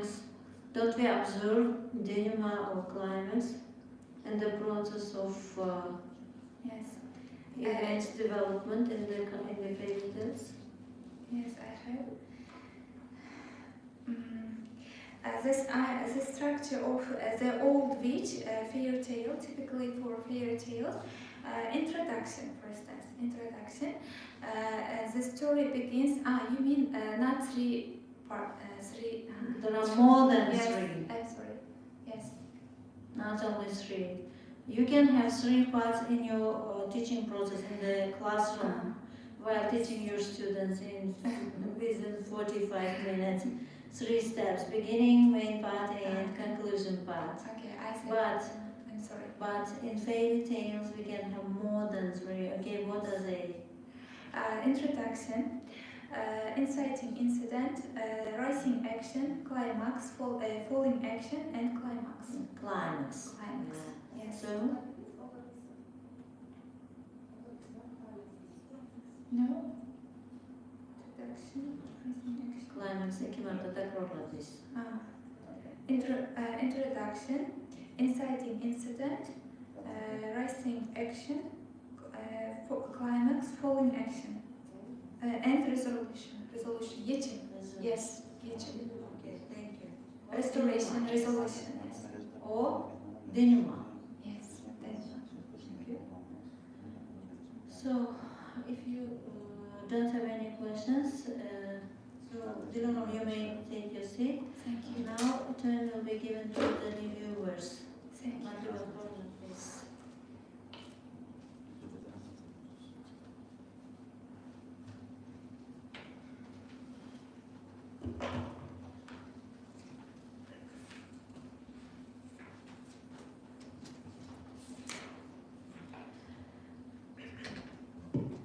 Ikkinchi bosqich magistrantı Xorijiy Dilora tomonidan magistr akademik darajasini olish uchun Application of Narrative Strategy in English and Uzbek National Tales mavzusidagi yozilgan magistrlik tadqiqot ishiga ichki taqriz. Tadqiqotning kirish qismida mavzuning dolzarbligi asoslab berilgan, muammoning o'rganilganlik darajasi va ilmiy ahamiyati ko'rsatilgan. Xorijiy tadqiqot ishining birinchi bobida ertak janrining shakllanishi va nazariy asoslarini yoritgan, uning jahon adabiyotidagi tarixiy rivojlanish bosqichlari tahlil qilingan. Ayniqsa ertaklarning og'zaki ijodidan yozma adabiyotga o'tishi turli xalqlardagi o'xshash va farqli jihatlari ko'rib chiqilgan. Ikkinchi bobda ingliz va o'zbek ertaklarining badiiy uslubiy xususiyatlari qiyosiy tahlil qilingan. Uchinchi bobda esa ingliz va o'zbek ertaklarining hikoya qilish strategiyalari, uslublari, syujet qurilishi va dramatik burilishlar qiyosiy jihatdan tahlil qilingan. Tadqiqotning ijobiy tomonlari juda ko'p. Shu bilan birga ushbu tadqiqotda kamchiliklar quyidagilardan iborat. Ishning ayrim sahifalarida ishoraviy va imloviy xatoliklar kuzatildi. Ishda ba'zi texnik kamchiliklar ko'zga tashlangan. Adabiyotlar ro'yxatini shakllantirishda kamchiliklar mavjud. Yuqorida keltirilgan kamchiliklarga qaramasdan mazkur tadqiqot ishi o'ziga xos qator ijobiy jihatlarga ega. Shu munosabat bilan Osiyo xalqaro universiteti ijtimoiy fanlar va texnika fakultetida xorijiy til adabiyot mutaxassisligi ikkinchi bosqich magistranti Xorijiy Dilora o'z mutaxassisligi bo'yicha Application of Narrative Strategy in English and Uzbek National Tales mavzusidagi magistr akademik darajasini olish uchun yozilgan dissertatsiyasi mustaqil ravishda olib borilgan, yakunlangan ilmiy ish bo'lib, filologiya fanlari bo'yicha magistr akademik darajasini olish uchun qo'yilgan dissertatsiya talablarining barchasiga to'liq mos keladi. Muallif esa magistr akademik darajasini olish uchun loyiq deb hisoblanadi. Osiyo xalqaro universiteti tarix va filologiya fakulteti dotsenti Matluba Ahronovna Sadullayeva. Tashqi taqriz dissertatsiyada ilgari surilgan asosiy g'oyalar 3 bob doirasida tizimli va izchil tarzda yoritilgan. Tadqiqot o'zining ilmiy yangiligi, dolzarbligi va natijalarining amaliy ahamiyati bilan ajralib turadi. Birinchi bobda ertak janrining shakllanishi, uning nazariy asoslari va jahon adabiyotidagi rivojlanish bosqichlari yoritilgan. Ikkinchi bobda ingliz va o'zbek ertaklarining badiiy xususiyatlari qiyosiy tahlil asosida o'rganilgan. va har ikki adabiy muhitda ertaklardagi qahramonlar syujet va g'oyaviy yo'nalishlar orqali har bir xalqning madaniy o'ziga xosligi ochib berilgan. 3-bobda esa hikoya qilish strategiyalari, syujet qurilishi, vaqt makonning tasviri, hikoyachining pozitsiyasi va dramatik bo'lishlar qiyosiy nuqtai nazardan ko'rib chiqilgan. Ushbu kamchiliklar, mazkur ishda yutuqlar qatorida ayrim kamchiliklar ham kuzatiladi. Ya'ni ishning ayrim sahifalarida imloviy xatoliklar mavjud. Ba'zi fikrlar aynan qaysi manba asosida berilganligi yoritilmagan. Yuqorida keltirilgan kamchiliklarga qaramasdan mazkur tadqiqot ishi o'ziga xos qator ijobiy jihatlarga ham ega va shu nuqtai nazardan Jo'rayeva Dilorom Rahmonova o'z mutaxassisligi bo'yicha Application of Narrative Strategy in English and Uzbek National Tales mavzusida yozilgan dissertatsiyasi magistr akademik darajasini olishga munosib deb hisoblab ijobiy baholayman va uni himoyaga tavsiya etaman. Buxoro davlat universiteti ingliz adabiyotshunosligi va tarjimashunoslik kafedrasi dotsenti Qurbonova Nodira Sorry.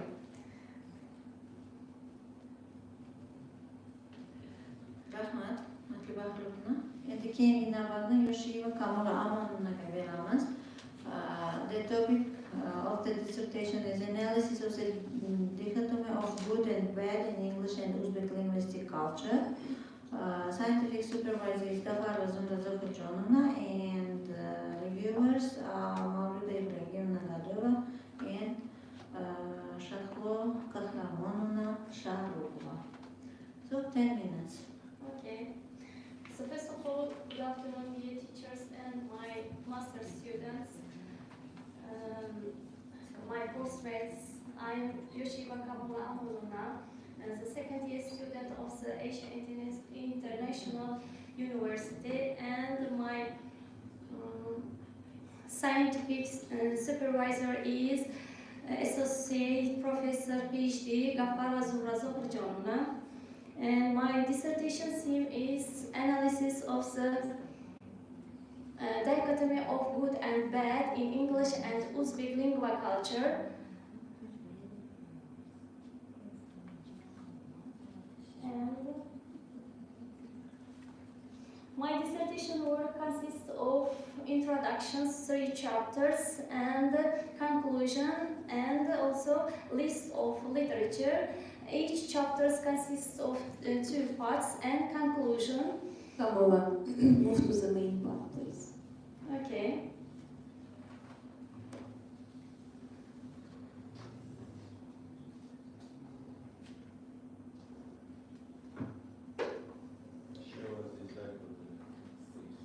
Dichotomy.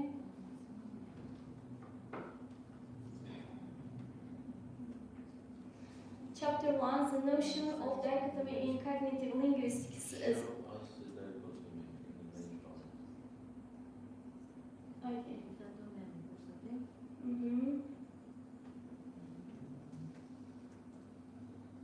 Here is implicit and explicit.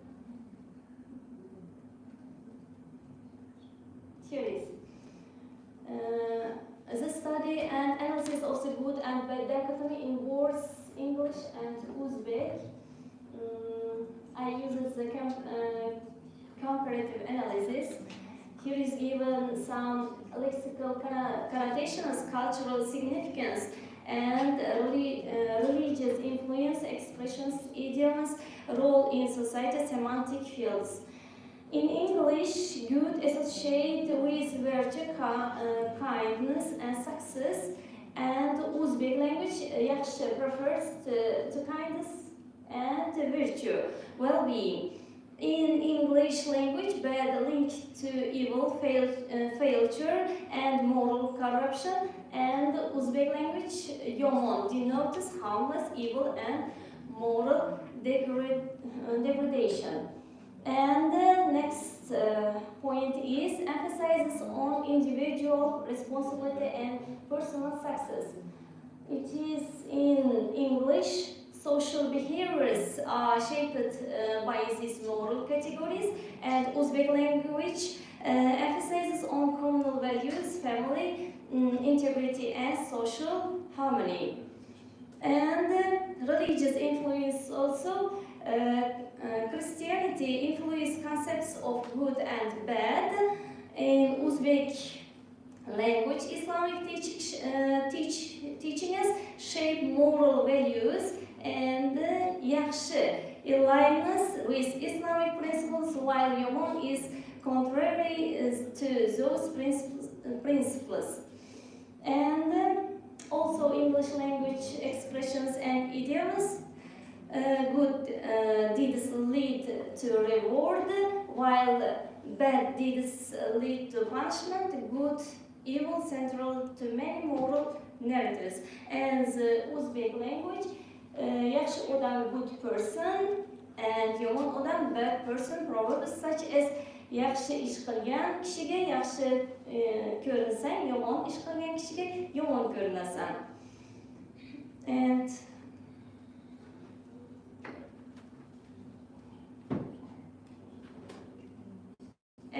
here is also giving some examples, some proverbs in Uzbek forms.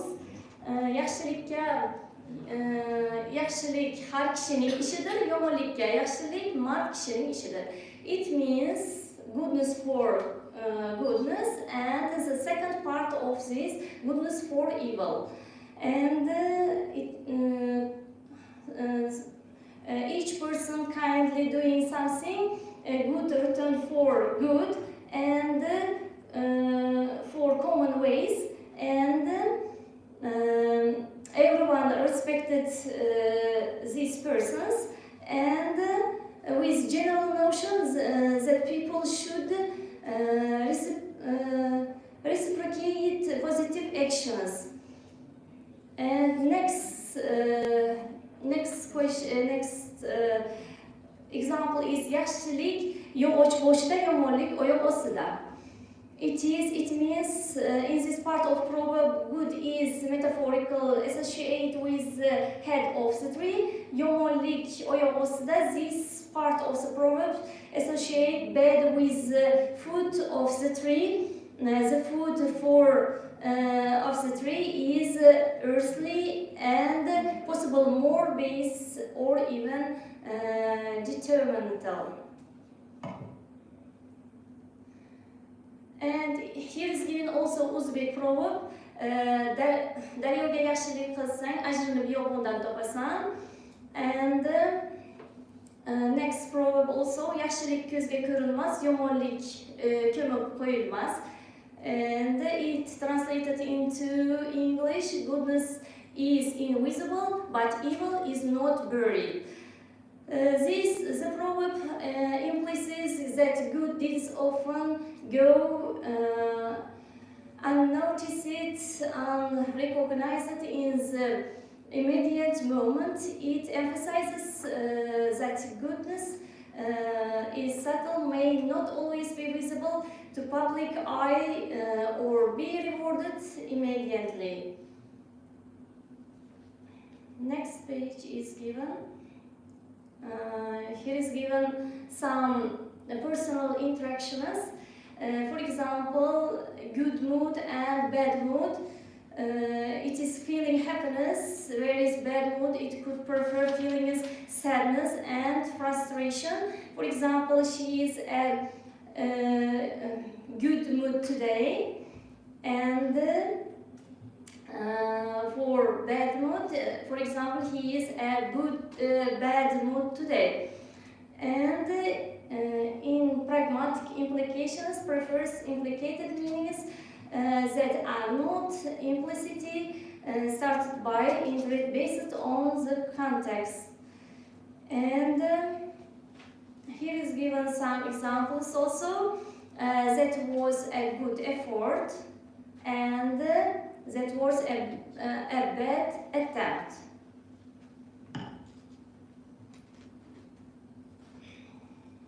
On my third chapter, linguo-cultural analysis of the good and bad dichotomy in Uzbek and English languages. In Uzbek culture, there is strong emphasis on respecting one's elders or authority figures, with yaxshi referring to those who uphold is this respect, while Yomon refers those who challenge, disrespect social hierarchies. And the proverbs are a reflection of the collective wisdom of the Uzbek people and reinforce the cultural significance of these terms. For example, yaxshi odam yaxshi ish qiladi, good person does good deeds. These expressions reinforce the idea of goodness and reflected in actions. And next example is yomon odamni yomon ishlar kutadi. A bad person is bound to face bad things. This proverb reflects the belief that negative actions are eventually repeated with negative consequences. Don't read the examples, just give your analysis. Don't read, please. Don't read the examples. Conclude your presentation, please. Conclude your speech. Okay. In conclusion, comparative study of distantly related languages helps to uncover shared unique features in the worldview represented by English, Uzbek, their of reality and expressions of moral values. Linguistic tools such as antonymy aid in articulating, constructing concepts depending on understanding socio-cultural elements across different linguistic and cultural settings. And the next part is the dichotomy of good and bad, fundamental aspects of world perception, cognition, and core elements any value system. And the last one is... Thank you.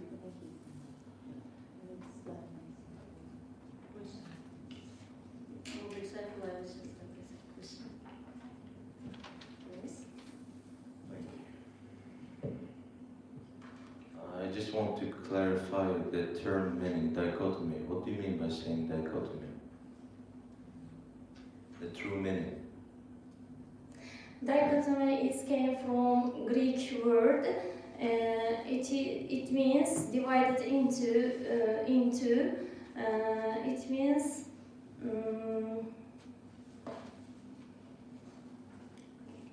linguistic refers to the diversion of linguistic phonema into two. Thank you for reading. I want to know your opinion. I know what is dichotomy. Dichotomy is opposite meaning to words, but mean by one word. For example, good and bad, it is opposite meaning of dichotomy, and black or white. When will it be dichotomy? Good and bad? Linguocultural dichotomy. It's the name of your topic. But when will good and bad be dichotomy? In which situation? We use these dichotomies in our social... We have the term similarities and differences, right? Yes. So what's the difference between dichotomy and similarities and differences? Is it the same?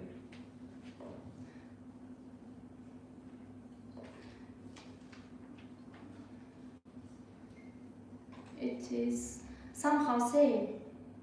And somehow not same. Why? For example, dichotomy is good and bad. It comes in one situation.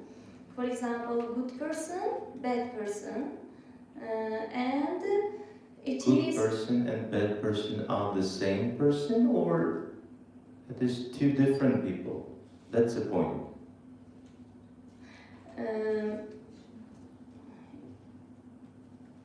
It is in some situations it is different meaning, but The proverbs prefer. Now look, a whole will be divided into two, which has the opposite meaning. But Yes. in whole, it's the same thing exactly, but with opposite meaning. One does not exist without the second one. Yes. And where do you see it in your dissertation? Which one does not exist without the second one? It should be like two parts of one thing. Two parts of a whole which opposes each other. This is the meaning of dichotomy. Okay. Good is kindness, and bad is evil. And in some proverbs or in some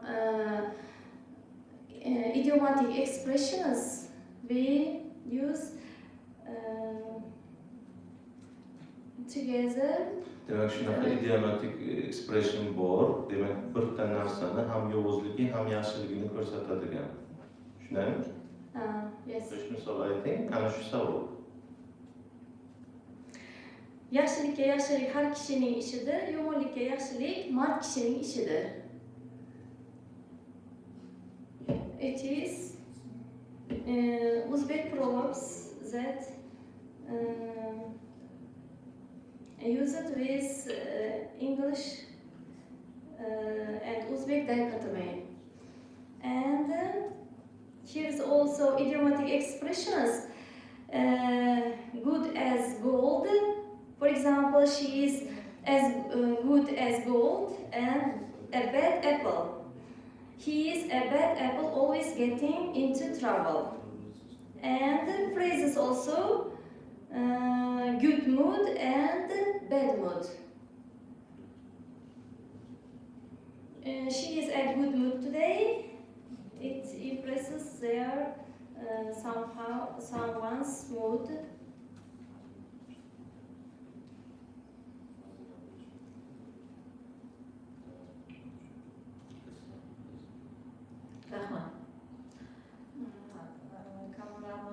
Let me take your seat. Now, Matthew, please lead us the reviewers review. Ikkinchi bosqich magistranti Xorijiy va Kamola Amonova tomonidan magistr akademik darajasini olish uchun Analysis of Dichotomy of Good and Bad in English and Uzbek Lingua Culture mavzusida yozilgan magistrlik tadqiqotishiga taqriz. Tadqiqot g'oya va tarkibiy jihatdan bir butunlik va yaxlitlikka ega. U tuzilishiga ko'ra kirish, 3 asosiy bob, xulosa va foydalanilgan adabiyotlar ro'yxatidan tarkib topgan. Birinchi bobda dixotomiya tushunchasining mohiyati yoritilib, til birliklari orqali olamni qarama-qarshi juftliklar asosida idrok etish mexanizmlari taklif etilgan. Ikkinchi bobda bu tushunchalarning o'zbek va ingliz tillaridagi maqollar, matallar, aforizmlar va badiiy matnlarda qanday ifodalanishi tahlil qilingan. Uchinchi bobda esa tushunchalarning o'zbek va ingliz tillarida kommunikativ vaziyatlardagi ta'siri va kontekstga qarab semantik o'zgarishi tahlil qilingan va har bir bob fasllarga bo'lingan va xulosalangan. Tadqiqot ishida yutuqlar qatorida ayrim kamchiliklar ham kuzatildi. Ushbu kamchiliklar garchi tadqiqotning umumiy saviyasiga putur yetkazmasa-da, tuzatishni va e'tibordan chetda qoldirmaslikni talab qiladi. Ular ushbu kamchiliklar quyidagilardan iborat. Ishning ayrim sahifalarida ishoraviy imloviy xatoliklar kuzatildi. Ishda ba'zi texnik kamchiliklar ko'zga tashlandi. Yuqorida keltirilgan kamchiliklarga qaramasdan mazkur tadqiqot ishi o'ziga xos qator ijobiy jihatlarga ega va shu asosda ikkinchi bosqich magistranti Xorijiy va Kamola Amonova o'z mutaxassisligi bo'yicha Analysis of the Dichotomy of Good and Bad in English and Uzbek Lingua Culture mavzusidagi magistr akademik darajasini olish uchun yozilgan dissertatsiyasi mustaqil ravishda olib borilgan, yakunlangan ilmiy ish bo'lib, filologiya fanlari bo'yicha magistr akademik darajasini olish uchun qo'yilgan dissertatsiya talablarining barchasiga to'liq mos keladi. Muallif esa magistr akademik darajasini olish uchun loyiq hisoblanadi. Osiyo xalqaro universiteti tarix va filologiya federatsiyasi professori Gadovi Mavda Ibragimovna va tashqi taqriz. Tadqiqotning kirish qismida ma'lumotlar aniq yoritilgan. Tadqiqot mavzusining o'rganilganlik darajasi bo'yicha xorij va yurtimiz olimlarining adabiyotlar sharhi amalga oshirilgan. Tadqiqotning maqsad va vazifalari, obyekti va predmeti aniqlangan. tadqiqotda foydalanilgan metinlar ko'rsatilgan, tadqiqotning ilmiy yangiligi va amaliy nazariy ahamiyati bayon qilingan, olingan natijalar bo'yicha ma'lumotlar keltirilgan. Tadqiqot ishining birinchi bobida dixotomiya tushunchasining nazariy asoslari yoritilib, til vositasida olamni qarama-qarshi juftliklar orqali idrok etish mexanizmlari, jumladan yaxshilik, yomonlik opozitsiyasi tahlil qilingan. Ikkinchi bobda mazkur tushunchalarning o'zbek tilidagi tarixiy, diniy va axloqiy ildizlari, ularning maqollar, matallar va aforizmlar hamda badiiy matnlardagi ifodalanishi tahlil qilingan. Uchinchi bobda esa bu tushunchalarning o'zbek va ingliz tillaridagi nutqiy qo'llanilishi, kommunikativ kontekstlardagi ta'siri hamda mazmun kontekstual o'zgarishlari tahlil qilingan. Mazkur ishda yutuqlar qatorida ayrim kamchiliklar ham kuzatildi. Ishning ayrim sahifalarida imloviy xatoliklar mavjud. Ba'zi fikrlar aynan qaysi manba asosida berilganligi yoritilmagan. Yuqorida keltirilgan kamchiliklarga qaramasdan, mazkur tadqiqot ishi o'ziga xos ijobiy jihatlarga ega. Unda mavzuga aloqador qator ilmiy manbalarni yaxshilab o'rganib, fikr va mulohazalarni umumlashtirishga harakat qilingan.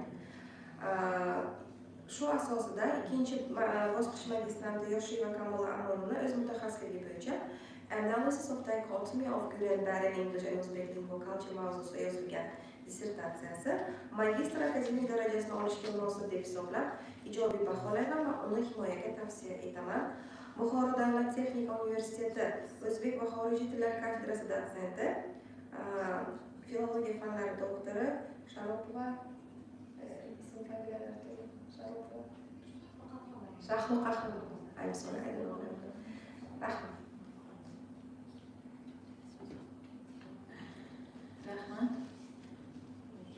Navbatni beramiz. Keyingi navbat Bafoy va Zarnigor Barotovnaga. The topic of the dissertation is language learning strategies used by adult learners in teaching English as a second language. Scientific supervisor is Kahorova Iroda Sidakana and reviewers are Vadova Maurita Ibragimовna and Sarif Akhtambiliyevich. So, Zarnigor Barotovna, just significant parts of your dissertation. Good afternoon, dear professors and masters. Let me introduce myself. My full name is Bafoy Zarnigor Barotovna and my scientific supervisor is Kakharova Iroda Sidikovna. My research work is language learning strategies used by adult learners in teaching English as a second language. And my dissertation is divided into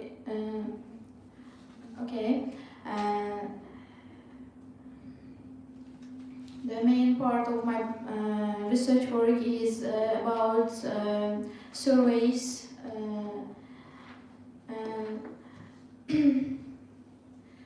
strategic adaptation in adult English language teaching, balancing innovation, experience, adult learner-centered approaches, the first chapter. And this chapter is divided into two groups, the correlations between teaching, experience, learner-centered approaches. And in this chapter, I surveyed some questionnaires and surveys among students, and also not only students but also among teachers. And the results of the questionnaire, the first question, how many years have you been teaching English? In that questionnaire, 5.6% of respondents have 0 and 1 year of teaching experience, and 55.6% of students have 2 and 5 years, and 11.1% have 6 and 1 years, 10 years, and 27.8% have 10 or more years. And in these results, we may see that while educators with 10 or more years of experience bring extensive expertise, often successfully blending traditional and some methods, and the largest group, 55.6% in the 2 and 5 years range suggests the strong presence of relatively newer yet still proficient teachers who are actively evolving in their practice. And among the 100 responses to the question, which strategy do you consider most important to recommend students? The choices are as follows: 61.1% for peer collaboration, and 27.8% for self-monitoring, and 11.1% for note-taking. And it's sorry, I'm so sorry. It seems that there are three most famous strategies among students: note-taking, peer collaboration, and self-monitoring. And the most popular part is peer collaboration, that is working with groups during the school and during the learning strategies. It seems that some surveys, most students have come across some obstacles during their learning. This is complex schedules and time constraints, inefficient planning time, and some mixed level classes, such as proficiency gaps, difficulty targeting activities and balancing different needs, and some resource limitations. They may come across these obstacles, and inefficient methodology, lack of training materials, and limited digital tools, and motivational issues, low student motivation, and more than are increasing and more they are ages, they may come across some barriers. Low student motivation, they may come across this barrier. And during my survey, I have done this correlation matrix in order to be understandable and detailed, and to give detailed information. And in the teaching experience, strategy integration, peer collaboration, self-monitoring, and effective strategies. And these two matrices shows the teacher strategy matrix and learner strategy matrix and their differences. In conclusion, I used quantitative and qualitative and mixed methods in my findings, and this revealed widespread recognition of the importance of language learning strategies in adult learners as a second language, with a strong emphasis on peer-based and reflective practices. However, practical barriers such as time limitation and diverse proficiency levels and institutional constraints often impede the consistent integration of strategies. Despite these challenges, teachers across experience levels demonstrated openness to learn integrated skills and some strategies during their learning. That's all. Thank you. Thank you. So if you have any questions, you may ask. Do you have any questions?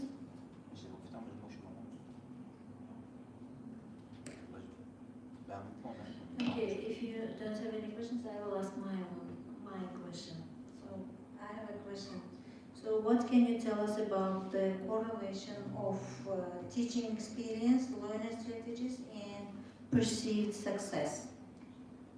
Should I repeat? No, thank you. Thank you for your question. And correlation, it is a method that is understandable for both students and learners. I used my research work, these methods in order to be understandable, and using these start a program and using some surveys and questionnaires, and I compare it to both teacher and learner strategy with matrices in correlation methods. And it seems that in these methods, to teach both teacher and learner strategy, in the first table,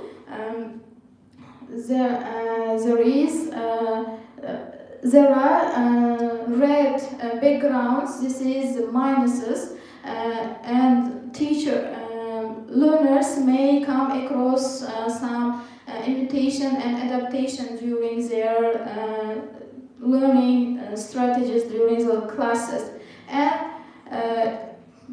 more their age range increases, and they may come across some obstacles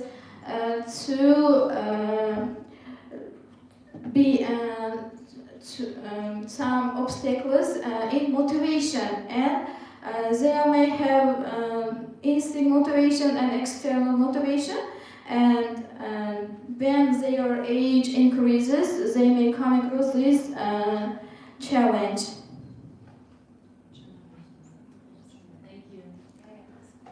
Thank you. I'm so sorry, but I don't understand the matrix table. What are these numbers, like plus 0.40? Maybe you explained, but maybe I misheard it. So honestly, I don't understand it. In this matrix, pluses is positive sides of the learning during the classroom, such as teaching experience, strategy integration, peer collaboration, self-monitoring, and effective strategies. These are in pluses in this the first table, and minuses in imitation and adaptation in the red background. These are minuses. This is negative sides of the strategies, and in order to be understandable in visual way, and I chose this matrix. Where did you get the numbers from? Like 0.40 is like out of 100, out of 1? I don't understand. Is it the name of the table, like strategy matrix? Yes, the name of the tables, correlation strategy matrix, and I gave these numbers during my questionnaire about the surveys. The 100 responses are answered to my question online way, and I use their numbers, and the program which is named Startup Plus showed these numbers according to my surveys.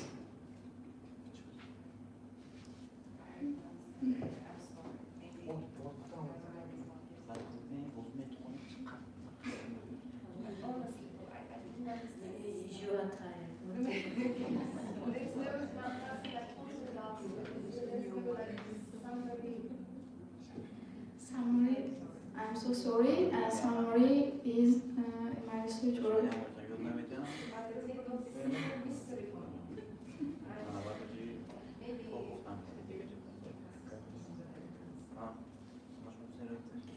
So let's move to the review part. You may take a seat. Thank you.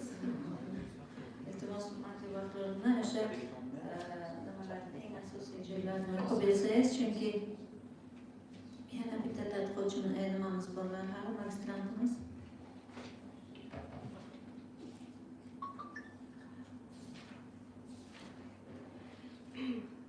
Bafo Nazarning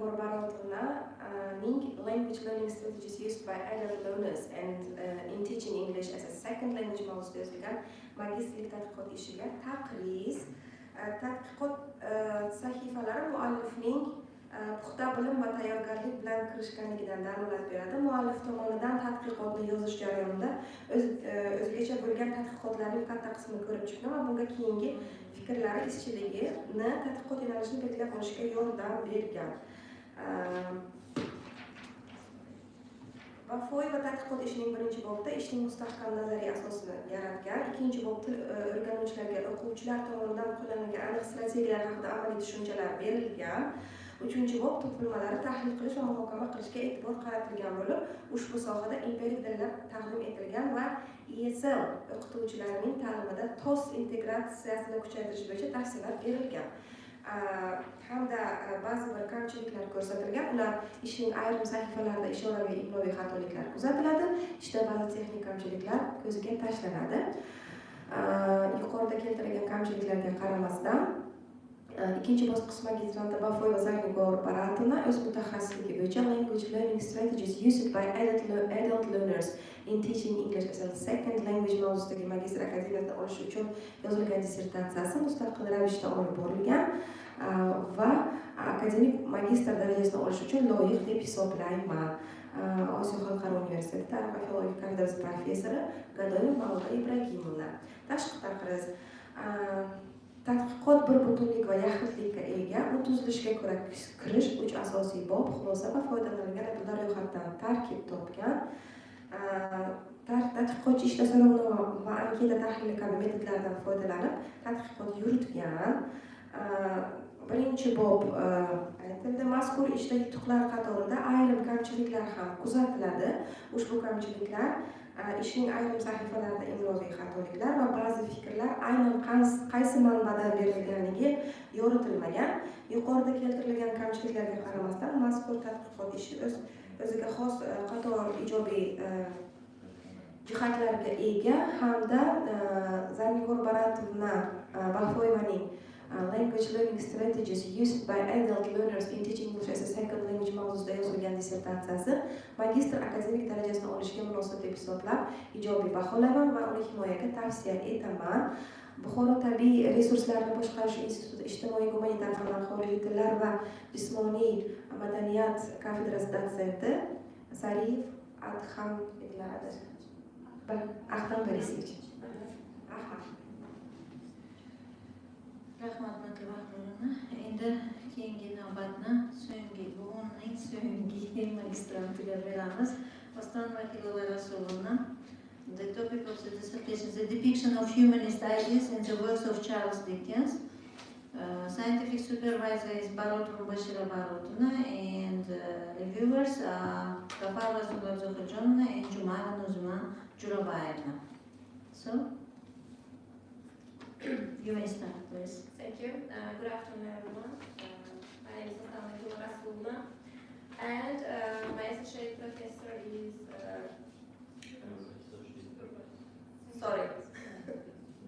scientific supervisor is Barotova Bashira Barotovna, and my theme of my research work is the depiction of humanist ideas in the works of Charles Dickens.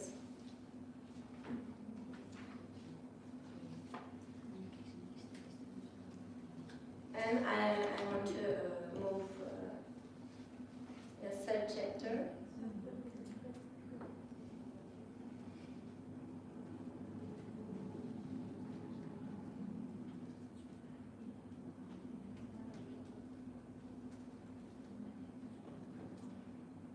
Yes, definition of humanism, term of humanism, types of humanism.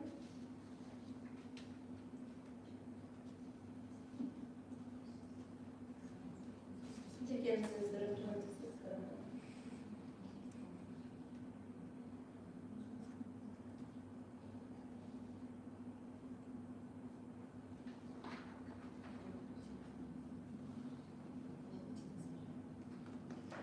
Okay, in that chapter in my research work, here's a given table comparing the similarities and the differences between two novels of Charles Dickens, Bleak House and Hard Times. There are given table, the first table is the similarities. In the second table, I give differences between two novels of Charles Dickens' Bleak House and Hard Times. Aspect of two novels, critic of the argument, critic of social institutions, empathy and compassion, poverty and class struggle, moral responsibility, critic of materialism, and role of women in between two novels, humanist messages. And similarities in both novels, I may say, criticize oppressive systems in legal, in a Bleak House, and industrial in a Hard Times. Empathy and compassion.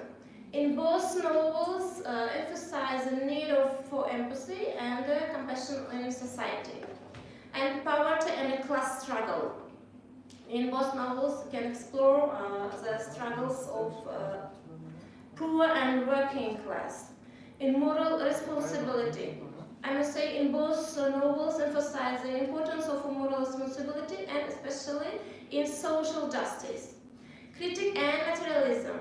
In both novels, critique the negative consequences of materialism and role of women. In both novels, feature female characters who reflect societal values and the importance of morality and humanist message. In both of these novels, advocate for a more just and compassionate society, emphasizing an importance of humanity in these systems.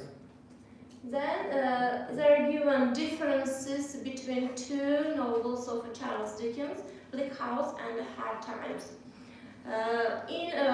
You may say, critique of social institutions, in Bleak House focuses on the flaws of the legal system.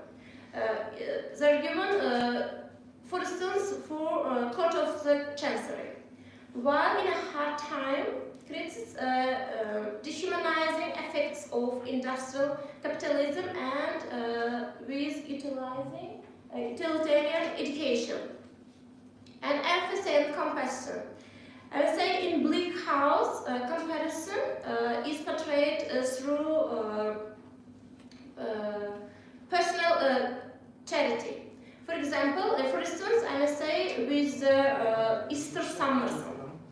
And while in Hard Times, emotional intelligence is shown through characters like Cicero, like Xorijiy, and who embody imagination of and empathy.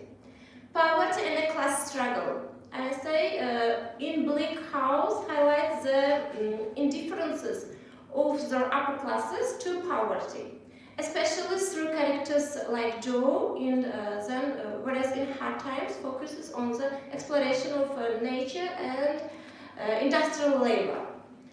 Moral responsibility in the novel Bleak House presents moral responsibilities through characters like Esther Summerson and John Jarvis. And while in novel Hard Times emphasizes the layer of moral responsibility in the industrial world, particularly through the character of Thomas Gradgrind. Then critique of materialism. In Bleak House, materialism is explored through the obsession with the characters with Jarvis. And it's in a Hard Times, materialism is embodied in the rationalist, profit-driven mentality of characters Gradgrind. Role of women in novel Bleak House show cases female characters like Esther Summerson as a model of virtue and selflessness. Then, in a Hard Times, critiques the emotional repression of women, particularly through Louisa Gradgrind as a character in Hard Times. Then, a humanist message in Bleak House focus on legal reform and care for foods and vegetables, while in a hard time highlights emotional fulfillment and a need for resist in a rational and utilitarian society. Then I must say the list of used literature. I will say no need for the list of used literature. Thank you. Thank you. So questions. If you have any questions, you may ask, please. Yeah, I have a question. So you mean that the part of the definition of humanism. So how do you understand the term humanism? And I'm too much interested about the empathy as an aspect of humanism. Because moral values, it's okay, responsibility is okay for humanism, but what about empathy? Thank you. Thank you for your question. First of all, I want to I want to ask for first of all, what is humanism? Okay.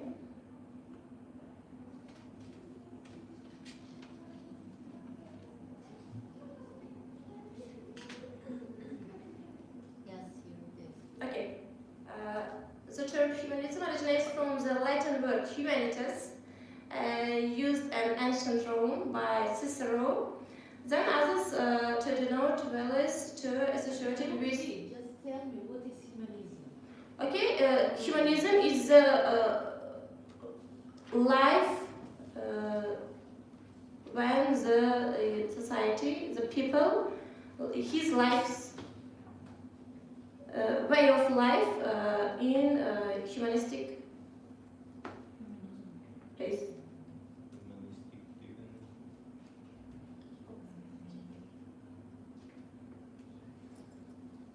Humanist nima degani?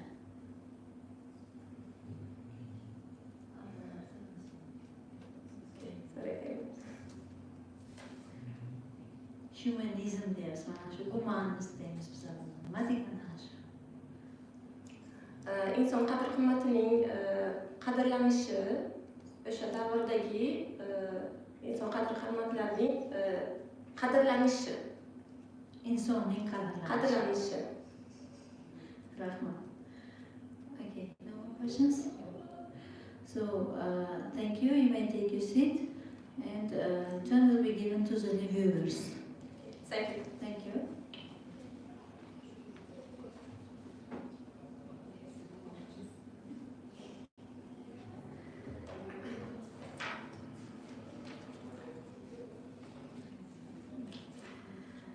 Osman Rasulullah tomonidan The Depiction of Humanist Ideas in the Works of Charles Dickens mavzusida yozilgan magistrlik tadqiqot ishiga ichki taqriz. Tadqiqot g'oya va tarkibiy jihatdan bir butunlik va yaxlitlikka ega. Birinchi bobda Charles Dickensning hayoti va ijodi o'zida haqida so'z yuritilgan, ikkinchi bobda adib haqidagi asosiy mavzular va motivlar haqida tushunchalar berilgan. Uchinchi bobda adibning ikki romanidagi humanizm g'oyalarining roli o'z aksini topgan. Tadqiqot ijobiy tomonlari juda ko'p. Unda muallifning oldiga qo'yilgan maqsad vazifalarga jiddiy va hamda chuqur har tomonlama yondashilganligi, shu bilan birga yangiligi, muammolar qamrovining kengligi, ilgari surilgan fikrlarning yetarlicha misollar bilan isbotlanganligini buni to'liq tasdiqlaydi deyish mumkin. Tadqiqot ishida yutuqlar qatorida ayrim kamchiliklar kuzatildi. Ishning ayrim sahifalarida ishoraviy imloviy xatolar, ishda ba'zi texnik kamchiliklar ko'zga tashlandi. Yuqorida keltirilgan kamchiliklarga qaramasdan mazkur tadqiqot ishi o'ziga xos qator ijobiy xususiyatlarga, jihatlarga ega. Hamda ikkinchi bosqich magistranti Oston Rasulullohna o'z mutaxassisligi bo'yicha The Depiction of Humanist Ideas in the Works of Charles Dickens mavzusidagi magistr akademik darajasini olish uchun yozilgan dissertatsiyasi mustaqil ravishda olib borilgan va ijobiy baholab uni himoyaga tavsiya etaman. Osiyo xalqaro universiteti tarix va filologiya kafedrasi mudiri dotsent Gafarova Zumrad Xorijiy. Tashqi taqriz tadqiqot ishida sifat, miqdor, tahlil kabi metodlardan foydalanib tadqiqot yuritilgan. Birinchi bobda Charles Dickensning hayoti va ijodi haqida so'z yuritilgan, ikkinchi bobda adib ijodidagi asosiy mavzular va motivlar tushunchalari berilgan, uchinchi bobda adibning ikki romandagi gumanizm g'oyalarining roli o'z aksini topgan. Mazkur ishda yutuqlar qatorida ayrim kamchiliklar ham kuzatiladi. Ushbu kamchiliklar garchi tadqiqotning umumiy saviyasiga putur yetkazmasa-da, ularni ko'zga tavsiya qilinadi. Ishning ayrim sahifalarida imloviy xatoliklar, ba'zi fikrlar aynan qaysi manbadan keltirilganligi to'liq yoritilmagan. Yuqorida keltirilgan kamchiliklarga qaramasdan mazkur tadqiqot ishi o'ziga xos qator ijobiy xususiyatlarga ega hamda Ostonallohi va Rasululloh o'z mutaxassisligi bo'yicha The Depiction of Humanist Ideas in the Works of Charles Dickens mavzusida yozilgan dissertatsiyasi magistr akademik darajasini olishga munosib deb hisoblab, ijobiy baholayman va uni himoyaga tavsiya etaman. Buxoro davlat universiteti ingliz tilshunosligi kafedrasi dotsenti Jumayeva Nozima Jo'raboyeva.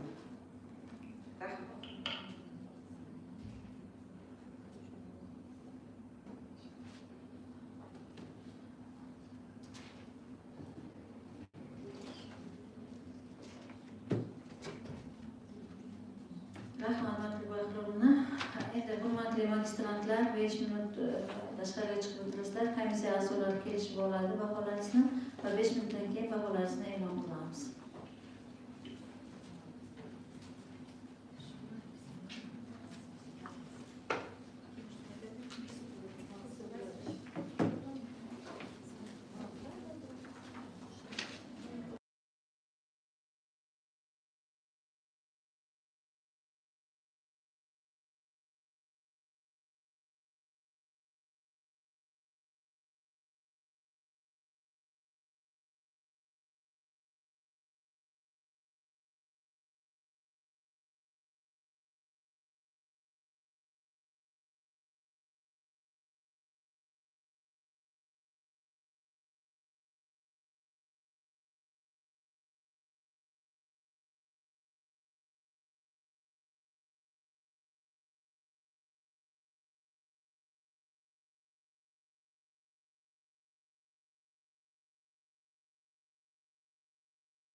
dawn qiydi balantarxa.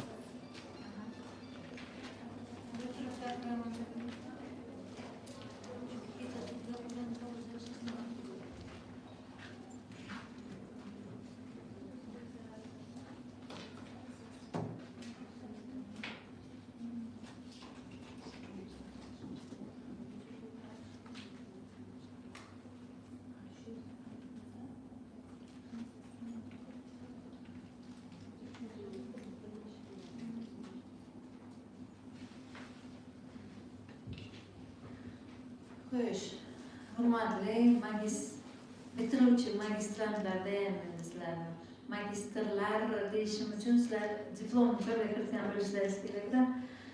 Endi mana ertalabdan beri komissiya ish faoliyatini soat 9da boshlab, mana hozir soat 3dan o'tdi. Sizlar bilan kun bo'yi o'tiribmiz mana ertalabdan beri.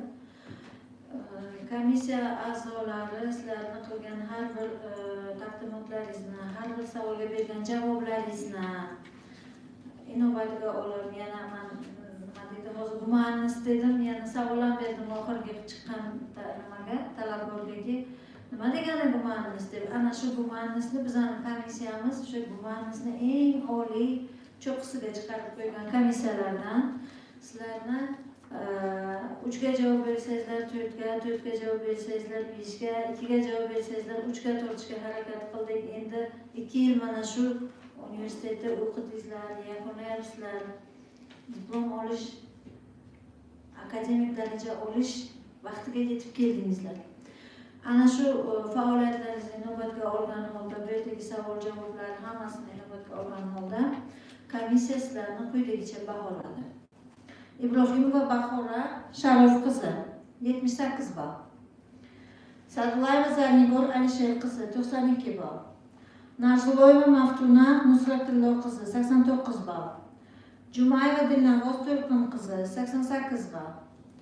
Xudoyberdiyeva Filura Ziyadinovna qancha? Shundalarmi? 76 ball. Qurbonova Shahlo O'ktamovna 82 ball. Fayzullayeva Aziza Ibodulloyevna 87 ball. Saidova Dilfuza Bahridinovna 77 ball.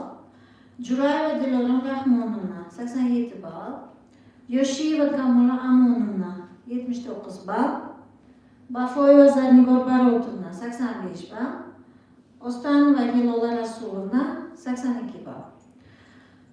Ana sizlarni bugungi javoblaringiz, endi javoblaringizni ham masalan bu yerda 82 ball yoki 80 ball yoki 70 necha ball qo'yishimiz aslida bu sizlarning haqiqiy javoblaringiz emas. Boshidan aytdim, gumanist qildik, ya'ni insoniylik qildik, insonparvarlik jihatdan shuncha mehnat qilibdi, o'qibdi, ishlabdi, shuncha narsani yozib kelibdi, fanga nimadir hissasini qo'shibdi deb bu jihatlarni inobatga oldik. Sizlarni bugungi kundan boshlab yana bir yangi bosqichga ko'tarilganlaringiz bilan tabriklayman. Magistr darajasini, akademik darajasini olishga hammalaringiz loyiqsizlar. Baholandingizlar, baholangandan keyin sizlar bu magistr akademik darajasini olishga loyiq deb hisoblanasizlar.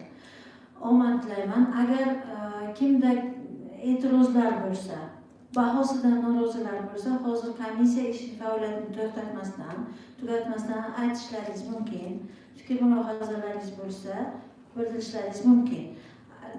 Kimdir norozi bo'lsa, apellyatsiya komissiyasi bizning komissiyamiz ish faoliyatini to'xtatadi, chiqib ketadi va sizlar apellyatsiya komissiyasiga murojaat qilishingiz mumkin. Agar kimdadir e'tiroz bo'lsa, bormi e'tirozlar? Fikr mulohazalari yo'qmi? Unda e'tiborlaringiz uchun rahmat. Bugungi himoya bilan hammalaringizni tabriklayman. Keyingi hayotlaringizda, faoliyatlaringizda omad tilab qolaman. Rahmat e'tiborlaringiz uchun.